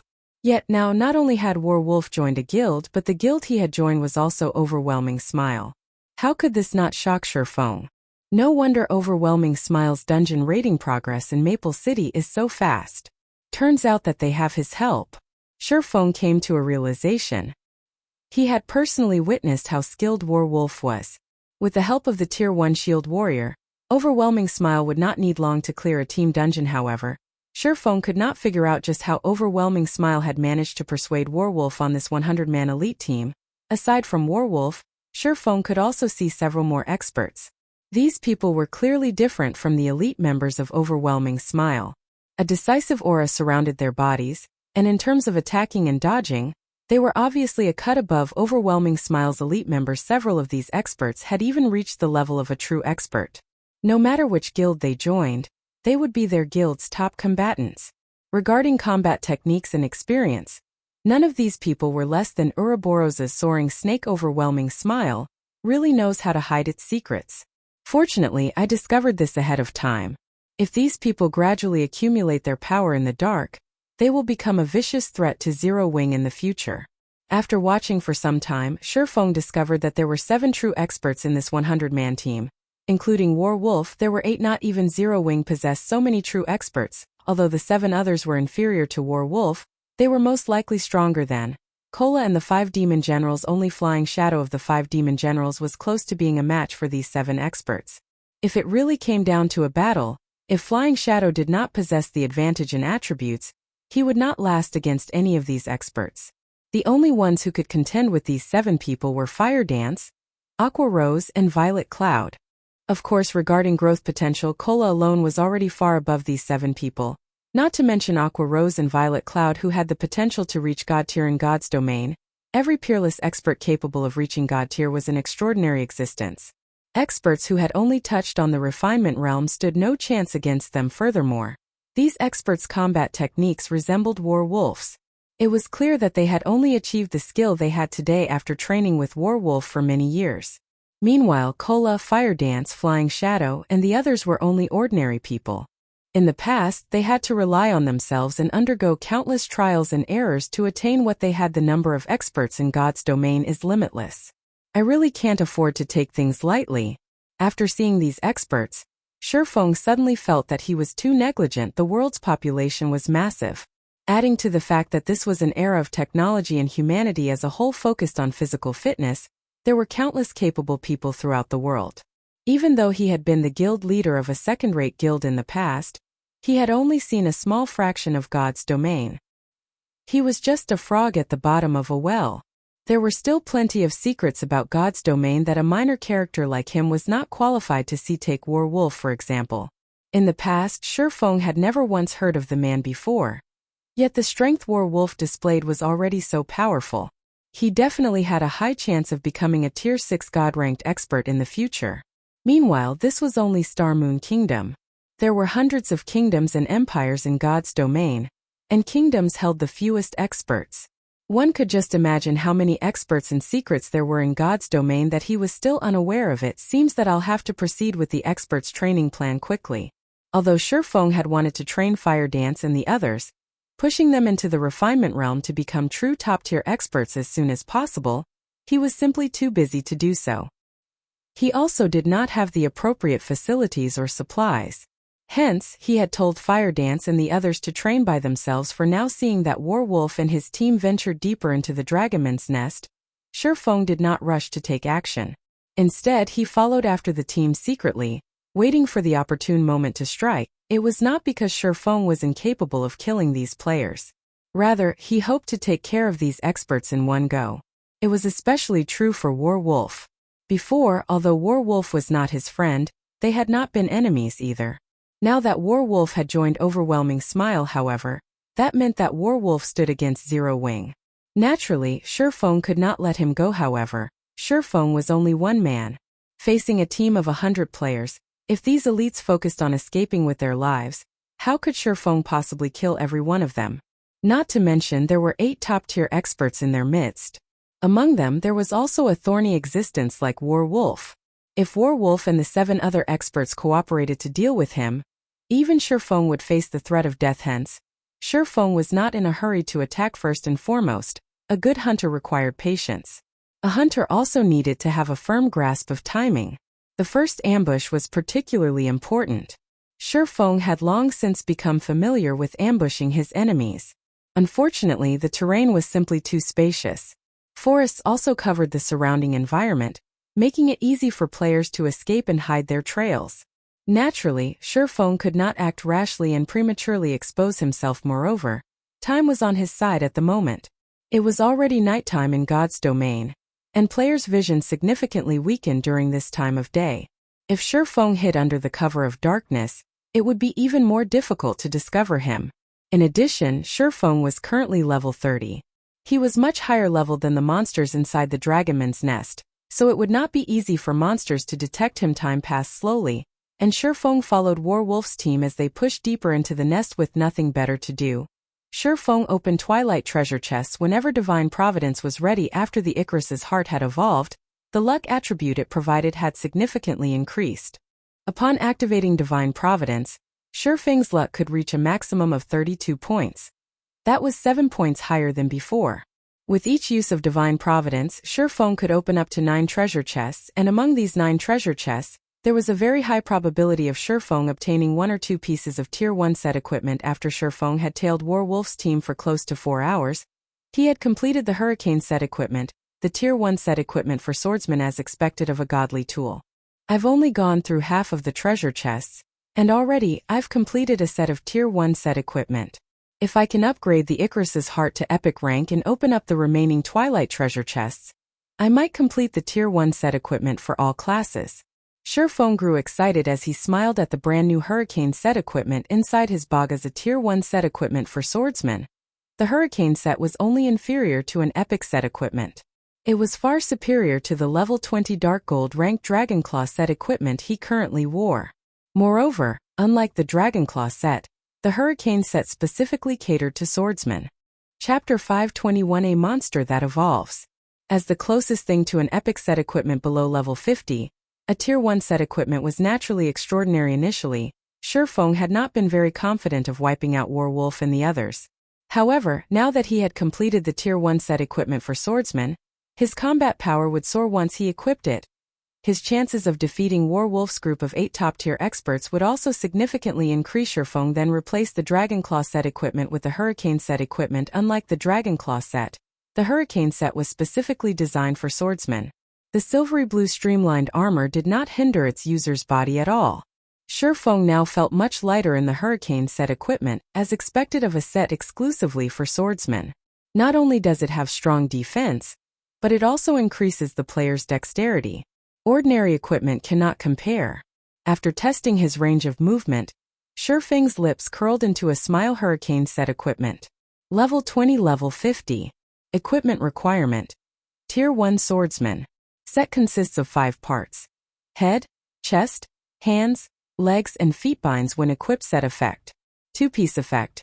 Damage increased by 10%, attack speed increased by 20%, and all swordsman skill effects increased by 20%. 4-piece effect.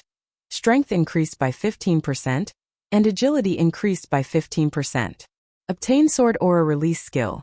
Deals 300% weapon damage to all enemies within a radius of 5 yards, knocking back all enemies by 12 yards and stunning them for 1 second. Cooldown. 1 minute. 5-piece effect. All swordsman skill cooldowns reduced by 20%. Receive 1 stack of hurricane energy every time you deal damage to the target. Each stack increases attack speed by 2% and attack range by 1 yard for 20 seconds. Maximum of 10 stacks. Obtain Hurricane skill. Deals 200% plus 30% asterisk number of hurricane energy stacks. Weapon damage in a cone to enemies within a range of 20 yards and lifts all targets struck into the air, preventing movement for 5 seconds. Cooldown. 10 minutes with the set's basic attributes. Shurfeng's strength finally broke past the 500-point threshold, even without entering a berserk state. His agility also passed 600 points. Regarding movement speed and attack speed, Shurfeng was confident he would not lose to any player unless that player wore an epic set equipment. Moreover, even if they wore an epic set equipment, it was not necessarily better than the Hurricane set equipment. Once equipment reached Dark Gold rank or above, it would undergo a unique transformation. This transformation was not reflected in the equipment's information. Rather, the set provided a hidden advantage. This advantage came in the form of the equipment's compatibility with the player's movements. It was similar to how a person would find it uncomfortable wearing shoes and clothing that did not fit. Every class and player had different movement habits. Ordinary equipment was standardized, not adapting to a player's movement habits, and was somewhat inconvenient for a player. Although the inconvenience might seem negligible to ordinary players, to experts, this inconvenience was like having a nail in their shoe. It would cause their movements to become awkward and significantly affect their performances. A Tier 1 set equipment's quality was higher than Dark Gold. Hence, in the system's settings, the set equipment would adjust to fit the player's class movement habits. Currently, Shurfeng felt as if the nail that had been inside his shoe was finally gone. He could now move unhindered, following which, Shurfeng resumed his wait in the shadows. Wolf, and the others were already close to the heart of the Dragonman's nest. The terrain was narrow with mountains looming on each side. The team could only advance or retreat. There was no third option. This place was the best location to set up an ambush. Boss Wolf, I've already scouted ahead.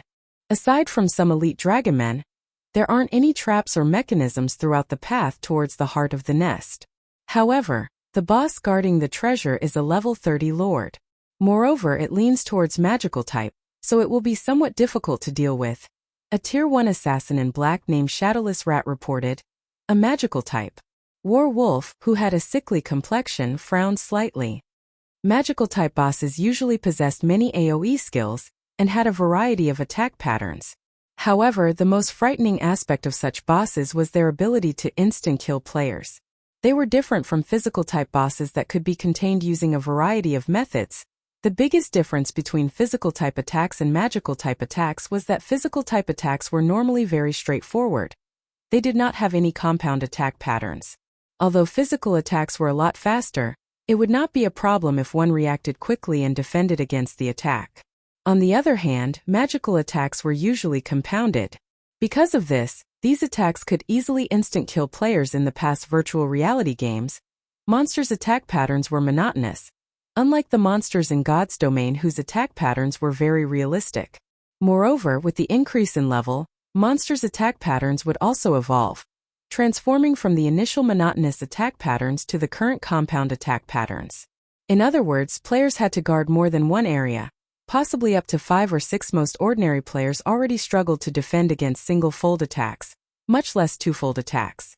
The simplest example of a two-fold attack was an attack that came in tandem. In a panic, there was a high chance that both attacks would strike ordinary players.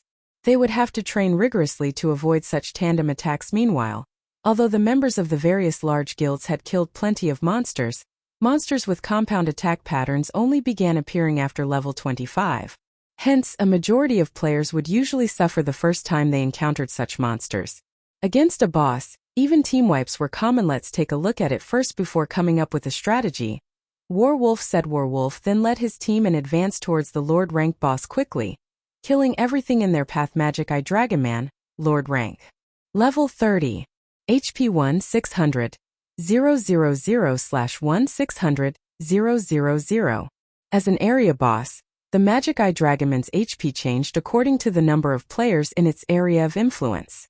The minimum limit was 20 players, and if there were more than 20 players within range, its HP would increase accordingly.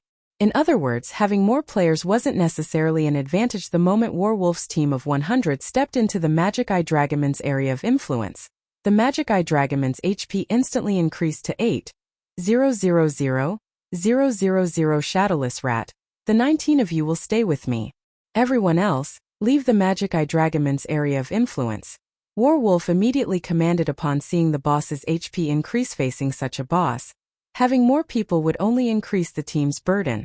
Their team had 8 experts who could easily deal with compound attacks, while the other 12 were veteran gamers who could deal with compound attacks relatively well.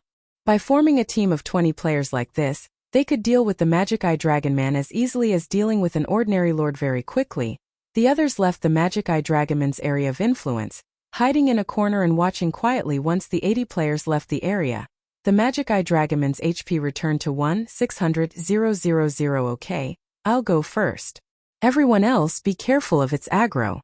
Saying so, Warwolf dashed forward, charging at the Magic Eye Dragonman, who had a pitch-black tail and was covered in scales.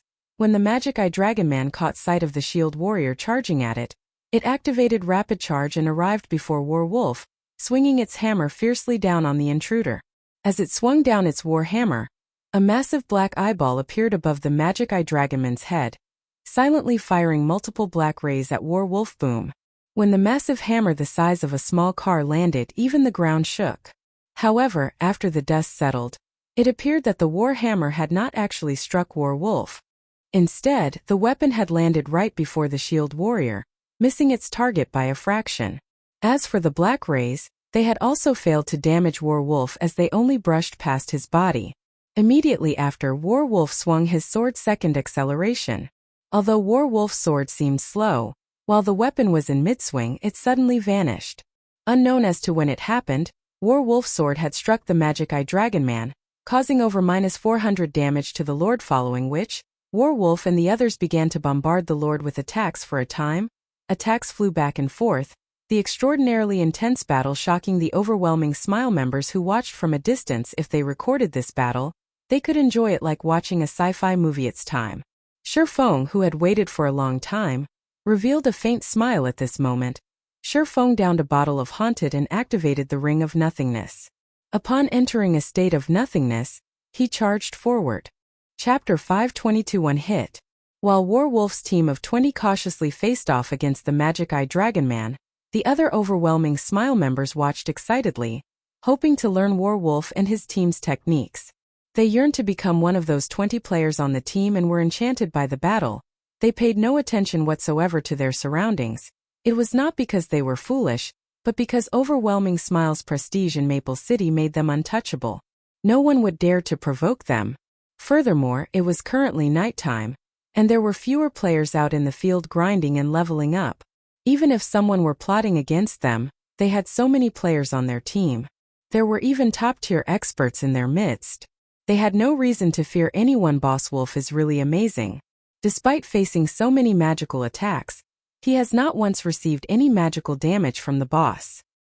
I know, right? If I had just half of Boss Wolf's abilities, I could easily become the chief MT of other first-rate guilds. Half? In my opinion, 1/3 would be enough to become the chief MT of Star Moon Kingdom. Didn't you see how Boss Warwolf tanked the final boss of a 20-man Hell Mode team dungeon all by himself? Even when the previous 2 MTs had all of the healers on them, the final boss still took them out easily. Meanwhile, after Boss Warwolf arrived, he tanked the boss all by himself and only required 1 healer to keep him alive. My jaw nearly hit the ground. When the spectating crowd spoke about Warwolf, admiration for the shield warrior filled their hearts due to Warwolf's appearance. The 20-man Hell Mode team dungeons that had previously given overwhelming Smile a headache had become very easy to raid. If not for the 50-man large-scale team dungeons having too high of a requirement, overwhelming Smile would have long since obtained the first clear. Huh? Why does it suddenly feel hot? Hot? Now that you mention it, you're right. Isn't it nighttime right now? Several players began to glance around, searching for the source of the sudden heat. However, they had not noticed anything in particular. Wait, above us. A vigilant assassin shouted as he pointed towards the sky. Immediately, everyone shifted their gazes upward, only to find an endless stream of fire-type mana gathering above their heads, condensing into a fire that rained down on them. Meanwhile, a spinning wall of flames had appeared around them. The ground beneath their feet also began to boil. This phenomenon was none other than Shifeng's firestorm after Shifeng had upgraded the 7 Luminaries ring. The level 7 firestorm now had an effective radius of 30 yards, and the skill shrouded all 80 spectating players before Overwhelming Smile's elites could react. A damage of over -10,000 points appeared above each of their heads. Werewolf had the highest HP in Overwhelming Smile, yet even he only had close to 7,000 HP. After a storm of flames swept through the crowd, silence permeated the area. All 80 members of Overwhelming Smile had been reduced to ash. Due to Haunted's effect, the drop rate of all of the players Shifeng had killed had multiplied. Moreover, due to Shifeng absorbing their immortal souls, not only had these players lost their levels and equipment, but they were also barred from logging into God's domain for a long period. Good. Only you guys are left. Hiding a short distance away, Shifeng revealed a satisfied smile. This was the fearsome aspect of large-scale destruction spells. In the past, there had been a saying in God's domain. One would rather incur the ire of a God-tier assassin rather than provoke a player with large-scale destruction spells. God-tier assassins were only powerful against individual players. However, a player who knew large-scale destruction spells could annihilate an entire army by themselves. If a God-tier assassin was likened to a sniper rifle, then a player with large-scale destruction spells was like a strategic missile.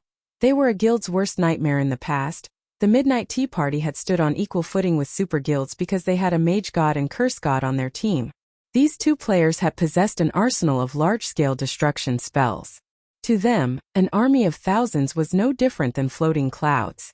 A single tier 6 large-scale destruction spell could easily wipe out the entire army after killing the 80 Overwhelming Smile members. Shifeng did not bother picking up the loot scattered across the ground.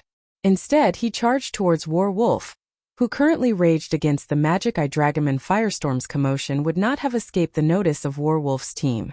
While both sides were engaged in an intense battle, Shifeng could not waste this opportunity by picking up loot. Boss Wolf, the members on standby have been wiped out. What are we supposed to do now? Shadowless Rat asked, a lingering fear in his eyes as he watched the raging inferno that faded gradually. At this moment, the names of their team members on standby had turned gray. Retreat for now. Otherwise, our chances of victory will be too low if we have to fight the boss while dealing with this new enemy. Werewolf immediately shouted in the team chat. I'll cover for you guys. Everyone retreat. One had to admit that Werewolf's team was very skilled. Despite realizing that a new enemy had arrived, they still retreated in an orderly manner. Werewolf also retreated slowly as he held off the boss. Only one person? While Shadowless Rat pulled away from the boss battle, he suddenly noticed a black figure dashing towards them. He sighed with relief at the sight. Licking the corner of his lips, he sneered and said, Boss Wolf, leave this bastard to me. He actually thinks he can provoke us and plunder our treasures? I'll teach him a lesson. Saying so, Shadowless Rat activated wind steps and dashed to meet the cloaked figure. Initially, Werewolf had intended to stop the assassin. However, after giving it some thought, he changed his mind. Seeing the enemy's movement speed, Werewolf had already managed to judge the enemy's strength. Although the enemy was an expert and possessed good attributes, he was still far from being a match for Shadowless Rat. Werewolf was very familiar with Shadowless Rat's strength. Among the 8 top-tier experts, the assassin ranked 3rd in one-on-one combat. He was more than enough to deal with an ordinary expert. Moreover, they had already destroyed 50% of the boss's HP. It would be a huge waste if they had to start all over again. Before, he had worried that the enemy was very powerful due to the fact that the latter possessed a large-scale destruction spell. Ordinary players could never possess such skills. At the very least, the enemy should be an extremely powerful expert or someone with the backing of a large guild. If it were someone targeting Overwhelming Smile as a whole, they would have no choice but to retreat. After all, with Overwhelming Smile's high prestige in Maple City, the enemy would have sent a team of several hundred players to deal with their 100-man team. However, since there was only one attacker, it should only be an expert trying to plunder their items. Shadowless Rat was more than enough to deal with such an expert. If Shadowless Rat was not enough, they could just send someone to help the assassin with their combat techniques. It was very dangerous for them to fight against the boss while fending off several hundred players. However, since the enemy was alone, one person should be enough to deal with the problem. The rest could focus on the boss when Shadowless Rat was only 30 yards away from Shurfeng. He activated stealth. He intended to finish off Shurfeng with a chain of attacks. However, who was Shurfeng? Under the gaze of omniscient eyes, no enemies could hide from Shurfeng. Up till now, Shurfeng had intentionally lowered his speed. He had not used his maximum suddenly. Shurfeng's speed increased. Only an afterimage remained in Shurfeng's original location so fast. Shadowless Rat immediately panicked. He knew that he had encountered a tough opponent this time. However, it was too late to retreat. The distance between him and Shurfeng was less than 20 yards. Activating Wind Blade, Shurfeng's speed sword, and in the blink of an eye, he had arrived before Shadowless Rat. He immediately swung his sword down towards the assassin. Shadowless Rat was greatly surprised. However, his instincts as an expert allowed him to react to the attack. After grasping the trajectory of Shurfeng's sword, he quickly moved his daggers to receive the attack. In the next moment, however, a black streak of light cut across Shadowless Rat. The assassin was then forced out of stealth, a shocked expression on his face as he looked at the black hooded figure before him. How could any attack possibly be so fast? Shadowless Rat looked at his bloodied chest, his heart palpitating as his HP quickly bottomed out. He then crumbled to the ground motionless.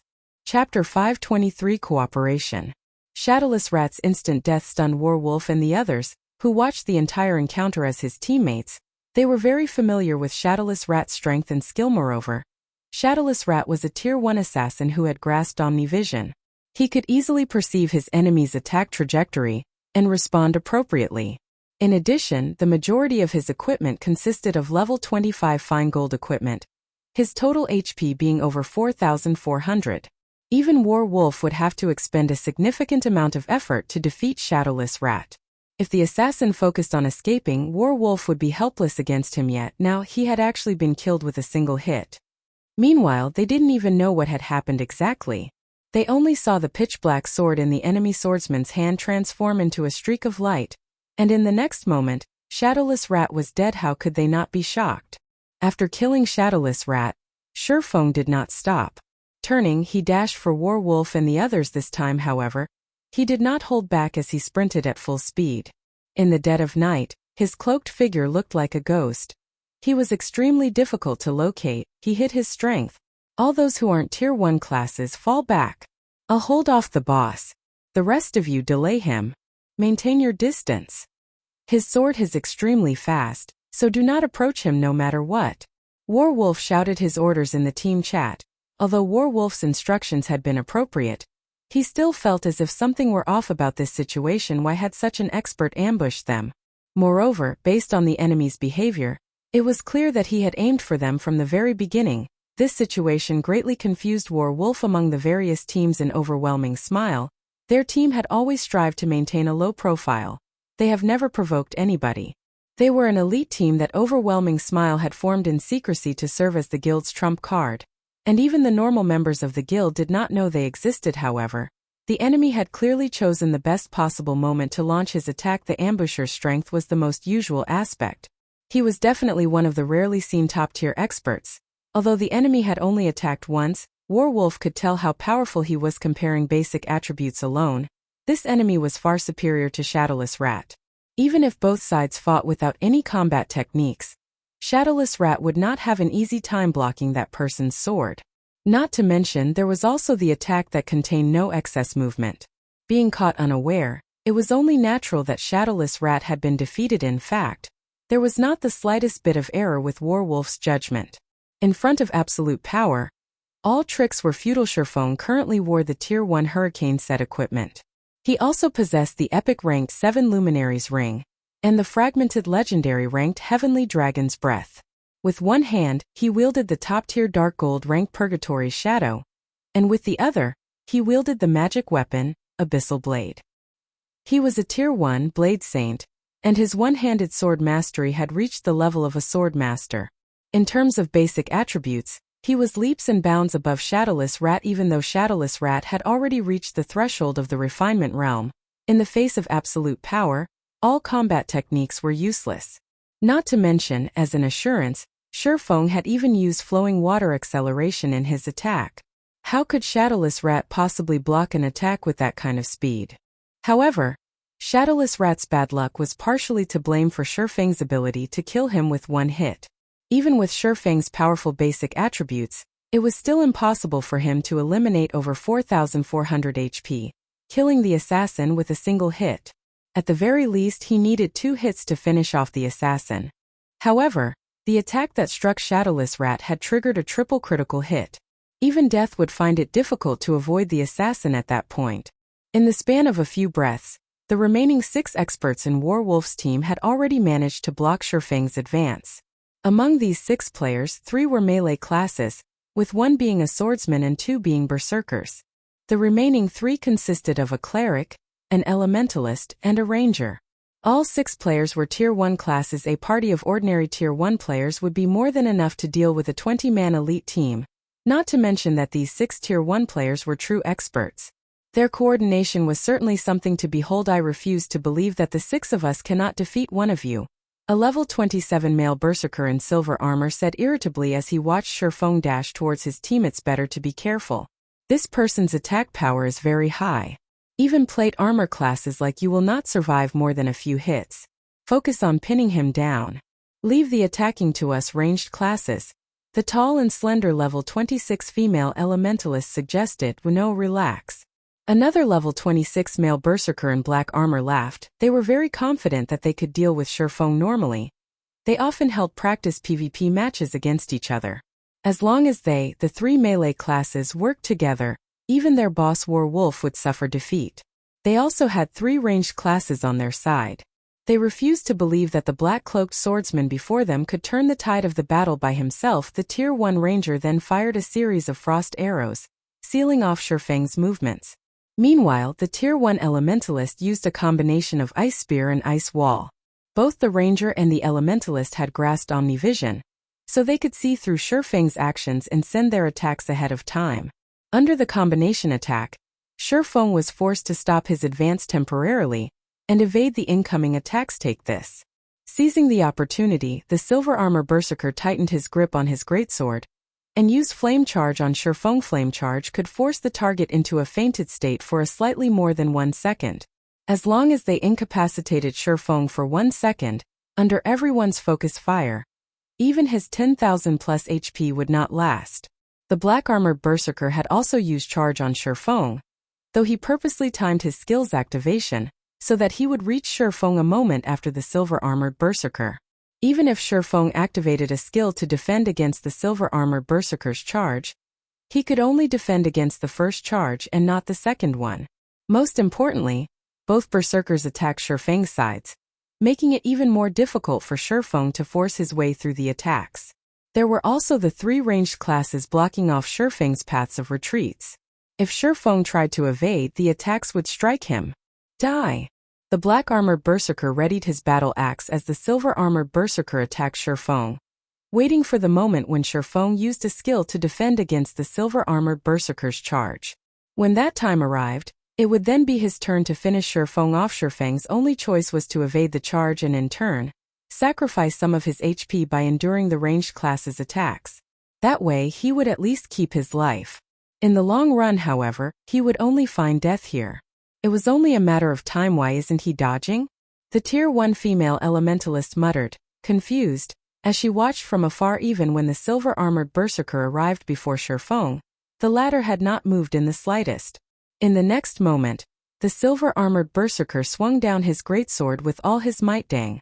Dazzling sparks scattered to the surroundings as Shurfeng blocked the silver-armored berserker's full-powered slash with one of his swords. Through dead. On the other side, the black-armored berserker sneered. Shurfeng had actually decided not to evade the attack. He had not even used a skill to defend himself. He was simply insane after being incapacitated by 2 charges. Not even a miracle could save him from death when the black-armored berserker arrived before Shurfeng and swung his axe. Everyone heard the sound of clashing metal once again. How?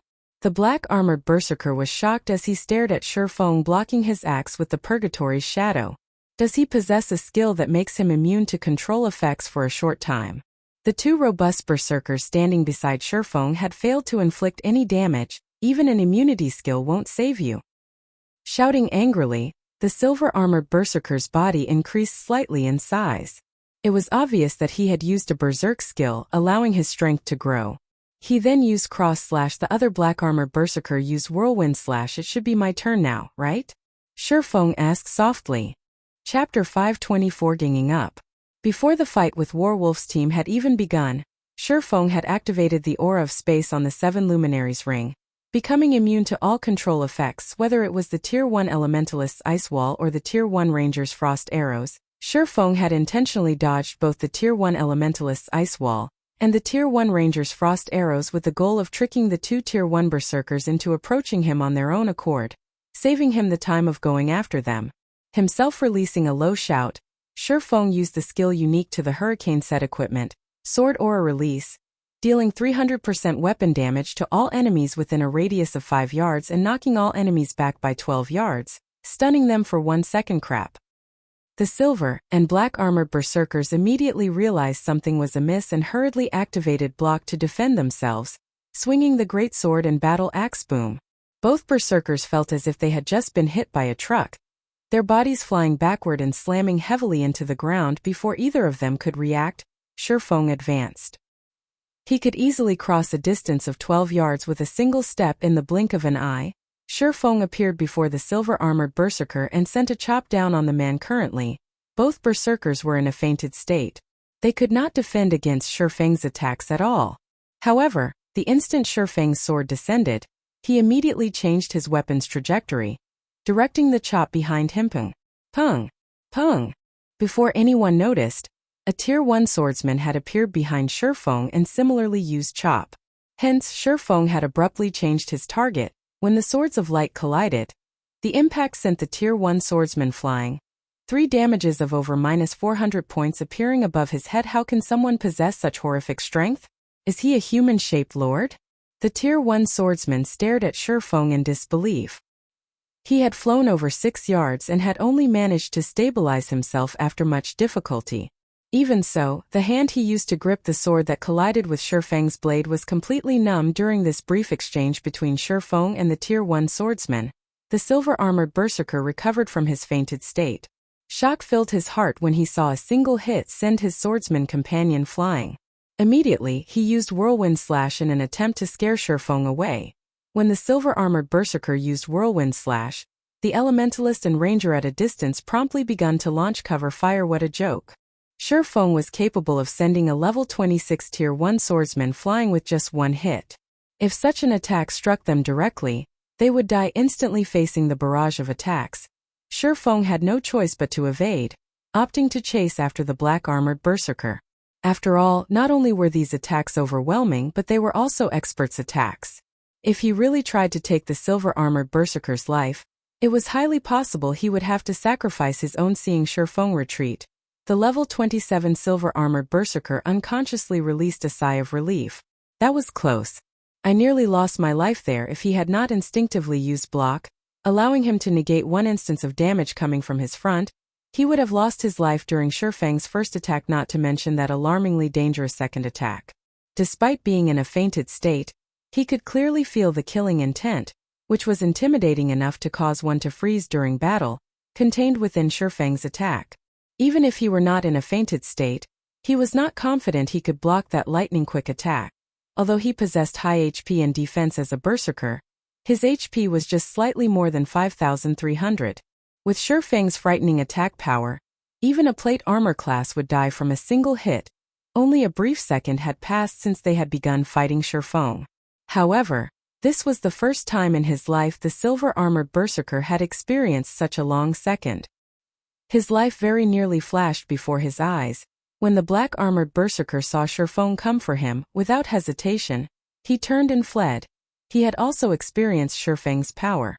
Not only were Shifeng's basic attributes leaps and bounds above theirs, but his combat techniques were also far beyond them. Facing such a person head-on was nothing short of suicide. While the black-armored berserker fled, the distant female elementalist cast Ice Wall and Ice Spheres to hinder Shifeng's movements. Although the spells could not reduce Shifeng's movement speed, they still dealt damage. Hence, Shifeng had no choice but to dodge the attacks. Besides that, the ranger consistently fired accurate attacks at Shifeng's movement trajectory, hindering the Blade Saint's chase of the black-armored berserker. The Tier 1 swordsman also trailed behind him, waiting for an opportune moment to strike. This is really annoying. Although Shifeng had expected such a situation, he could not help his slight irritation. Top-tier experts were top-tier experts for a reason. They were not as easy to deal with as other players. Although he was very fast, he was not fast enough that his enemies could not react. With the 6 of them cooperating perfectly, attacking and retreating simultaneously, Shifeng simply could not find any gaps to attack. As for using long-distance attacks such as Thundering Flash, Earth Splitter, and so on, these skills' casting times were too long. With these people's skills, they could easily dodge Shifeng's long-range attacks. Moreover, using such skills would also slow his movement, allowing these people to widen the gap between them, placing him at a disadvantage. However, these people's ranged attacks were also useless as Shifeng dodged them easily. As for confronting him in melee combat, they did not have the courage. They would be gambling with their lives if they tried to take on Shifeng's attacks for a time. Both sides were locked in a stalemate at this moment. Warwolf had shaken off the boss and dashed towards Shifeng with astonishing speed. Ha ha ha. Brat, you're finished. The silver-armored berserker could not help but laugh when he saw Warwolf running over to help them. Warwolf was a shield warrior. Not only did he possess a frightening defense, but he also had a shield. Adding in Warwolf's techniques, if he coordinated with them in melee combat, they could easily finish off Shifeng. Most importantly, while they had a healer, Shifeng did not. This battle's result was clear for all to see. Encircle him. Do not let him escape. Warwolf hurriedly shouted in the team chat. Boss, you can count on us. Overwhelming smiles. 12 other elites suddenly emerged from their hiding spots, each of them holding a crimson bead. Once they circled Shifeng, they immediately began chanting an incantation. Suddenly, a massive flame barrier rose from the ground, creating a dome that trapped Shifeng and the others inside. Brat, you're really not simple. We even have to use the sealing beads that we obtained from Hell Mode Team dungeons after going through much difficulty to deal with you. Don't even dream of escaping now. The silver-armored berserker laughed. No one was allowed to leave the sealing barrier. Unless Shifeng possessed a skill with tremendous destructive power, he would have to wait until the barrier exhausted its power. Meanwhile, the barrier had a duration of 15 minutes. It was more than enough to deal with Shifeng. Isn't he just one extra person? Do you guys really think you can handle me? Shifeng retorted with a laugh. You underestimate the effect one extra person can have. Even before this, you couldn't do anything to us. With Boss Wolf's help, we will break the balance and kill you. Don't blame us for ganging up on you. You're the one who ambushed us. Next time, make sure you think twice about who you attack. The silver-armored berserker sneered confidently. If 6 of you are just barely a match for me, I wonder how the 7 will cope with 2? Shifeng could not help but ask. Although Shifeng's voice was soft, everyone's chests tightened. Even with Warwolf's powerful aid, they felt that they would only have a 60% chance of taking down Shifeng. If another expert popped up, then 2? Do you think I'm a fool? Once this barrier is up, nobody is allowed to enter or leave. The silver-armored berserker refused to believe Shifeng's claim. However, the moment he finished speaking, another person suddenly appeared by Shifeng's side. Moreover, this person was a twin of their enemy. The killing intent this person radiated could similarly make one's heart skip a beat. Chapter 525 Instant Kill. Every member of Warwolf's elite team was stunned when they saw 2 Shifengs in front of them. What's going on here? One Shifeng had already given them plenty of trouble, and they even required Warwolf's help if they wanted any hope of defeating him. Now that there were 2, what were they supposed to do? A doppelganger, huh? Warwolf remained calm despite the sudden appearance of another Shifeng, and he immediately thought of a possibility in God's domain. Aside from the skills of the various classes, there was also a large variety of general skills. A skill capable of producing a doppelganger was not entirely impossible. It was just like how summoners could summon powerful monsters. When the others on the team heard Warwolf's statement, they realized that this was actually quite possible. Otherwise, how would they explain the situation before them? Everyone instantly released a sigh of relief. Although a doppelganger possessed some lethality, at the end of the day, a doppelganger was still a doppelganger. However, they quickly realized that they were sorely mistaken. They were outrageously wrong. The instant Shifeng's doppelganger showed itself, it dashed towards the Tier 1 swordsman. Although the speed of the doppelganger's sword was not as frightening as the real Shi Feng's, every one of the doppelganger's attacks forced the Tier 1 swordsman to take 3 to 5 steps back before he could stabilize himself. The Tier 1 swordsman was even forced to activate Defensive Blade to hold off the doppelganger's assault. "I'll help you." The black-armored berserker rushed towards Shi Feng's doppelganger, brandishing his battle axe. However, even with the aid of a top-tier berserker, the Tier 1 swordsman's HP rapidly decreased. The team's Tier 1 cleric had no choice but to heal the Tier 1 swordsman constantly to stabilize the latter's HP. The doppelganger's combat power flustered every one of its enemies. "Leave the doppelganger to me. Since it is a skill, there is definitely a duration. Once the duration ends, we will deal with the person himself," Werewolf snarled. He then used charge and arrived before the doppelganger. Shi Feng had to admit that Werewolf was indeed an expert who had already set foot into the refinement realm. Both his attacks and evasion were extremely accurate and meticulous. He always achieved the greatest of effects using the smallest of actions. In addition, that massive shield of his allowed him to guard the majority of his body from the doppelganger's attacks easily. Despite being forced into a constant retreat by the doppelganger's every move, his body remained as steady as a mountain. Amazing. If Cola was as skilled as Werewolf right now, we could definitely try to raid a 50-man Hell Mode team dungeon. Shi Feng pitied his situation while he watched Werewolf with Werewolf pinning down the doppelganger. The remaining 6 experts kept Shi Feng in check while they bided their time. However, before anyone could catch a breather, 12 swords suddenly appeared hovering around Shi Feng. Just looking at the gleaming edges of the blades made one's scalp tingle. "Since you guys see nothing wrong with ganging up on others, there's nothing wrong with me using my doppelganger and these 12 swords to deal with the 7 of you, right? Don't call me a bully, alright?" Shi Feng smiled faintly. He then controlled the 12 abyssal blade phantoms to attack the 6 experts. Suddenly, the silver-armored berserker and the other experts paled, their words sticking in their throats. Although the 12 abyssal blade phantoms did not contain much power, their damage was still significant. They could cause up to 45% of Shi Feng's damage. In addition, the phantoms were small, fast, and nimble, making it extremely difficult to avoid their strikes.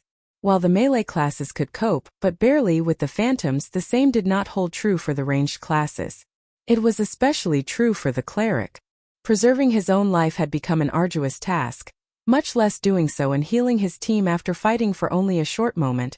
Werewolf and the other top-tier experts were miserable. The overwhelming Smile members watching from outside the barrier were utterly dumbfounded. Even if everyone present was a fool, they could tell just how powerful Shi Feng was. By now, it was obvious that Shi Feng had merely been toying with the 6 experts during their previous exchange. At this moment, Shi Feng stood on the sidelines and watched the battle. By relying on the doppelganger and 12 swords, he had already beaten overwhelming Smile's prided peak combat force into submission. If he joined the battle, couldn't he wipe them out anytime he wanted? "Just who are you?" Werewolf demanded, his confusion evident on his face. Such a powerful expert would not just coincidentally ambush them. He must have a purpose for doing so. However, instead of replying to Werewolf's question, Shi Feng silently pointed the abyssal blade towards the sky. Suddenly, countless swords of light appeared above the silver-armored berserker and the others, completely enveloping the 7 people. Then, like raindrops, the swords of light descended. This skill was none other than the Tier 1 skill Shi Feng had learned when he became a Blade Saint. Skywheel Sword. Skywheel Sword inflicts 1000 base damage plus 200% weapon damage to all enemies within a radius of 20 yards. Also seals all enemies within range, preventing them from leaving the area for 4 seconds. Previously, 9 Dragon Slash had forced everyone to use up almost all of their life-saving skills. Among the experts, the Elementalist and Cleric had both exhausted theirs. Faced with the rain of swords, the 2 ranged players could only quietly go to their deaths. Meanwhile, the remaining 2 Tier 1 Berserkers, the Tier 1 Swordsman, and the Tier 1 Ranger had less than a third of their HPs remaining after the Skywheel Sword's descent. They were also trapped in a 20-yard radius area using silent steps. Shi Feng appeared behind the Tier 1 Ranger. Although Rangers possessed melee combat capabilities, Shi Feng had caught him completely off guard. A sword of light flashed across the Ranger's body, and without offering the slightest resistance, the Ranger too fell lifelessly to the ground, his equipment scattering around his body. Damn it. Werewolf's eyes turned bloodshot with rage. Although he wanted to save his companions, He already had his hands full dealing with the doppelganger before him at this moment. He was overwhelmed with regret. Just why had he used a barrier to trap his own men with this kind of monster? Moreover, the barrier lasted 15 long minutes. Everyone outside, hurry up and escape. Warwolf was helpless as he shouted this command. Boss Wolf. The overwhelming Smile team members outside the barrier nodded and scattered. As they ran, they began to contact the other members of Overwhelming Smile, asking for reinforcements. However, they knew that no one could save Warwolf and the others. There was not enough time inside the barrier. Though the silver-armored berserker and the other two experts tried to attack Shifeng as a group, the gap between their strength and speed and their enemies was simply too massive. Without needing any skills, Shifeng easily finished off the three of players after brandishing his swords a dozen times or so. As for Warwolf, Shifeng was done playing around. He immediately instructed his doppelganger to activate Blade Liberation. Blade Liberation was a skill that he had learned himself, not a skill that he acquired with his equipment. Since the doppelganger could utilize all of the skills he had learned, it was naturally capable of using the Tier 1 Berserker skill, Blade Liberation, as well. Instantly, both the doppelganger's strength and agility increased by 80%. At this moment, the doppelganger's strength and agility had even surpassed Shifeng himself. In the next moment, countless swords of light clashed with Warwolf's massive red shield, producing a continuous stream of rings. The barrage of powerful attacks sent Warwolf flying. As he tried to stabilize his body in midair, he suddenly discovered Shifeng's doppelganger before him. Hurriedly, Warwolf raised his shield in an attempt to protect his body. Shockingly, however, the doppelganger's sword passed through his shield and struck his body, dealing over -1000 damage. This move was none other than the skill specifically meant for targeting MTs, Illusory Shadow. Once this skill was used, the doppelganger's attacks could only be dodged and not blocked. At this moment, Warwolf's towering shield was practically non-existent. Moreover, he could not control his body while he flew through the air, making it impossible to dodge the doppelganger's attacks. Attack after attack assaulted Warwolf. The doppelganger attacked the shield warrior 6 times in a row, and of them, 3 had triggered a critical hit, dealing close to -3000 damage. In the blink of an eye, Warwolf's body fell to the ground, his nearly 7000 HP reaching 0. Meanwhile, Shifeng had activated space movement and instantly appeared before the 12 escaping Overwhelming Smile members. He then finished off each player with a single hit, letting none escape the Dragonman's Nest. Chapter 526 Deterring Force. After annihilating everyone at the Dragonman's Nest, Shifeng began to collect the items his victims had dropped due to Haunted's effect. Warwolf and the others' drop rates had multiplied. Moreover, due to Shifeng's luck attribute, some of Overwhelming Smile's elites had even dropped up to 3 pieces of equipment. Shifeng had obtained more than 200 pieces of equipment, with the most inferior being level 20 secret silver equipment, just by killing this team of 100 players. In total, Shifeng had earned more than 1000 gold in equipment. No wonder so many players joined the forces of darkness. An indescribable joy filled Shifeng's heart when he looked at the assortment of advanced equipment in his bag. If Zero Wing had only itself to rely on to obtain all this equipment, a lot of time would be required. Meanwhile, Shifeng had only needed 5 minutes. However, equipment was not his greatest concern this time. The key point had been killing Warwolf and the others. After absorbing their immortal souls, Warwolf and the others could forget about logging into the game for at least 2 or 3 days. In addition to their lost equipment, they would have to waste at least 4 or 5 days to recover from this serious setback. With this one fight, Shifeng had stomped Overwhelming Smile's trump card to the ground, severely slowing the guild's development progress. If I put my back into it, I should be able to collect the 300 points of life force required before logging off. Shifeng took a look at the Icarus's heart's attributes, licking his lips. He then departed from the Dragonman's Nest in search of other Overwhelming Smile members. Previously, when he had attacked Warwolf and the others, the latter had contacted the other nearby Overwhelming Smile members, hoping to attract a crowd.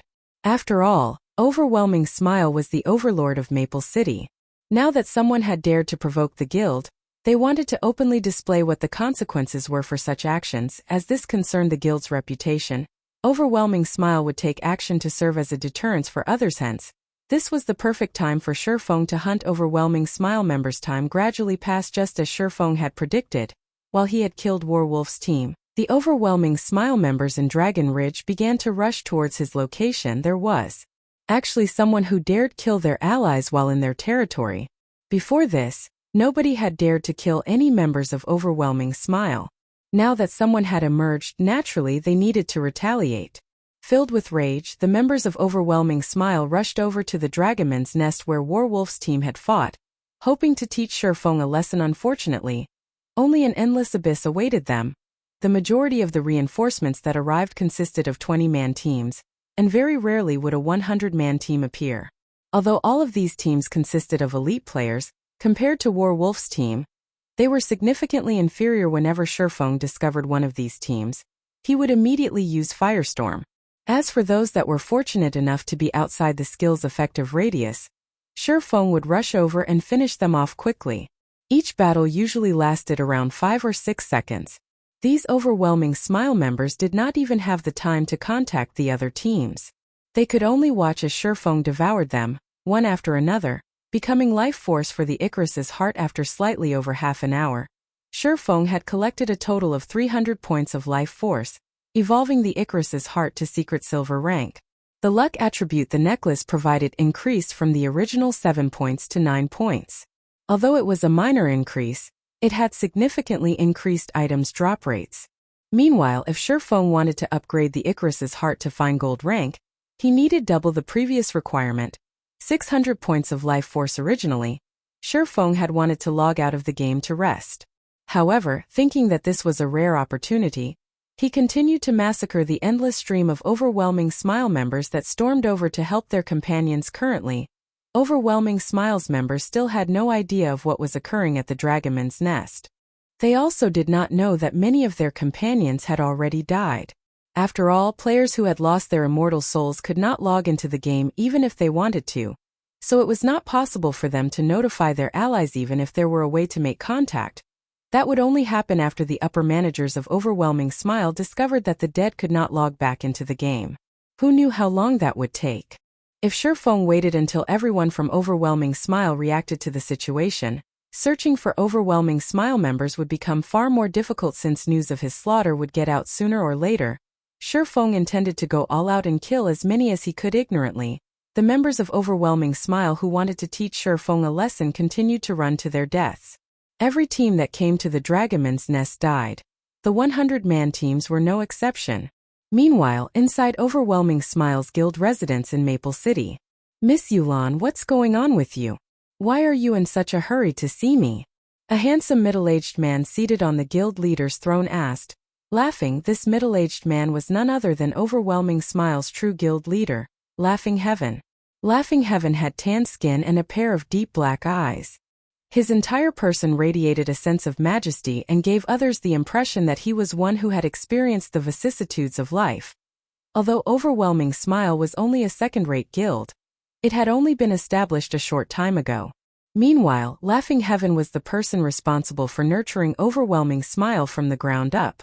During the initial stages of God's domain, he had accurately chosen to develop Overwhelming Smile in Maple City, leading the guild to become the city's overlord. Soon after, Underworld came with the offer of acquisition.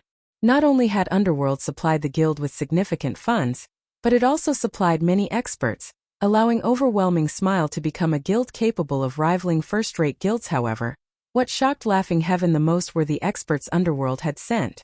Because of those few experts, Overwhelming Smile had managed to raid team dungeons smoothly and unimpeded. Shocking Maple City. Overwhelming Smile had become a well-known guild in Starmoon Kingdom, and even showed signs of becoming the kingdom's #1 guild leader. Laughing Heaven. Now is not the time for jokes. Recall all of our members from Dragon Ridge immediately. If they can't return, instruct them to keep their guild emblems hidden, Yulan said with a stern expression, her tone sounding like an absolute command rather than a request. Miss Yulan, did something big happen in Dragon Ridge? Laughing Heaven was no fool. Hearing the sudden change in Yulan's tone, he could tell that the situation was not as simple as it seemed. However, he could not casually withdraw all those players who were out grinding without a good reason. Such an action would negatively impact the guild's development. Are you really clueless about what is happening in Dragon Ridge? Yulan asked quietly. Are you talking about the person who is attacking our teams? When Laughing Heaven realized the reason for Yolan's distress, he could not help but laugh and said, "Miss Yulan, aren't you making a big fuss over nothing? Isn't it just someone ambushing us? Is there really a need to withdraw our members from Dragon Ridge? Many guild members have already gone to deal with that arrogant bastard. I doubt it will be long before that player is found and killed." Making a big fuss over nothing? Found and killed? Yulan could not help but laugh upon hearing Laughing Heaven's words, a hint of mockery flashing in her eyes. To actually speak such ridiculous words, do you even know what exactly is happening in Dragon Ridge right now? Miss Yulan, there is one thing that you have to understand. While you might be Overwhelming Smiles guild leader in White River City, in Maple City I, Laughing Heaven, am the true guild leader. Laughing Heaven was not impressed by Yolan's behavior. If not for the woman having the support of Underworld, he couldn't care less what the woman said. Since you don't know, I'll tell you. Zero Wings guild leader Black Flame is currently in Dragon Ridge. The majority of the subordinates you've sent there to level up are most likely dead already. If you don't recall them right this instant, it won't be long before he wipes out every member we have there. Yulan said sternly. That is all I have to say. Guild leader Laughing Heaven, whether you wish to act upon my advice or not is up to you. Finished, Yulan turned and left the guild leader's office. Her task in Maple City was only to develop Overwhelming Smiles trade. She was not allowed to intervene on any other matters relating to the guild, not could she. Otherwise, she would not have run all the way here to meet with Laughing Heaven. Meanwhile, Laughing Heaven was stunned into silence when he heard the name Black Flame. Chapter 527 Commotion at Maple City. Inside Overwhelming Smiles guild leader's office. Some time after Yolan's departure, Laughing Heaven still struggled with accepting the situation. He could not understand why Black Flame, the guild leader of Zero Wing, would go all the way to Dragon Ridge to ambush Overwhelming Smiles members. Who was Black Flame? He was Star Moon Kingdom's publicly acknowledged #1 expert. He was someone capable of coming and going as he wished even when surrounded by tens of thousands of enemies. Laughing Heaven had even heard tell that 2 of Underworld's prided 7 ghosts had died at the hands of Black Flame, leaving Underworld helpless against Zero Wing. In the end, even Underworld could do nothing but forbear from dealing with Zero Wing. This alone spoke of Black Flame's power shit. Laughing Heaven suddenly recalled a situation. There was a rumor going around saying that Black Flame was capable of preventing the players he killed from logging into God's domain for a long period. However, Laughing Heaven knew that this rumor was true, as after Black Flame killed Underworld's 5th ghost and 6th ghost, the 2 were unable to log into the game for 2 full days. Laughing Heaven also knew that, back in the Watch Cemetery in the White River City region, Black Flame had single-handedly forced Underworld to withdraw from that land of treasures. If what Yulan said was true, then the Overwhelming Smile members in Dragon Ridge vying for revenge were no different than sheep to the slaughter. Moreover, it was currently night in God's domain. Every guild member capable of leveling up at night was an elite player. If these people were annihilated and barred from entering the game for 2 days, Laughing Heaven immediately tried to contact War Wolf, hoping his team of experts could pin down Black Flame. With their strength, they should be able to deal with this matter without much difficulty. Afterward, he only needed to withdraw his guild members from Dragon Ridge. Did he log off? When Laughing Heaven opened his friends list, he suddenly discovered that War Wolf and the other experts were offline. That shouldn't be right. I heard that War Wolf was planning to raid a Dragonman's nest today. Why would they log off so soon? It can't be. Laughing Heaven abruptly thought of an extremely unlikely possibility. How could this be? Did Black Flame kill all 8 of those top-tier experts? However, when he recalled Yolan's sudden appearance in his office, it was highly possible that War Wolf had contacted Yulan after he died. This won't do. I need to call back everyone immediately. When Laughing Heaven thought about the massacre of Overwhelming Smiles members, rage and frustration filled his heart. However, who else could possibly win against this one-man army? Shortly after, Laughing Heaven sent a command to all Overwhelming Smile members in Dragon Ridge, ordering them to either head to other locations to level up or return to the city to rest. In any case, the monsters at night were not easy to deal with. They could also accumulate double EXP buff. If they rested in the guild residence, what's going on? Why are we being told to leave Dragon Ridge? I'm only a short distance from the treasure chest. That's right. Our team is still looking for that little thief that dared ambush us. If we withdraw like this, won't we let that bastard get away? Who knows? However, this is a command from the guild leader, so we have no choice. The members of Overwhelming Smile were somewhat dissatisfied with Laughing Heaven's command. However, as it was a command from the guild leader himself, they could not disobey. While Overwhelming Smile gradually withdrew from Dragon Ridge, a commotion occurred in Maple City. Many players resting in the city passionately discussed these ambushes and Overwhelming Smile's withdrawal. Bars were particularly lively with such conversations. After all, Overwhelming Smile was Maple City's overlord, and it constantly received attention from the city's players. Now that such a huge incident had occurred, how could it not attract attention? Did you hear? Overwhelming Smile suddenly withdrew all of its members from Dragon Ridge. Of course I heard about it. It really makes you wonder what is going through their leaders' minds. Hehe. I have some insider information. I heard that someone is killing Overwhelming Smile players in Dragon Ridge. With no way to deal with this assailant, Overwhelming Smile was forced to withdraw from Dragon Ridge. Oh, blow it out your ass. Overwhelming Smile is our Maple City's absolute overlord. Whoever dares attack them is just looking to die. Hey, don't deny it so quickly. That player that ambushed Overwhelming Smile is no simple character. Suddenly, the players in the bar grew curious. Aside from the fact that Overwhelming Smile was the city's overlord, the guild also had more than its fair share of experts. Otherwise, they would not have successfully raided level 20-man Hell Mode team dungeons one after another. Even until now, aside from Overwhelming Smile, no other guild in Maple City had accomplished such a feat with these experts. What player had even a chance of challenging the guild? I don't believe it. Who could possibly be so powerful? That's right. Unless a first-rate guild is trying to wage an all-out war against Overwhelming Smile in Maple City, who else would possess such strength? The bar's crowd expressed their doubts. They did not believe any of this information. Moreover, they always had a sense of pride regarding the guild known as Overwhelming Smile. After all, they were all players of the same city. Moreover, Overwhelming Smile was indeed very powerful. Throughout the entire Starmoon Kingdom, only a few guilds could raid level 20 Hell Mode team dungeons. Even if a first-rate guild wished to take strike out at Overwhelming Smile, they would be beaten to death if they set foot in Maple City. I knew none of you would believe me. However, once I say this name, you will definitely believe me. The male druid giggled. Continue boasting. Who doesn't know how to boast? Suddenly, everyone inside the bar sent contemptuous looks at the independent player. Ha ha ha. Let me tell you guys then. The player attacking Overwhelming Smile is Black Flame, Zero Wings guild leader and Starmoon Kingdom's #1 expert. The male druid said very confidently. When the druid finished speaking, the entire bar fell silent. Everyone felt that Black Flame was the only person capable of such a feat. This was because such an incident had once occurred in White River City. Back then, hadn't Overwhelming Smile's many experts been forced to withdraw from the Watch Cemetery precisely because of Black Flame? It could be said that practically everyone in Starmoon Kingdom knew about Black Flame. One hit to deter the guilds in White River City. One battle to be crowned as god. Many players had tried to learn from Black Flame.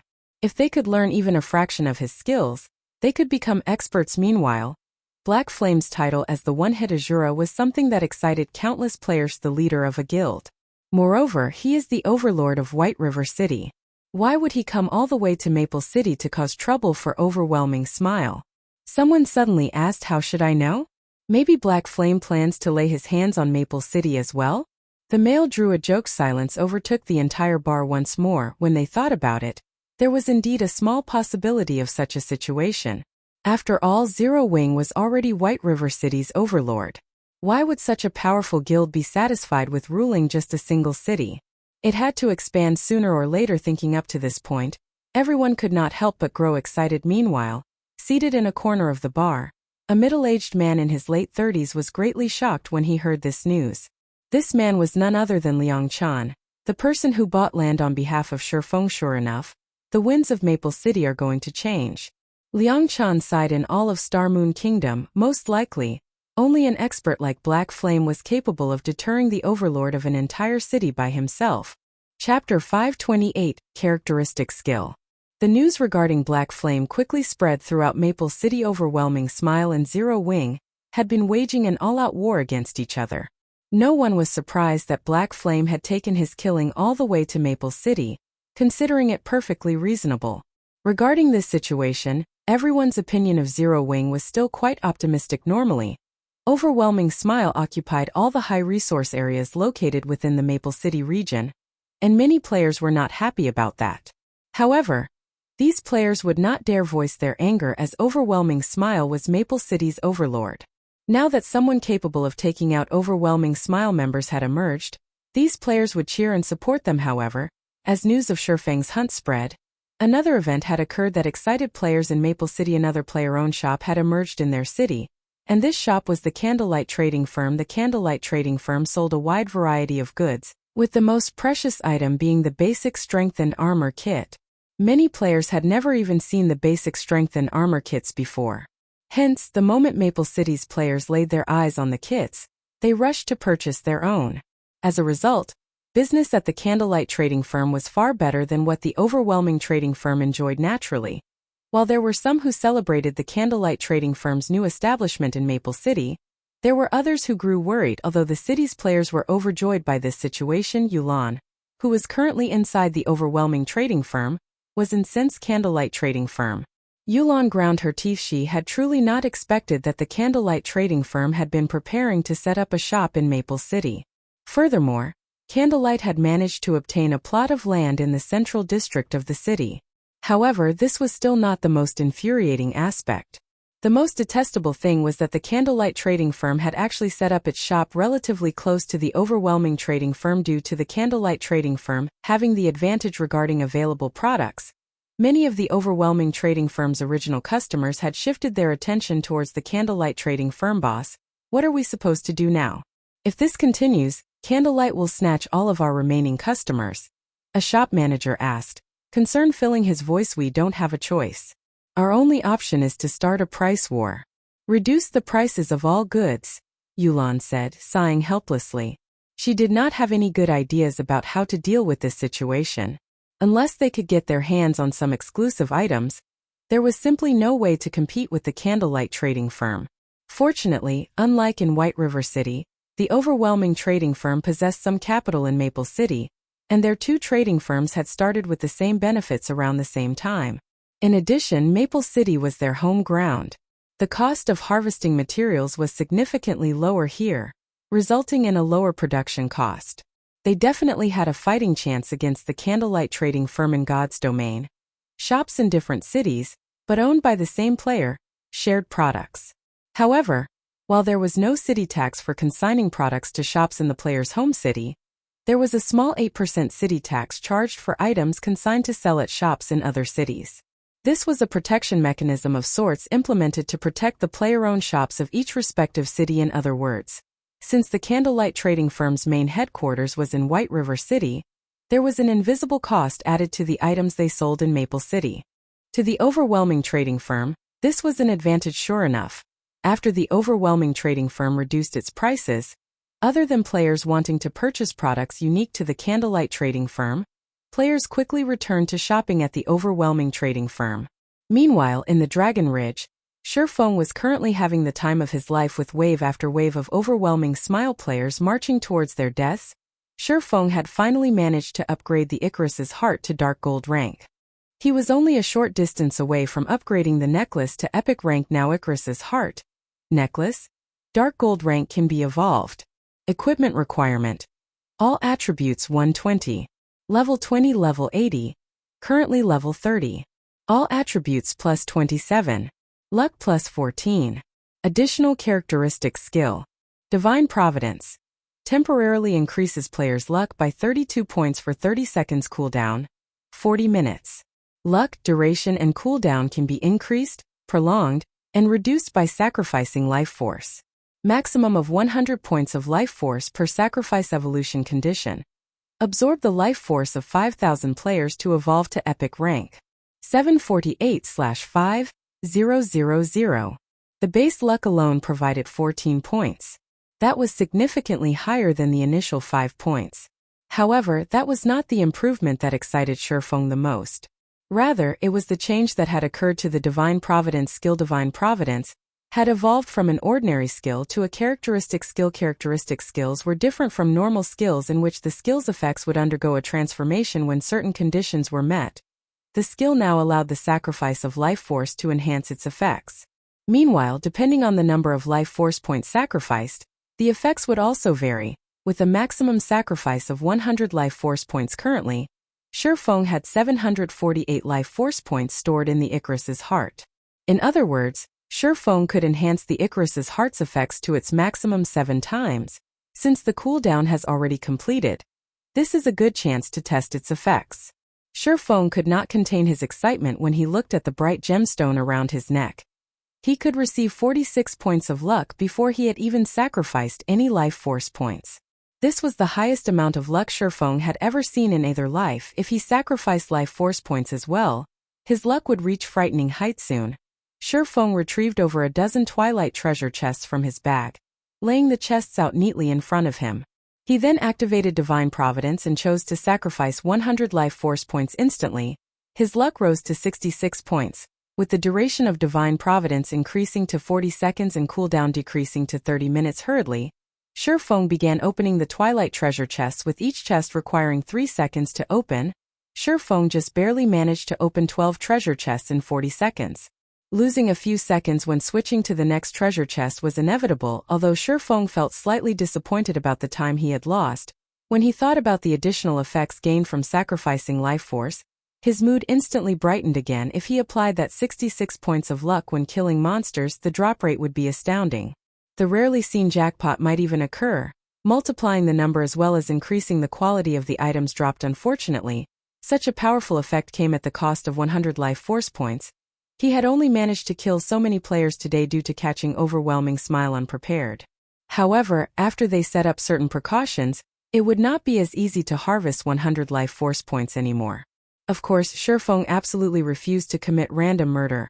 Although there were many people in this world who did not have a bottom line, and even more so inside a game, Shifeng was not one of them. This was a fundamental principle of being a human being. If he crossed this line, he would be no different than an animal. Shifeng then began collecting the items inside the Twilight treasure chests. Awesome. Shifeng could not help but laugh. Sure enough, the effects of 66 points of luck are truly amazing. Among the 12 Twilight treasure chests, he had obtained 4 pieces of Tier 1 set equipment. 1 for Shield Warrior, Guardian Knight, Assassin and Cleric.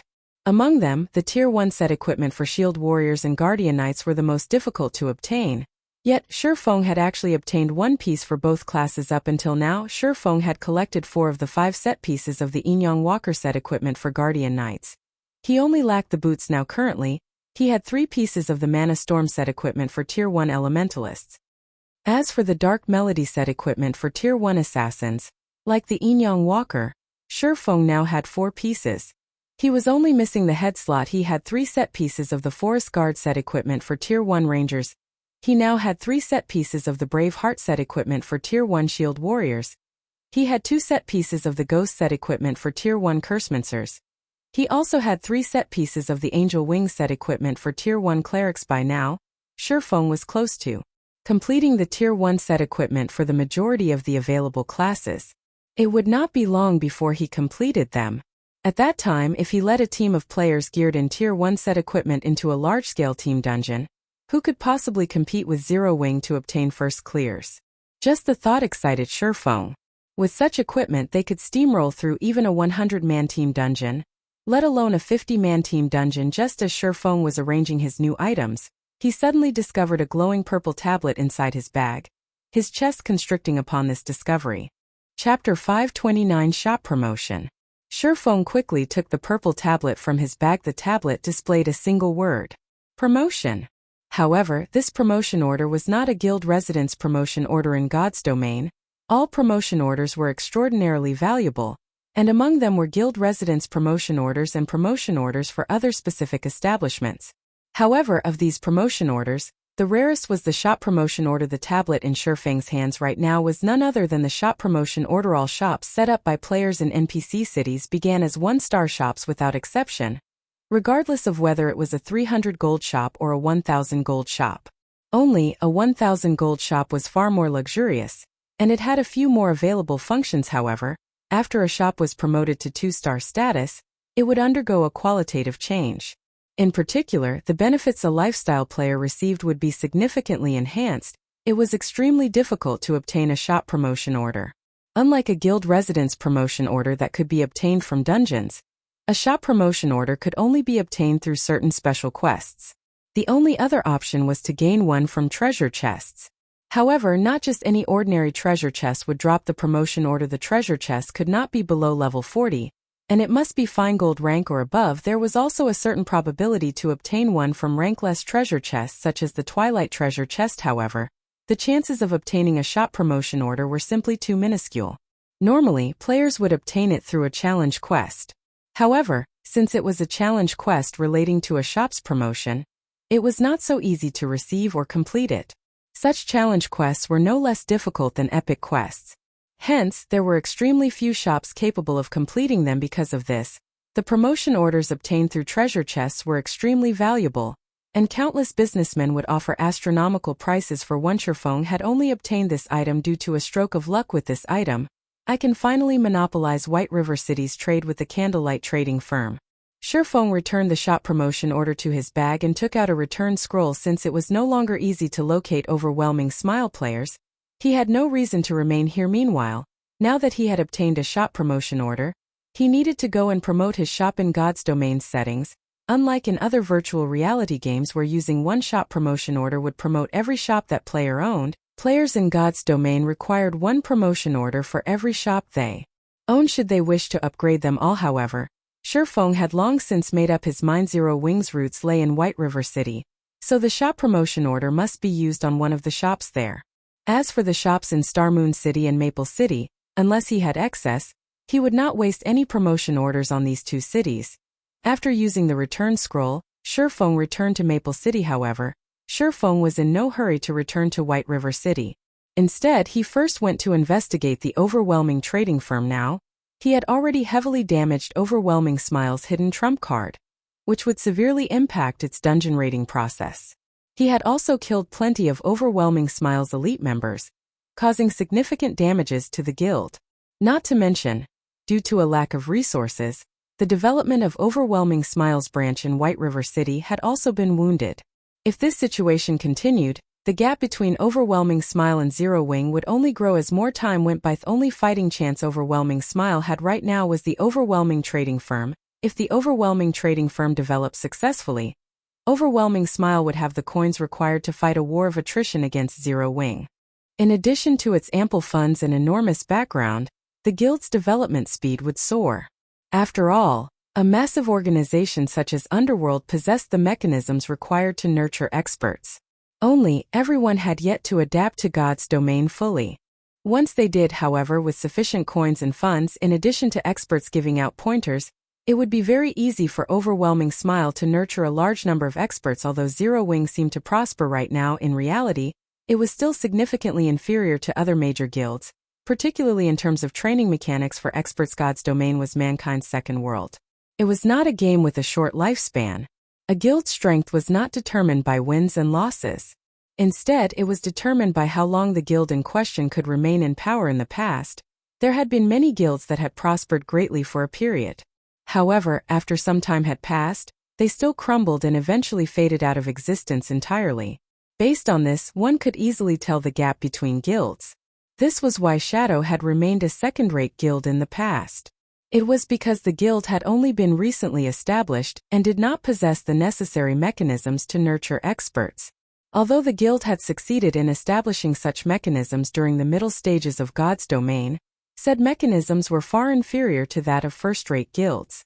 In the end, the gap between Shadow and the first-rate guilds of God's Domain only grew wider as time went on. Hence, Sherfong wanted to establish such training mechanisms as soon as possible and produce an endless stream of experts for Zero Wing. Only then could Zero Wing become a true powerhouse. This was also one of the reasons why first-rate guilds looked down on Zero Wing. They all shared the same thought. You are only strong right now. What about in a few months? Let's see how you fare in 1 or 2 years. All guilds that had achieved the status of a first-rate guild possessed a history over a decade long. Some had even survived several decades. When Shifeng arrived before the overwhelming trading firm, he could see a constant stream of players enter and exit the shop. As for the Candlelight trading firm, which was only a short distance away, although the shop also had plenty of customers, there were significantly less than the overwhelming trading firm. Overwhelming trading firm's items sure are cheap. I can buy another stack of advanced whetstones with the money I saved. That's right. Not only are the items cheap, but I never expected that it would also push out a new product. Unfortunately, the shop didn't have many for sale, and I didn't have the chance to buy one. Are you talking about the magic damage potion? Yeah, that's right, it's that item. I'm an elementalist. If I drink that potion, it can increase my magic damage by 5% for half an hour. It would help significantly when I'm grinding monsters or raiding dungeons. Shifeng had initially planned to enter the shop to investigate. However, upon hearing the conversation of a few players who had just left the overwhelming trading firm, he could not help but stop and listen. Magic damage potion? Shifeng was not a stranger to this item. The recipe for the potion only had a chance of dropping from level 20 Hell Mode team dungeons. However, its production difficulty was very high. At the very least, one needed to be a basic alchemist.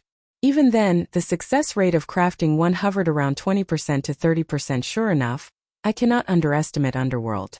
I just established a shop at Maple City, and already there is someone capable of producing such a potion. Shifeng was not particularly surprised at discovering this information. Overwhelming Smile was a massive guild. Its members didn't consist of purely combat players. The guild nurtured a large number of lifestyle players as well, so it was only natural for someone to be capable of producing the magic damage potion. However, this was not good news for the Candlelight trading firm. The magic damage potion was not unique to the overwhelming trading firm. Zero Wing had also obtained a few magic damage potion recipes. However, even now, the Candlelight trading firm had yet to successfully nurture a single basic alchemist, so they could not produce it. Shifeng decided not to linger. Immediately, he headed to the teleportation hall and returned to White River City. Upon arriving at White River City, the first thing Shifeng did was head towards the city hall and upgrade the Candlelight trading firm next to the auction house to a 2-star shop. When a shop was promoted to 2-star status, the building itself could also undergo an upgrade.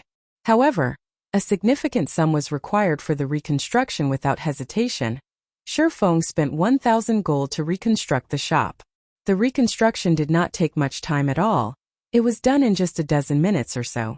Suddenly, the 3-story tall Candlelight trading firm rose to 5 stories. It became an extraordinarily eye-catching display beside the auction house, attracting the attention and discussion of many players. It was common knowledge that shops could only possess a maximum of 3 floors. Throughout the entire God's domain, there had yet to be a single player-owned shop that had more than that. Yet now the Candlelight trading firm's shop had 5 guild leader. What did you do? Why has the shop suddenly gone from being 3 stories to 5 stories tall? After the reconstruction of the shop completed, Melancholic Smile contacted Shifeng immediately, unable to help her curiosity. Chapter 530 Special Space. The Candlelight trading firm developed very quickly, and it constantly recruited lifestyle players. Despite the Candlelight trading firm having 2 high-end shops in White River City, they simply did not have enough space to house over 1,000 lifestyle players. For each of the 3-story tall shops, the first floors were used exclusively for selling products. The second floor housed the various workshops, and the third floor housed the warehouse, offices, and lounges. Hence, not many workshops in each shop were available for the firm's lifestyle players' use. As a result, Melancholic Smile had no choice but to send the lifestyle players to the various lifestyle associations to produce items. Although the matter of space could be resolved this way, it significantly increased the firm's expenditures. Renting the workshops in the lifestyle associations required money. A basic workshop's impact on a player's success rate was insignificant, so Melancholic Smile mostly rented intermediate workshops for the firm's lifestyle players. Meanwhile, renting an intermediate workshop cost 1 silver per hour. If she rented workshops for 100 people, that was 1 gold per hour. If she rented enough workshops for 1,000 people, that was 10 gold per hour. 10 gold coins. That was almost a small guild's total liquid funds. Melancholic Smile even considered suggesting that Shifeng purchase a few more plots of land and establish more shops. Unfortunately, in order to satisfy the current number of lifestyle players they had in the firm, They would require 2 or 3 plots of land. However, the situation had changed now. The Candlelight trading firm next to the auction house had been promoted to a 5-story building. Although it seemed that it had only gained 2 more floors, it was equivalent to having 2 more shops worth of workshops. In fact, the space inside the shop had also grown. It was now roughly a little more than twice the original size. With so much space, the Candlelight trading firm could save a lot on rental fees. Melancholic smile, only wished that Surefeng would upgrade all of the Candlelight trading firm's shops. That way, the firm would not have to spend any money on renting workshops. Surefeng could not help but laugh at Melancholic smile's reaction. In the past, even after God's Domain had operated for over a year, countless players were unable to promote their 1-star shops to 2 stars. It was purely due to luck that the Candlelight trading firm had obtained the promotion order so quickly. It was practically impossible to obtain another shop promotion order from the Twilight treasure chests, though. If he could upgrade the Icarus's heart to epic rank, there might be a small chance for Surefeng to obtain a second one. Surefeng then had Melancholic smile meet him in the meeting room on the 5th floor of the firm with cream cocoa and roasted iron heart. The benefits a 2-star shop offered were not limited to an increase in space.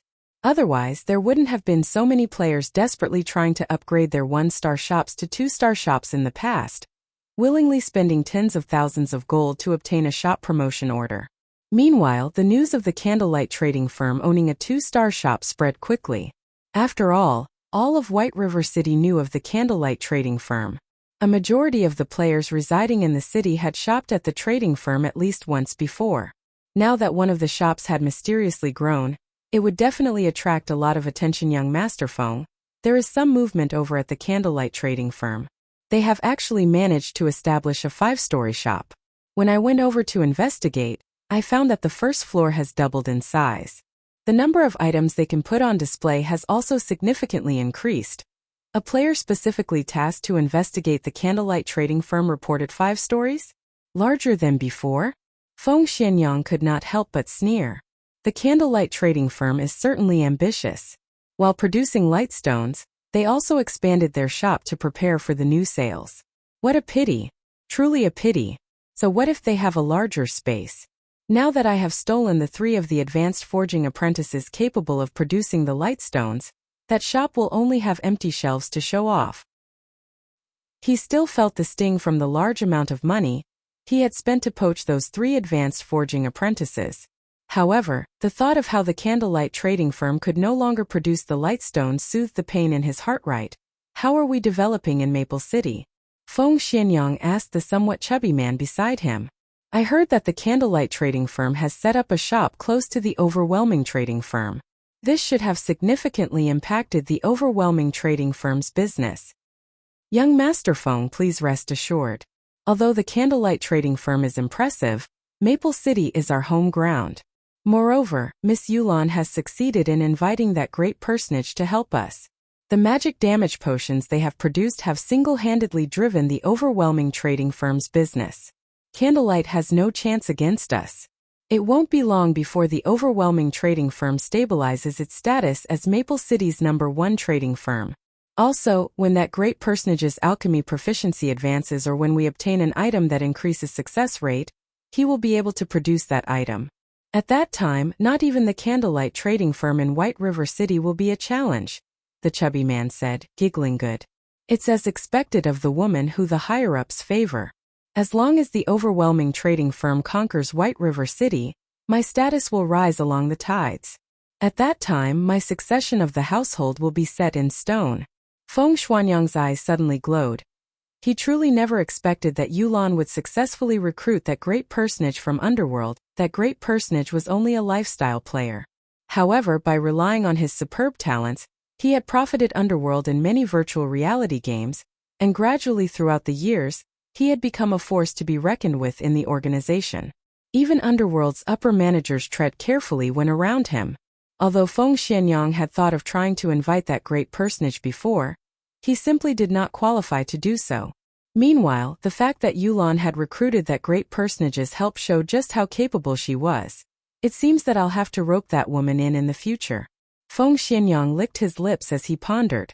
Although he had only been interested in Gentle Snow in the past, Yulan's temperament, figure, and appearance were not one bit inferior to Gentle Snow's. In certain aspects, Yulan was even superior to the snow goddess. If he could make Yulan his woman, it would benefit him greatly in the future. His chances of becoming the master of his household would increase. In the meeting room on the 5th floor of the Candlelight trading firm, Shifeng noticed Melancholic smile and the others stand to greet him the moment he entered guild leader. Seeing as you were in such a hurry to look for us, do you have some sort of surprise for us? Cream Cocoa revealed her anticipation as she gazed at Shifeng with her large eyes. She knew that Shifeng would never call for a meeting with them for no reason, and in every meeting, Shifeng always had something prepared for the three of them. Hence, she very much loved meetings. You really are perceptive. Shifeng laughed faintly. He then said, "Follow me then. I'll show you guys something." Shifeng then led the three forgers out of the meeting room. Arriving before a room a short distance away, the Candlelight trading firm's reconstruction had only completed a short while ago. There were still many areas inside the shop that Melancholic smile and the others were unfamiliar with. In particular, there were some rooms that Shifeng had locked. Not even Melancholic smile was allowed to enter the room he led the forgers to. Was one such location guild leader. "Isn't this a workshop?" Cream Cocoa asked curiously. "You'll understand once you enter." Shifeng laughed as he slowly opened the door. Once the door opened, the trio behind Shifeng was stunned by what they saw. A completely different world awaited them beyond the door. When the door opened, a fragrant smell and beautiful scenery greeted each of them. The room even contained a small creek. The most incredible part of the room was the ball of water floating in the middle of the room. That's a simulation device. Melancholic smile was immediately surprised when she saw that floating ball of water. Originally, simulation devices could only be found in the library of White River City. It was a tool that allowed players to learn or craft their own spells. Melancholic smile had never imagined that this workshop would also contain one simulation device. Cream Cocoa asked, confused. White River City's library also has a water ball. The simulation device there allows players to learn or create spells. However, the simulation device here is slightly different. It is meant to assist lifestyle players with producing items. Through the simulation, you guys can discover the flaws you have when producing an item. At the same time, it can also aid you in creating a completely new item. With this, you won't have to waste a lot of materials and can freely try producing as many items as you want. This is a function that only special workshops possess, Shifeng explained. Chapter 531 Frightening Talent. I've already set this place as a special forging room. You will have a higher success rate than even in the advanced forging rooms with any items you forge in here. The effects are especially obvious when you forge complicated and high-quality items. Hearing Shifeng's explanation, Melancholic smile and the others were so excited that they were speechless. This surprise was simply two huge players who had never produced a high-quality item before had no idea how difficult it was to produce one. It was an extremely delicate job. Not only was the success rate very low, but the slightest mistake would also result in the item's destruction naturally. Practicing the forging process for a long time would help significantly. However, high-quality materials were extremely rare. They had no opportunity to experiment and familiarize themselves with the forging procedures. They could rely on their experience and hope that, after repeatedly producing the item, they would become proficient with the design and reduce the amount of wasted materials with this simulation device. However, they could practice as much as they wanted to, constantly modifying and upgrading their techniques.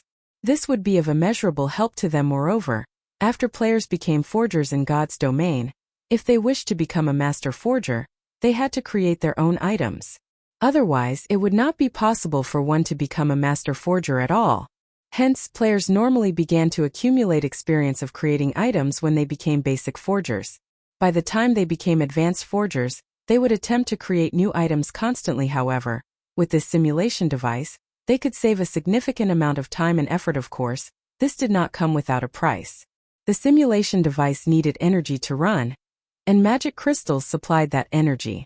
Fortunately, it was relatively easy to obtain magic crystals. After all, they had a certain drop rate from Dungeons Guild leader. "You're too awesome." Indescribable joy filled Cream Cocoa when she stepped into the room. Although Melancholic smile and Roasted Ironheart were not as simple-minded and pure as Cream Cocoa, not revealing their thoughts so easily, they still could not help but approach the magic water ball when they entered the room. They loved all of the tools in this room so much that they simply could not bear to part with them. They would not trade this forging room away even if someone offered them a luxury car. The value of this special forging room far surpassed those luxury cars. Moreover, one could not buy a special forging room so easily in the Forging Association. The advanced forging room was the best one could rent. Special forging rooms were only available in 2-star shops or above. This was also why so many players in the past had dreamed of upgrading their shops to 2-star status. The fragrant aroma inside the special forging room relaxed anyone who came into contact with it. The environment inside the room could also be adjusted to suit the user. Just the impact the forging room provided to one's mental state was significant. Using this room was practically a luxury. Not to mention the flame and tools in an advanced forging room could not compare to those in this room. Although the flame in the special forging room could not match a Tier 2 mysterious flame, it was very close. However, Shifeng had already switched the flame here to the ice blue devil flame, further increasing the forging success rate. The special forging rooms are extremely limited in number. A 2-star shop only has 5 rooms. Among them I have reserved 3 for you guys. I've already given you the authority over these rooms, so you will only be able to enter your respective special forging room. As for the remaining 2, I've set one as an alchemy room and the other as a forging room. Melancholic, if you find anyone talented in alchemy or forging, you can let them use these 2 rooms. However, you must first have them sign another contract. The effects that special workshops provide are extraordinary. It improves a player's techniques. It is far more valuable than any mere forging design. Shifeng said sternly. Guild leader, you can rest assured. I won't allow any of those traitorous bastards near these special forging rooms, Melancholic smile assured. While it was difficult to obtain forging designs in God's domain, it was many times more difficult to train a highly skilled lifestyle player. This was precisely the function of these special training rooms, so they would not use them to nurture traitors afterward. Shifeng let Melancholic smile handle the remaining matters regarding the Candlelight trading firm and logged out of the game. It was already daytime in the real world. With the sun shining brightly in the sky, I played for so long and never noticed. Shifeng smiled bitterly when he looked at the time, discovering that it was already nearing 1 p.m. However, there was nothing Shifeng could do about that. Not only had he come across such a priceless opportunity to evolve the Icarus's heart, but he had also obtained a shop promotion order. He could not log out of the game even if he wanted to. After Shifeng ate and was about to rest, his quantum watch rang. Hello, Master Shifeng. I have completed the task you requested yesterday. You can have people visit the training area at any time. The female assistant, Liangjing, reported respectfully through the video call. Ever since the fight at Big Dipper, he had become popular in Jinhai City. Many of Jinhai City's powerful figures hoped to meet with Shifeng. Unfortunately, Shifeng had rejected all of these requests. He had not been trying to be arrogant by doing so. He just did not have the time to spare. His future development was not aimed towards the world of fighting, but towards God's domain. Naturally, he could not waste too much time and effort on physical competition. Besides, these interpersonal relationships mattered little to Shifeng. If not for his victory over a top-tier master like Lei Bao, these people would not attempt to befriend him. If he had not defeated Lei Bao, these people would not even care if he existed. In other words, a person's strength was the key to success. As long as he continued to grow stronger, many more high-profile figures would seek his company. Hence, Shifeng had instructed Liangjing to handle these affairs for him, and he had to admit that this female assistant was quite capable. Not only had she managed to dismiss all those who wanted to meet him, but she had also done it in a way that satisfied everyone. However, all these were only small matters. What truly amazed Shifeng was her integration of Big Dipper's inner training area, and the training system's improvement. Even Shifeng admired Liangjing's capabilities. She had actually accomplished all of this in such a short time. No wonder Chairman Xiao had her as his head assistant. Shifeng read through the information Liangjing had sent, shocked by what he saw. This was the first time Shifeng had seen such management abilities. She was leaps and bounds above a manager like Blackie management talent. Shifeng suddenly thought of another matter. The guild's daily affairs have hampered Aqua's progress of her combat techniques lately. Moreover, I will also need someone to help integrate the Candlelight trading firm in Zero Wing. Melancholic smile has been busy dealing with this so far, not giving her much time to improve her own forging techniques either. At this rate, the two of them will soon be buried in management work. What if I have Liangjing handle these affairs? Shifeng pondered as he gazed at Liang Jing's image on the screen. If he had someone who could liberate Aqua Rose and Melancholic Smile from their management duties, allowing them to display their original talent fully, it would benefit both Zero Wing and the Candlelight trading firm's development. Liang Jing was a very good option for this position. However, Liang Jing was Xiao Yu's subordinate. Meanwhile, both Zero Wing and the Candlelight trading firm possessed many secrets. It was an extreme risk to hand their management over to an outsider. There was also the fact that Shifeng had little to no knowledge of this female assistant while Shifeng focused on Liang Jing. The latter also noticed Shifeng's odd gaze, and she could not help her discomfort. He couldn't be. Chapter 532. The most powerful newbie. Shifeng's current status in society was worlds apart from what it had been. Although he did not exude any sort of aura, from Liang Jing's point of view, this silence weighed down on her. Previously, she had belittled Shifeng. Although she had not said anything, she had struggled to accept Xiao Yu's instruction to escort a youthful little brat like Shifeng to the assembly hall. Hence, she had purposefully treated Shifeng with a little disrespect. Now, however, Liang Jing regretted her actions. She really shouldn't have treated Shifeng impertinently back then. After all, someone who could earn Chairman Zhao's respect wouldn't be an ordinary character, even if it were only a young man in his early 20s. He can't be thinking of replacing me, right? Liang Jing worried. There were countless people out there who dreamed of becoming the assistant to a character like Shifeng. In the VIP room that day, many of Jinhai City's influential figures had hoped to send Shifeng assistants, taking the chance to deepen their relationship with the popular young man. Meanwhile, she had only received this job due to her advantage of being Xiao Yu's most valued assistant. If Shifeng dismissed her, only tragedy would await her. She had seen countless wealthy and well-stated princelings who were immeasurably arrogant. These people got rid of anything or anyone that irked them. Meanwhile, a successful young man such as Shifeng, whose status in society was far superior to even Xiao Yu's, was even more likely to behave in such a way. Watching Shifeng's solemn gaze, Liang Jing's heartbeat accelerated. Am I going to be fired just like that? Liang Jing inwardly despaired. Suddenly Shifeng spoke. Miss Liang Jing, thank you for your trouble. I'll leave to inspect the training grounds you've arranged in a moment. Although Shifeng might appear to gaze at Liang Jing solemnly, in reality, he was simply pondering how he should go about making Liang Jing one of his people, liberating both Aqua Rose and Melancholic Smile's potentials. He had not paid any attention to Liang Jing herself. However, after considering the matter for some time, he had not come up with a proper solution. Hence, he could only set the matter aside for now. After all, Liang Jing was someone Xiao Yu had sent. If Liang Jing became the manager of Zero Wing and the Candlelight trading firm, she would wield the core secrets of both organizations. Hence, Shifeng needed to be careful with his decision. Although Liang Jing's management capabilities were extraordinary, he first needed to familiarize himself with her personality. He had time to make the decision after he got to know her a bit. Liang Jing was surprised. Inadvertently, she breathed a sigh of relief. She had fully expected Shifeng to dismiss her when he opened his mouth to speak. Hurriedly, she said, Master Shifeng, I'll have a car sent to receive you immediately.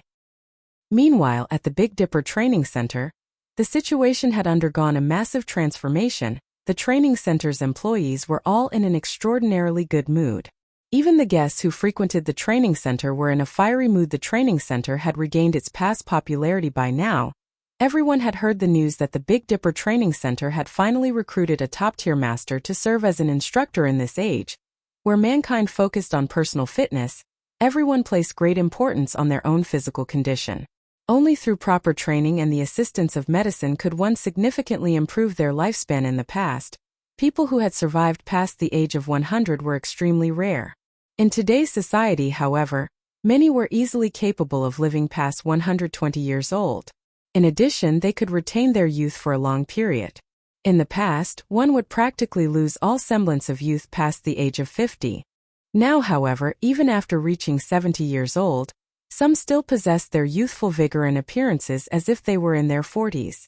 However, they were mostly martial arts masters. Ordinary people had yet to reach that level of health. In the past, Tai Chi grandmasters had lifespans surpassing 150 years. In the ancient world, that had practically been a miracle. Nowadays, with the support of technology, it was not impossible for humans to live that long. Hence, Many people wish to strengthen their own bodies, Master Shifeng. This is the training ground the company has prepared for you. What do you think? Liang Jing pointed towards an exotic and elegant 3-story villa. Originally, the company had planned to turn this into a resort gold status members or above. However, when Shifeng requested a training ground that was free of disturbances, the only place they could think of that fit Shifeng's requirements was this villa. This villa was equipped with state-of-the-art training equipment, and the building's surroundings were the best Big Dipper training center had to offer.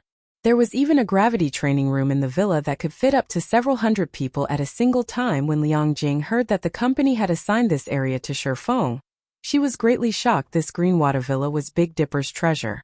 Now, the company had actually given Shifeng full authority over this place. Liang Jing had only realized how important Shifeng was to the company after this decision had been made. Not bad. This is an impressive location. Shifeng nodded his head with satisfaction. In reality, he had both visited and lived in the Greenwater Villa before. It was certainly a valuable area. Shifeng had even considered moving the guild's core members here, particularly the upper managers of the workshop. Although the workshop he had bought was quite good, the facilities available there were nothing compared to the Greenwater Villa. Miss Liang Jing, can I trouble you to ask Chairman Xiao to move all 10 virtual gaming cabins we previously agreed upon here? Shifeng asked after giving it some thought. Nurturing experts was easier said than done. Naturally, the more advanced the training and recovery facilities were, the more progress those experts could make. In particular, the gravity training room was immensely helpful to players. Hence, Shifeng planned to move a portion of Zero Wing's core members to the Greenwater Villa. He also intended to move here. By doing so, he could give pointers to others at any time. He could also scour for talents at the Big Dipper Training Center. God's Domain was unlike any other virtual reality game as it placed heavy emphasis on actual combat. The further one progressed in the game, the more realistic and difficult the battles would become. Producing experts would become much easier if he chose to nurture players who were already somewhat skilled in combat. Master Shifeng, please rest assured. I will have the 10 virtual gaming cabins installed in the Greenwater Villa by today. I will have the S-rank nutrient fluids sent over as well, Liang Jing said slowly. The Big Dipper Training Center had already gone all out this time. Both the virtual gaming cabins and the S-rank nutrient fluids were extremely difficult to obtain. However, in order to rope in Shifeng, they spared no expense or effort, following which, Shifeng notified Blackie and the other upper managers, having them come to Big Dipper's Greenwater Villa. Brother Feng, am I dreaming? We can really live here? Blackie asked with disbelief when he arrived before the Greenwater Villa. For commoners like himself, the Big Dipper Training Center was a place he could not visit even if he wanted to. Only members were allowed here. As for the villa before him, normal members were probably not even allowed here. Yet now, people like them had the chance to live in this villa. They were merely professional gamers. To a massive existence like the Big Dipper Training Center, they were negligible. Even Fire Dance, Violet Cloud, and the 5 demon generals standing beside Blackie were stunned into silence. They were just commoners in real life. They did not dare consider entering such a high-class location. Even the Zero Wing workshop Shifeng had established had surprised them. They had never known that a gaming workshop could be so luxurious. Now they were even more surprised. They were actually going to live in such a high-class villa. Everyone had yet to learn about Shifeng being a martial arts master, much less about the fight that made him famous overnight. Big brother Shifeng, I heard that the daily rental here is very expensive, Violet Cloud worriedly commented. That's right. Normally, each person has to pay several thousand credits per day to stay here. However, from today onwards, this will be Zero Wing's training base. Shifeng nodded. It is not as easy to mingle in God's domain as you think it is. Hence, from today onwards I will work with all of you frequently. However, I will only instruct you on your combat techniques in God's domain. I'll leave your training in the real world to someone else. Someone else? Everyone was surprised. That's right. This is Master Lei Bao. He has only recently joined Zero Wing, and from today onwards, he will handle your daily training. This is a rare opportunity that many will never have no matter how much they wish for it, so you must cherish it. Shifeng introduced the martial arts master. Although he was skilled in God's domain combat, he did not know how to train people in the real world. On the other hand, Lei Bao was a bona fide top-tier master, someone who was only a short distance away from reaching the realm of Grandmaster. When it came to training people in the real world, Lei Bao was far more qualified than he was. Chapter 533. Overwhelming Force. When the group heard Shifeng's introduction, they were dumbfounded. Everyone present knew just how precious a martial arts master was. Many professional fighters would do anything just to receive advice from a martial arts master, let alone personal tutorage. Moreover, their instructor was a top-tier master. Never in their dreams would something like this happen. For a second, Blackie and the others even thought that they had heard wrong. However, after spending time in God's domain, everyone's senses had improved considerably. By now, they were already capable of making a rough estimate of another person's strength. Lei Bao also made no attempt to hide his beast-like aura in the slightest. Just basking in his aura made their bodies feel heavier. If not for Shifeng standing beside Lei Bao, they would have fled immediately, as this oppressive feeling was truly unbearable. Although none of them knew Lei Bao's exact strength, none of them doubted that Lei Bao could wipe the floor with all of them in less than 10 seconds. Master Lei Bao, I'll have to trouble you then. Shifeng could see everyone's surprise and knew how incredulous of a situation was. However, this was all definitely real. Not even famous professional fighters would have access to these benefits. If Blackie and the others could not improve with Lei Bao's help, then he really had no other means of helping them in the past.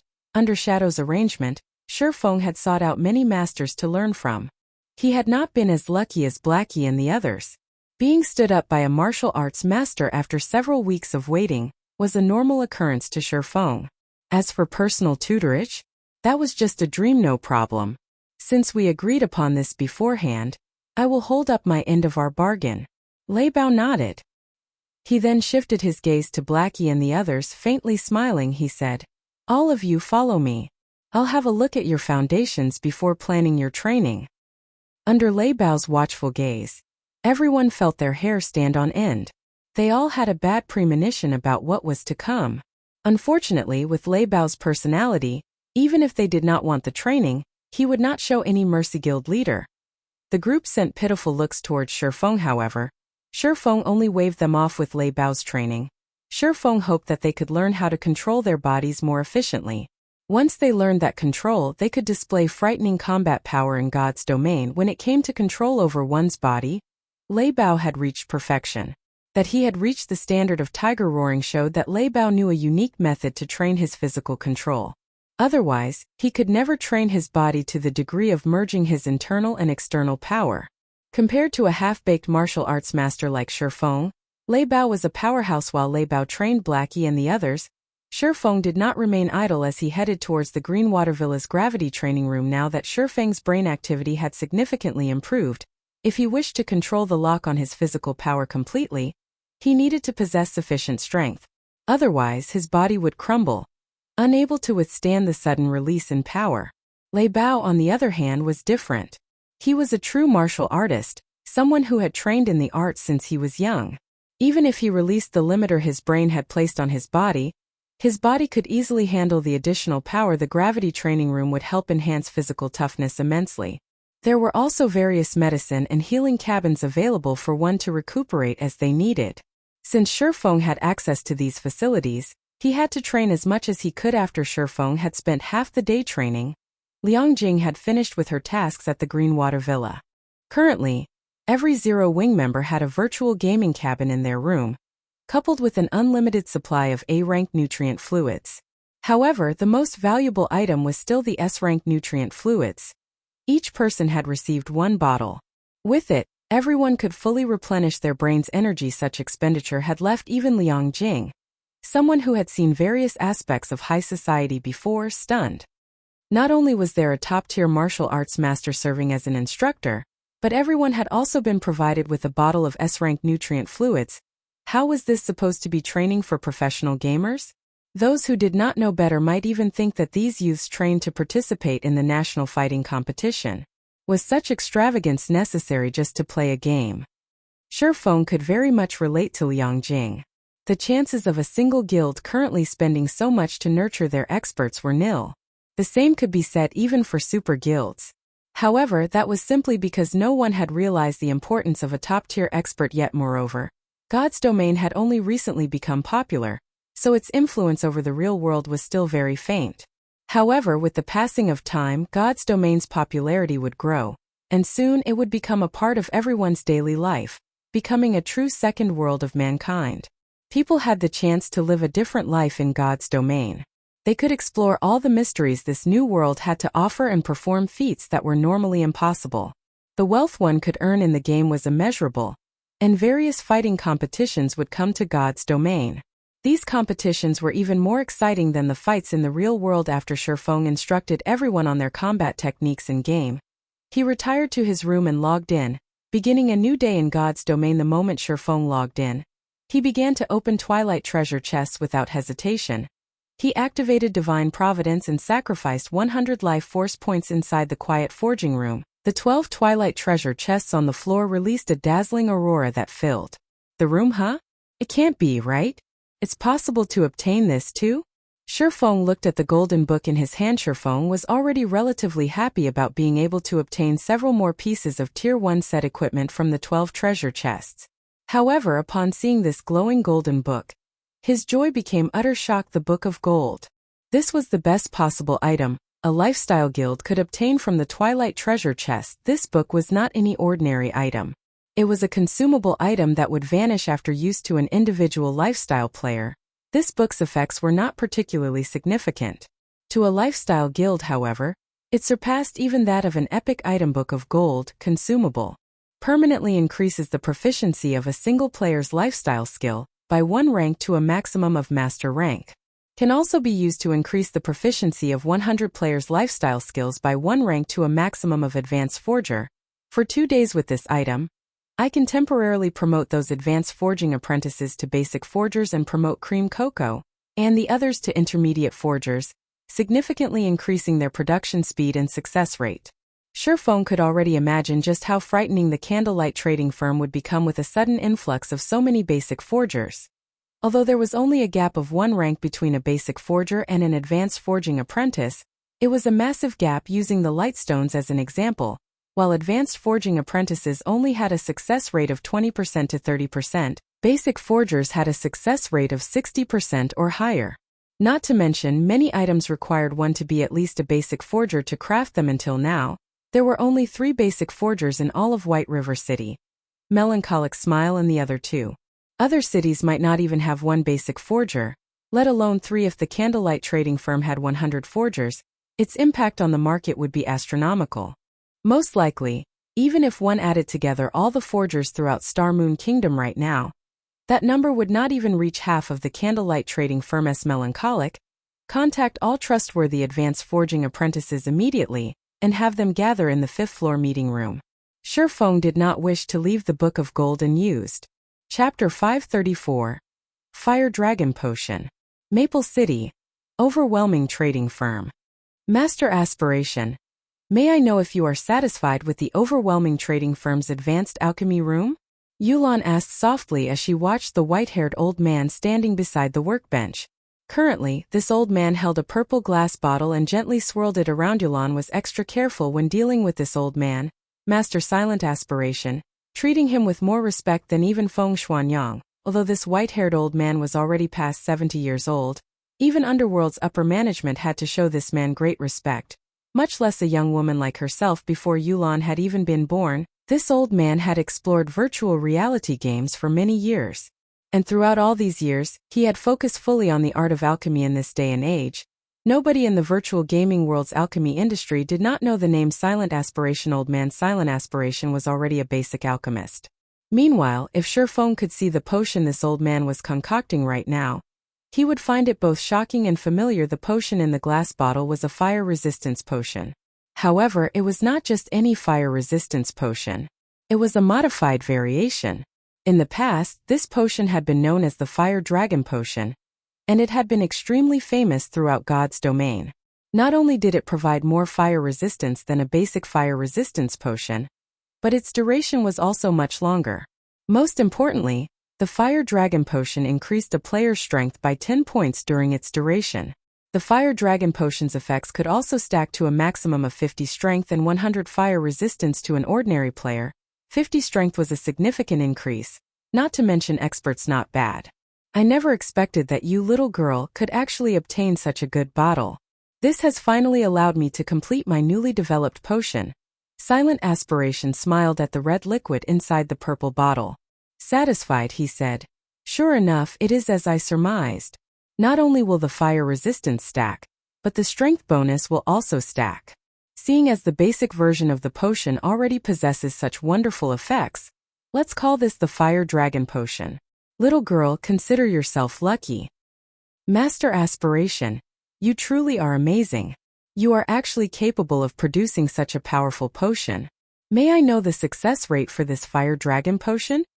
Yulan's eyes lit up with joy when she saw the Fire Dragon Potion's effects. In order to convince Master Silent Aspiration to come to Maple City and help Overwhelming Smile, she had to go through much difficulty to obtain this set of mysterious iron alchemy equipment. However, compared to the value of this Fire Dragon Potion, a set of mysterious iron alchemy equipment was nothing considerable. Relax. If this old man crafts the potions personally, my success rate is 50%, and though the success rate of other alchemists might be below 30%, the materials I've used to concoct this potion are all common. It won't do much harm to waste some. Silent Aspiration laughed. To develop the Fire Dragon Potion, he had invested a lot of time. Otherwise, he would have long since become an intermediate alchemist by now. Many thanks for Master Aspiration's help.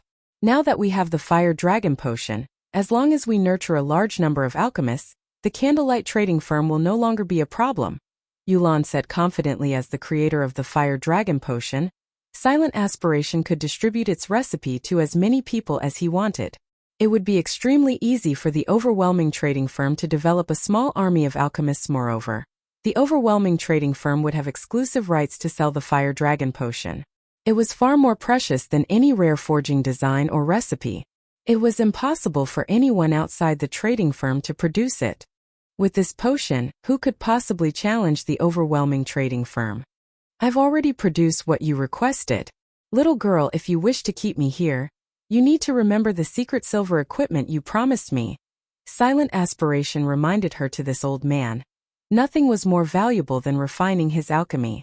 In particular, the alchemy in God's domain was unbelievable. If possible, he would have immersed himself in research every day. Unfortunately, his equipment was not good enough. Otherwise, he would not have bothered helping Yulan. Master Aspiration, please rest assured. I have already found some clues leading to the set. I believe that it won't be long before we obtain a set of secret silver alchemy equipment for you, Yulan guaranteed. In the meantime, however, I will have to trouble Master Aspiration to produce a few more Fire Dragon Potion recipes. That way, I can earn the money required to buy the alchemy equipment quickly. This is a simple task, Silent Aspiration laughed. As time passed by, the various guilds throughout God's domain no longer competed over dungeons. Instead, they had shifted their focus to competing in trade. This competition only grew fiercer as more time passed. This shift had occurred because everyone had seen just how profitable the Candlelight trading firm was. After just 2 short days, many guilds had opened their own shops. Even Ouroboros had opened a shop in Star Moon City, though the shop was nowhere near the central district. However, Gentle Snow had not had much choice. She had seen just how much money the Candlelight trading firm raked in every day. By the time Ouroboros collected enough reputation points and coins to purchase a golden land, the Candlelight trading firm would have monopolized Star Moon City's trade. So she made the decision to set up a shop in the city's outer district first. At the very least, the guild could gain a small income of coins this way. Meanwhile, Overwhelming Smile was even more amazing. Not only had the guild set up a shop in Maple City, but it had also opened another shop in White River City, challenging the Candlelight trading firm. Young Master Feng, everything has been prepared. At noon, we should have a sufficient stockpile of the Fire Dragon Potion. At that time, our men will announce the sales of the potion throughout White River City.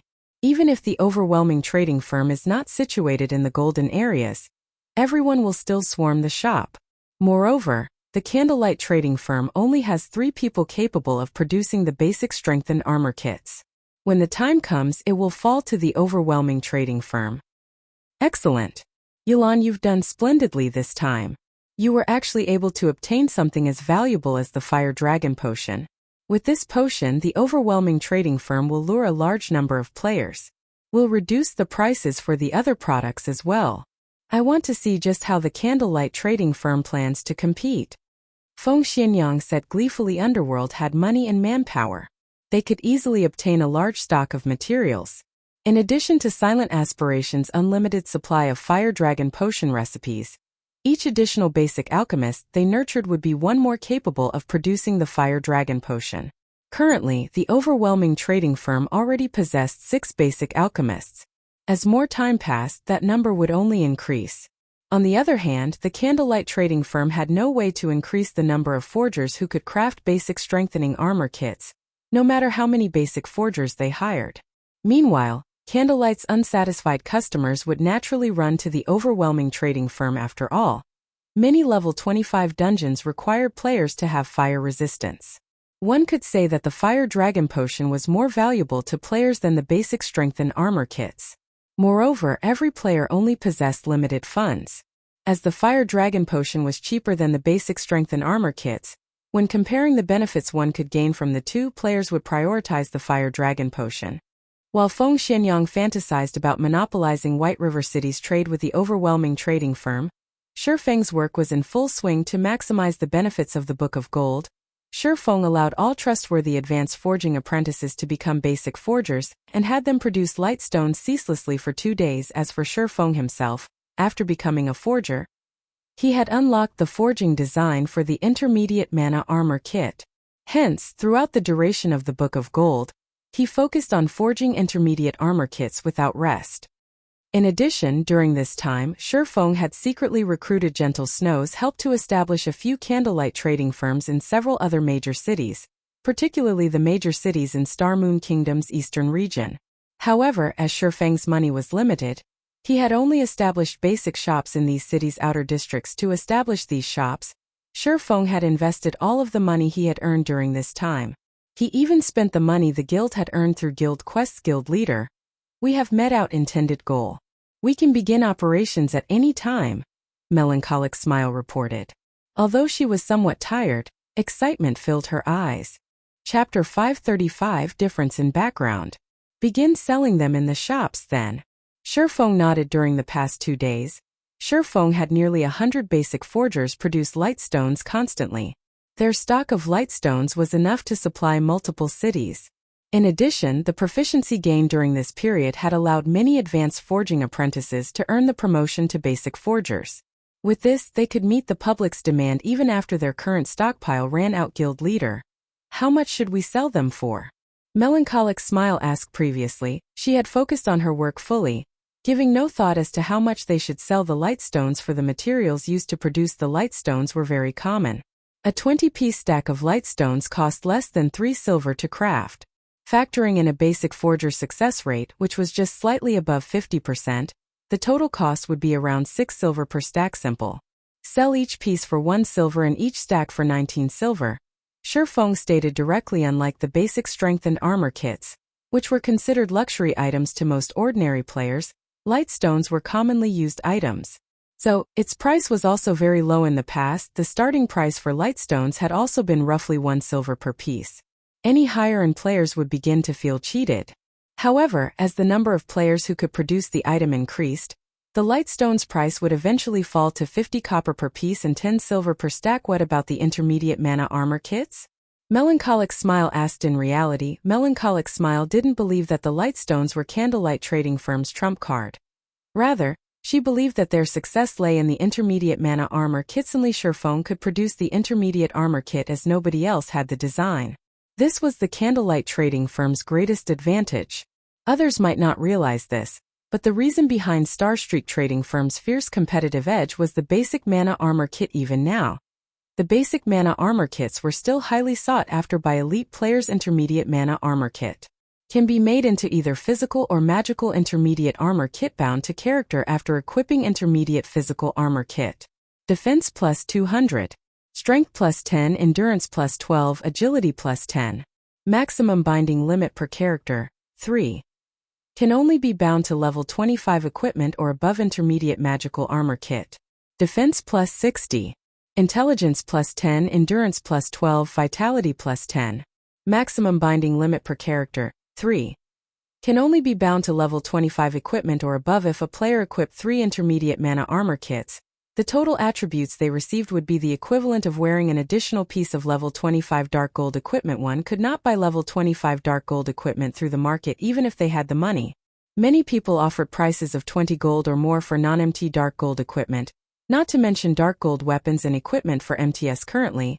God's Domain's elite players were around level 25, so they could conveniently use the intermediate mana armor kits. Hence, now was the best time to sell them. However, it was also this reason that made it difficult for Shurfeng to set the price for the kits. He could neither sell it too cheap nor too expensive. Moreover, there was also the fact that he wouldn't have a lot of free time to produce the intermediate mana armor kits. Let's set them a 5 gold for now, Shurfeng said after pondering for a long moment. Although the various guilds currently busied themselves with commerce and had already spent a significant sum of money, they should still possess a small amount of gold. To claim the first clears of large-scale team dungeons, they would have no qualms about spending several hundred gold to equip a team fully with intermediate mana armor kits, following which, Melancholic smile began to prepare. Meanwhile, the overwhelming trading firm had also begun selling the Fire Dragon potions. This Fire Dragon potion is awesome. It can stack attributes and fire resistance. With this potion, raiding level 25 team dungeons will be a breeze. The only downside is the price. Each bottle actually costs 10 silver. The MT alone will require 5 bottles per run. Everyone else in the team will have to drink at least 1 bottle as well. What can you do about it? The overwhelming trading firm is the only place that sells this potion. However, if we can successfully raid 10 and 20-man hard mode team dungeons, we will more than earn back the cost. Overwhelming Smile's advertising had been very well timed. As the Fire Dragon potions went on sale, people began to promote the potion at the various lively locations throughout White River City. As a result, many teams, who had struggled with the level 25 dungeons that required high fire resistance, grew interested, and they had promptly run towards the overwhelming trading firm to purchase the Fire Dragon potion. Shortly after the Fire Dragon promotion went up for sale, some of the players visiting the Candlelight trading firm to purchase daily necessities discovered that something had changed. There were several new counters in the hall on the first floor. Initially, due to the recent increase to Candlelight space, the first floor had felt relatively empty. Now, however, it was just right. What is this? Curious players quickly flocked around the new counters. Hello, sir. This is our Candlelight trading firm's newest product, the Lightstone. With this item, you won't have to worry about not being able to grind at night. The NPC beauty slowly explained to ordinary players. Nothing was more of a headache than grinding at night. At night, not only was monsters' vision unaffected, but there was also a certain increase to monsters' combat power. On the other hand, players' vision was considerably limited during nighttime, significantly affecting their combat power. However, this was still not the biggest problem. At night, because of the vision problem, it was much easier for monsters to ambush parties. Hence, ordinary players were normally afraid of grinding monsters in the dark. Meanwhile, the Lightstone just happened to brightly illuminate a large area, allowing players to see as if it were daylight.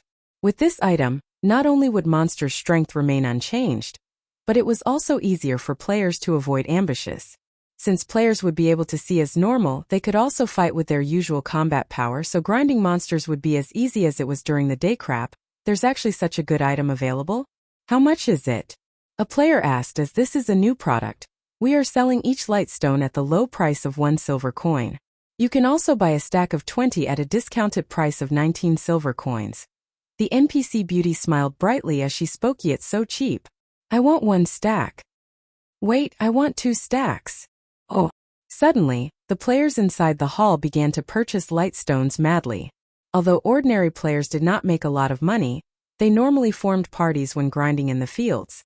If they split the cost of 19 silver between each party member, they could easily afford the Lightstones. Moreover, each stack of Lightstones could last a party up to 2 nights.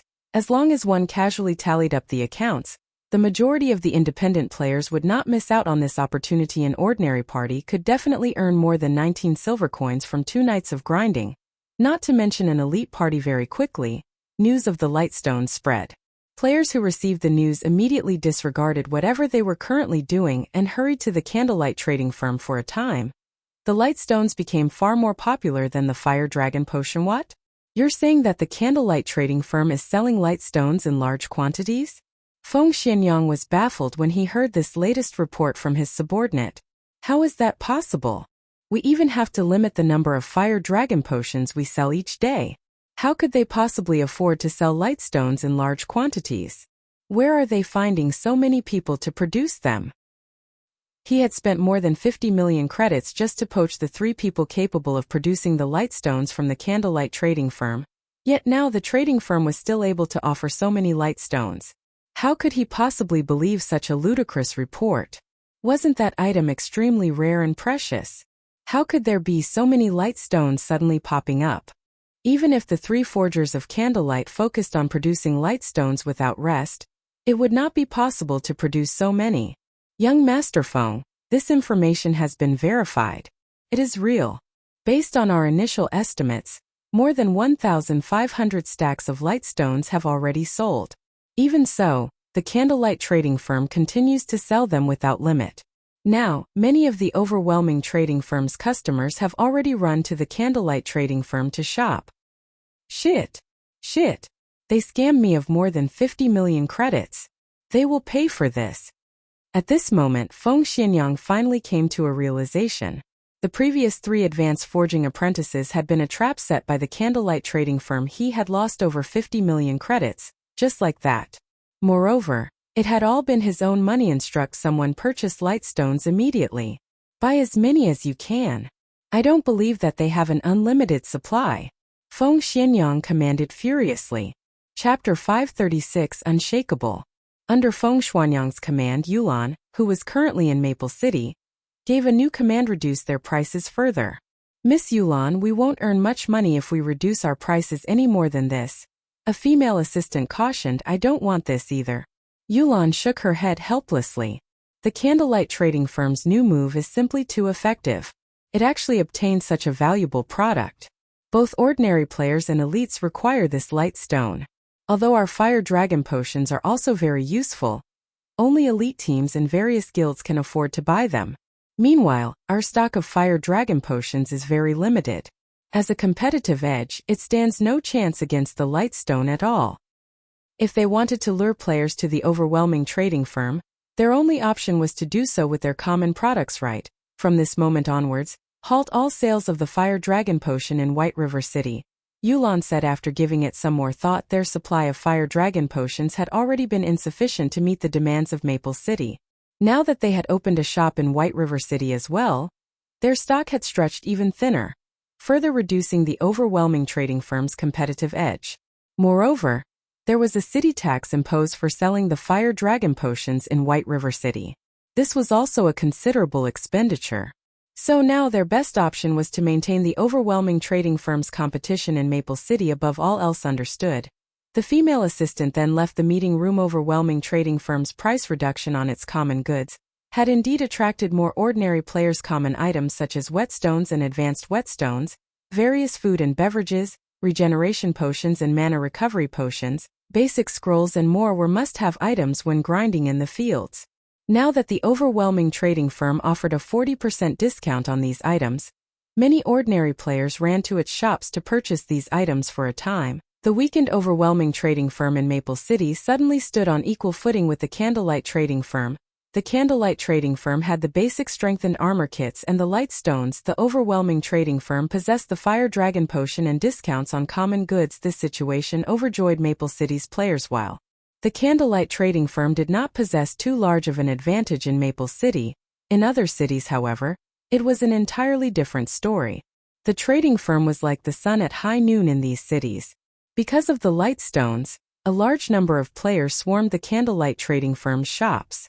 Most of these players might have initially arrived with the intention of only purchasing the light stones. However, upon seeing the wide array of products the trading firm offered, they fell prey to temptation and bought other items as well. Suddenly, the Candlelight trading firm's income exploded. Meanwhile, the trading firm's most exaggerated sources of income were still Star Moon City and White River City.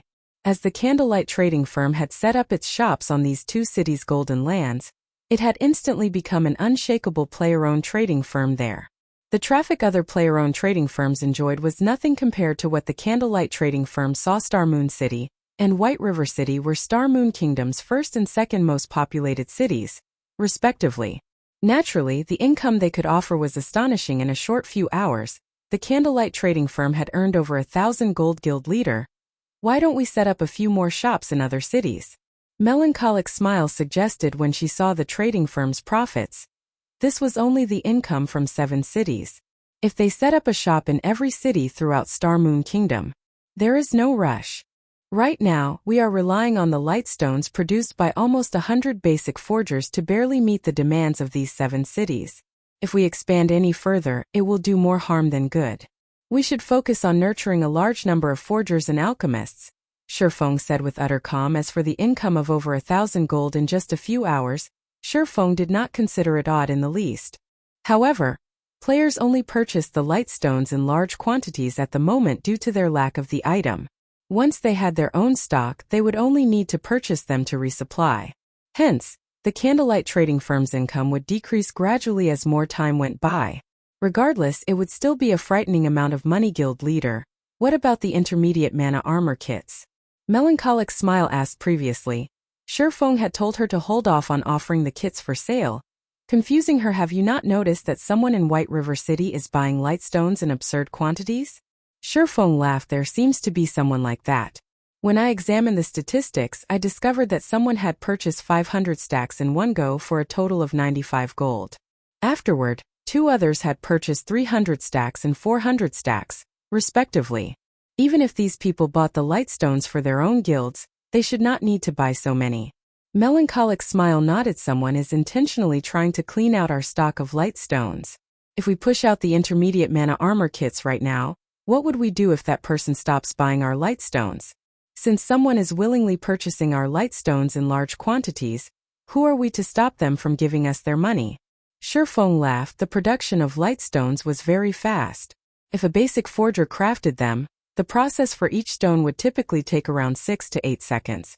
After all, the materials only needed a little processing, and the finished product just needed a coating of magic runes. Though the process of adding the magic runes was somewhat troublesome initially, that would not be a problem once the forgers were accustomed to it. After that, the only problem remaining was the success rate. Basic forgers had a 60% success rate for forging the lightstones. If they had good equipment and tools, their success rate could be increased to around 70% or so. In other words, as there were 48 hours in each day in God's domain, a single basic forger could produce roughly 20,000 lightstones per day. If 100 people worked for 2 days continuously, they would have 4 million lightstones. Moreover, this was only with the condition that basic forgers produced the lightstones. This time, Shifeng had distributed all of the lightstone forging designs, allowing many other advanced forging apprentices to learn it as well. Only, their production speed was slightly slower. 4 million stones were the equivalent of 200,000 stacks. If they sold each stone at 1 silver and each stack at 19 silver, one would have to spend 38,000 gold to purchase them all in all of God's domain. Shifeng did not believe that anyone possessed 38,000 gold.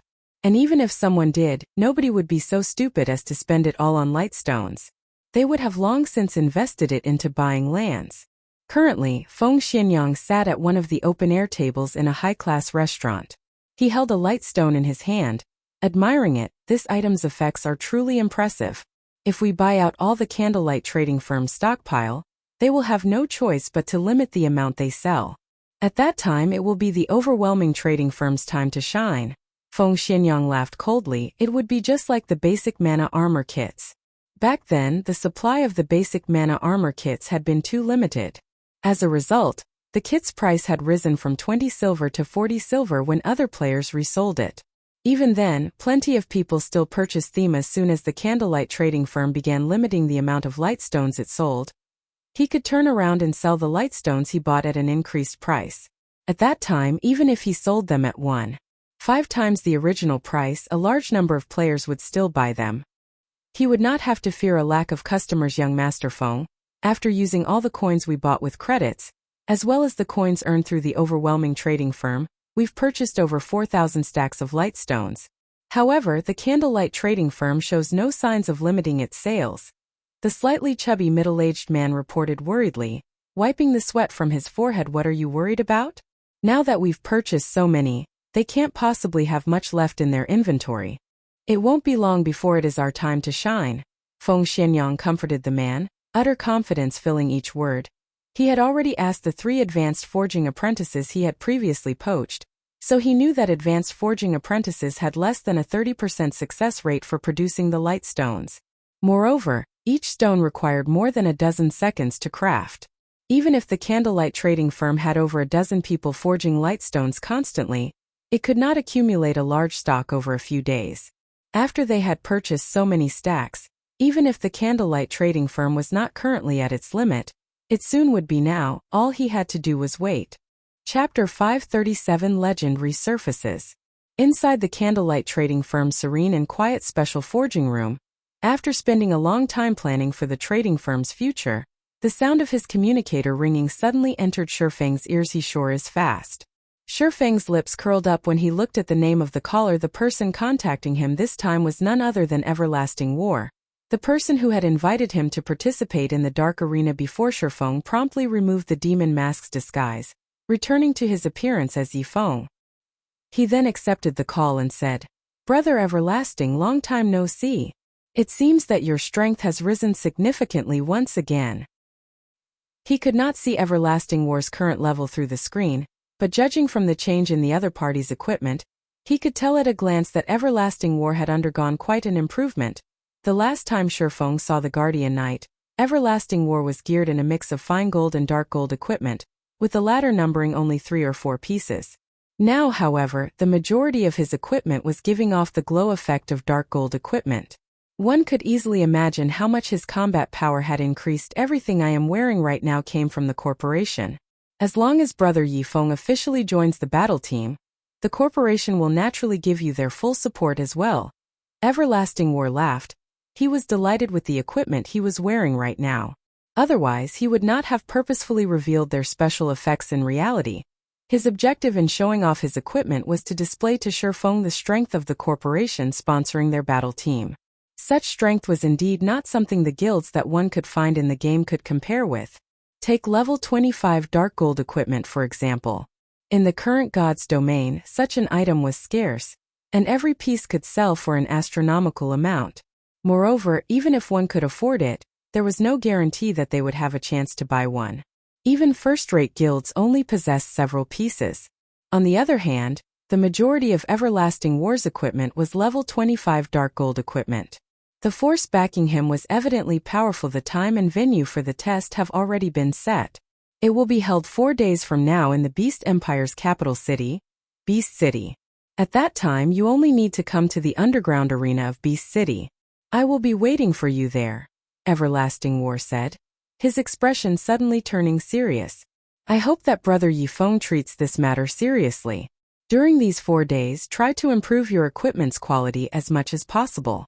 I've heard that the higher-ups of the corporation have also found quite a few experts to participate in the test this time around.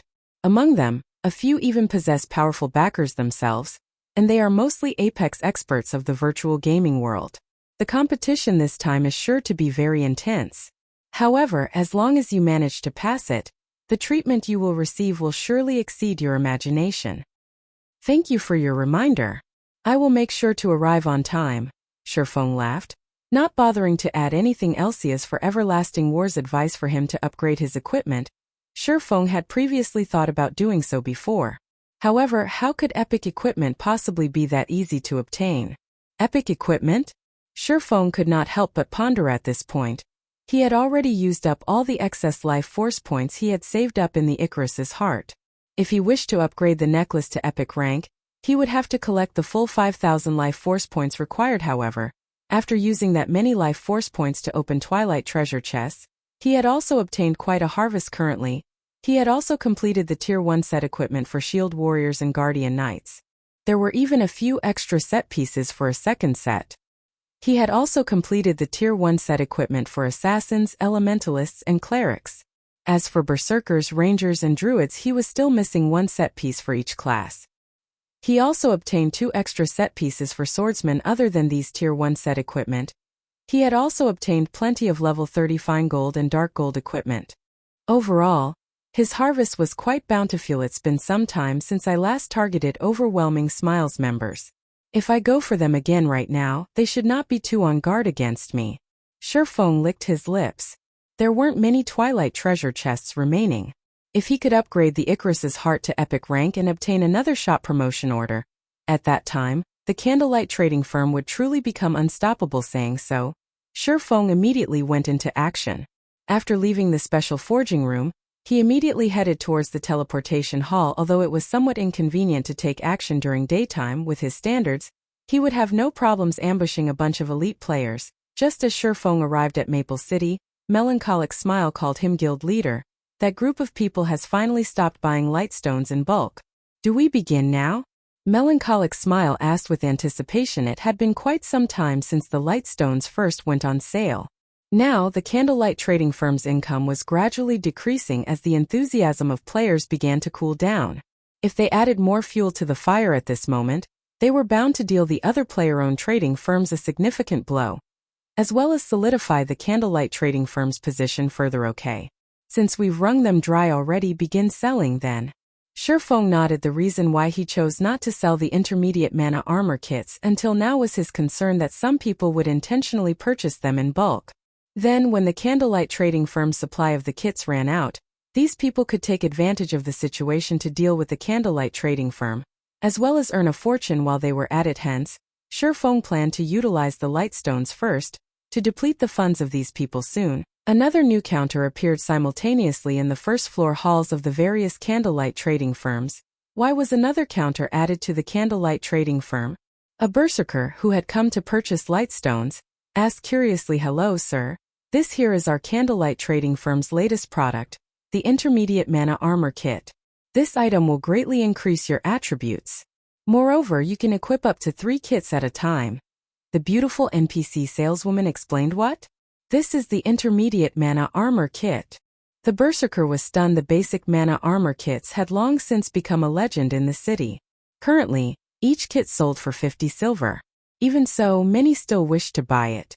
Unfortunately, there just was no supply for the item. Now that the intermediate version of the kits had suddenly appeared, how could this not be surprising? After the berserker read the item description of the Intermediate Mana Armor Kit multiple times, he was finally sure that he was not hallucinating such powerful attributes. Just a single Intermediate Mana Armor Kit is equal to 3 pieces of the basic version. The berserker's eyes shone dazzlingly, his drool nearly leaking out of his mouth. The attributes of the Intermediate Mana Armor Kit were simply too shocking. As long as one could equip 3 of these kits, it would be equivalent to wearing an additional piece of level 25 dark gold equipment. Currently, despite the high demand for level 25 dark gold equipment, supply for it was practically non-existent. Countless people could not buy one even if they wanted to. If he could equip 3 intermediate mana armor kits right now, it would be equivalent to having an additional piece of level 25 dark gold equipment. Just imagining it exhilarated. The berserker battles in God's domain relied on 2 things: the player's techniques and the player's attributes. At this stage of the game, even if one had passable techniques, they would still have to consider the attributes of their equipment before they could try raiding a dungeon. To an ordinary player, even being fully geared in mysterious iron equipment was a dream, not to mention owning a piece of dark gold equipment. The attributes of a single piece of dark gold equipment could easily rival that of multiple pieces of mysterious iron equipment. If an ordinary player could equip 3 intermediate mana armor kits, it would no doubt result in a massive increase in strength. Crap. I was only missing just that bit of attribute to qualify for that 20-man team dungeon last time. If I can equip 3 of these intermediate mana armor kits right now, the team leader will definitely beg me to join them. The berserker could not help but fantasize, however, when he laid his eyes on the price of the kits. Each intermediate mana armor kit actually costs 5 gold. Suddenly the berserker was dumbfounded. Although ordinary players could not afford to buy the kit, news about it still spread like lightning. The kits became the headline news on the official forums. Right away, shock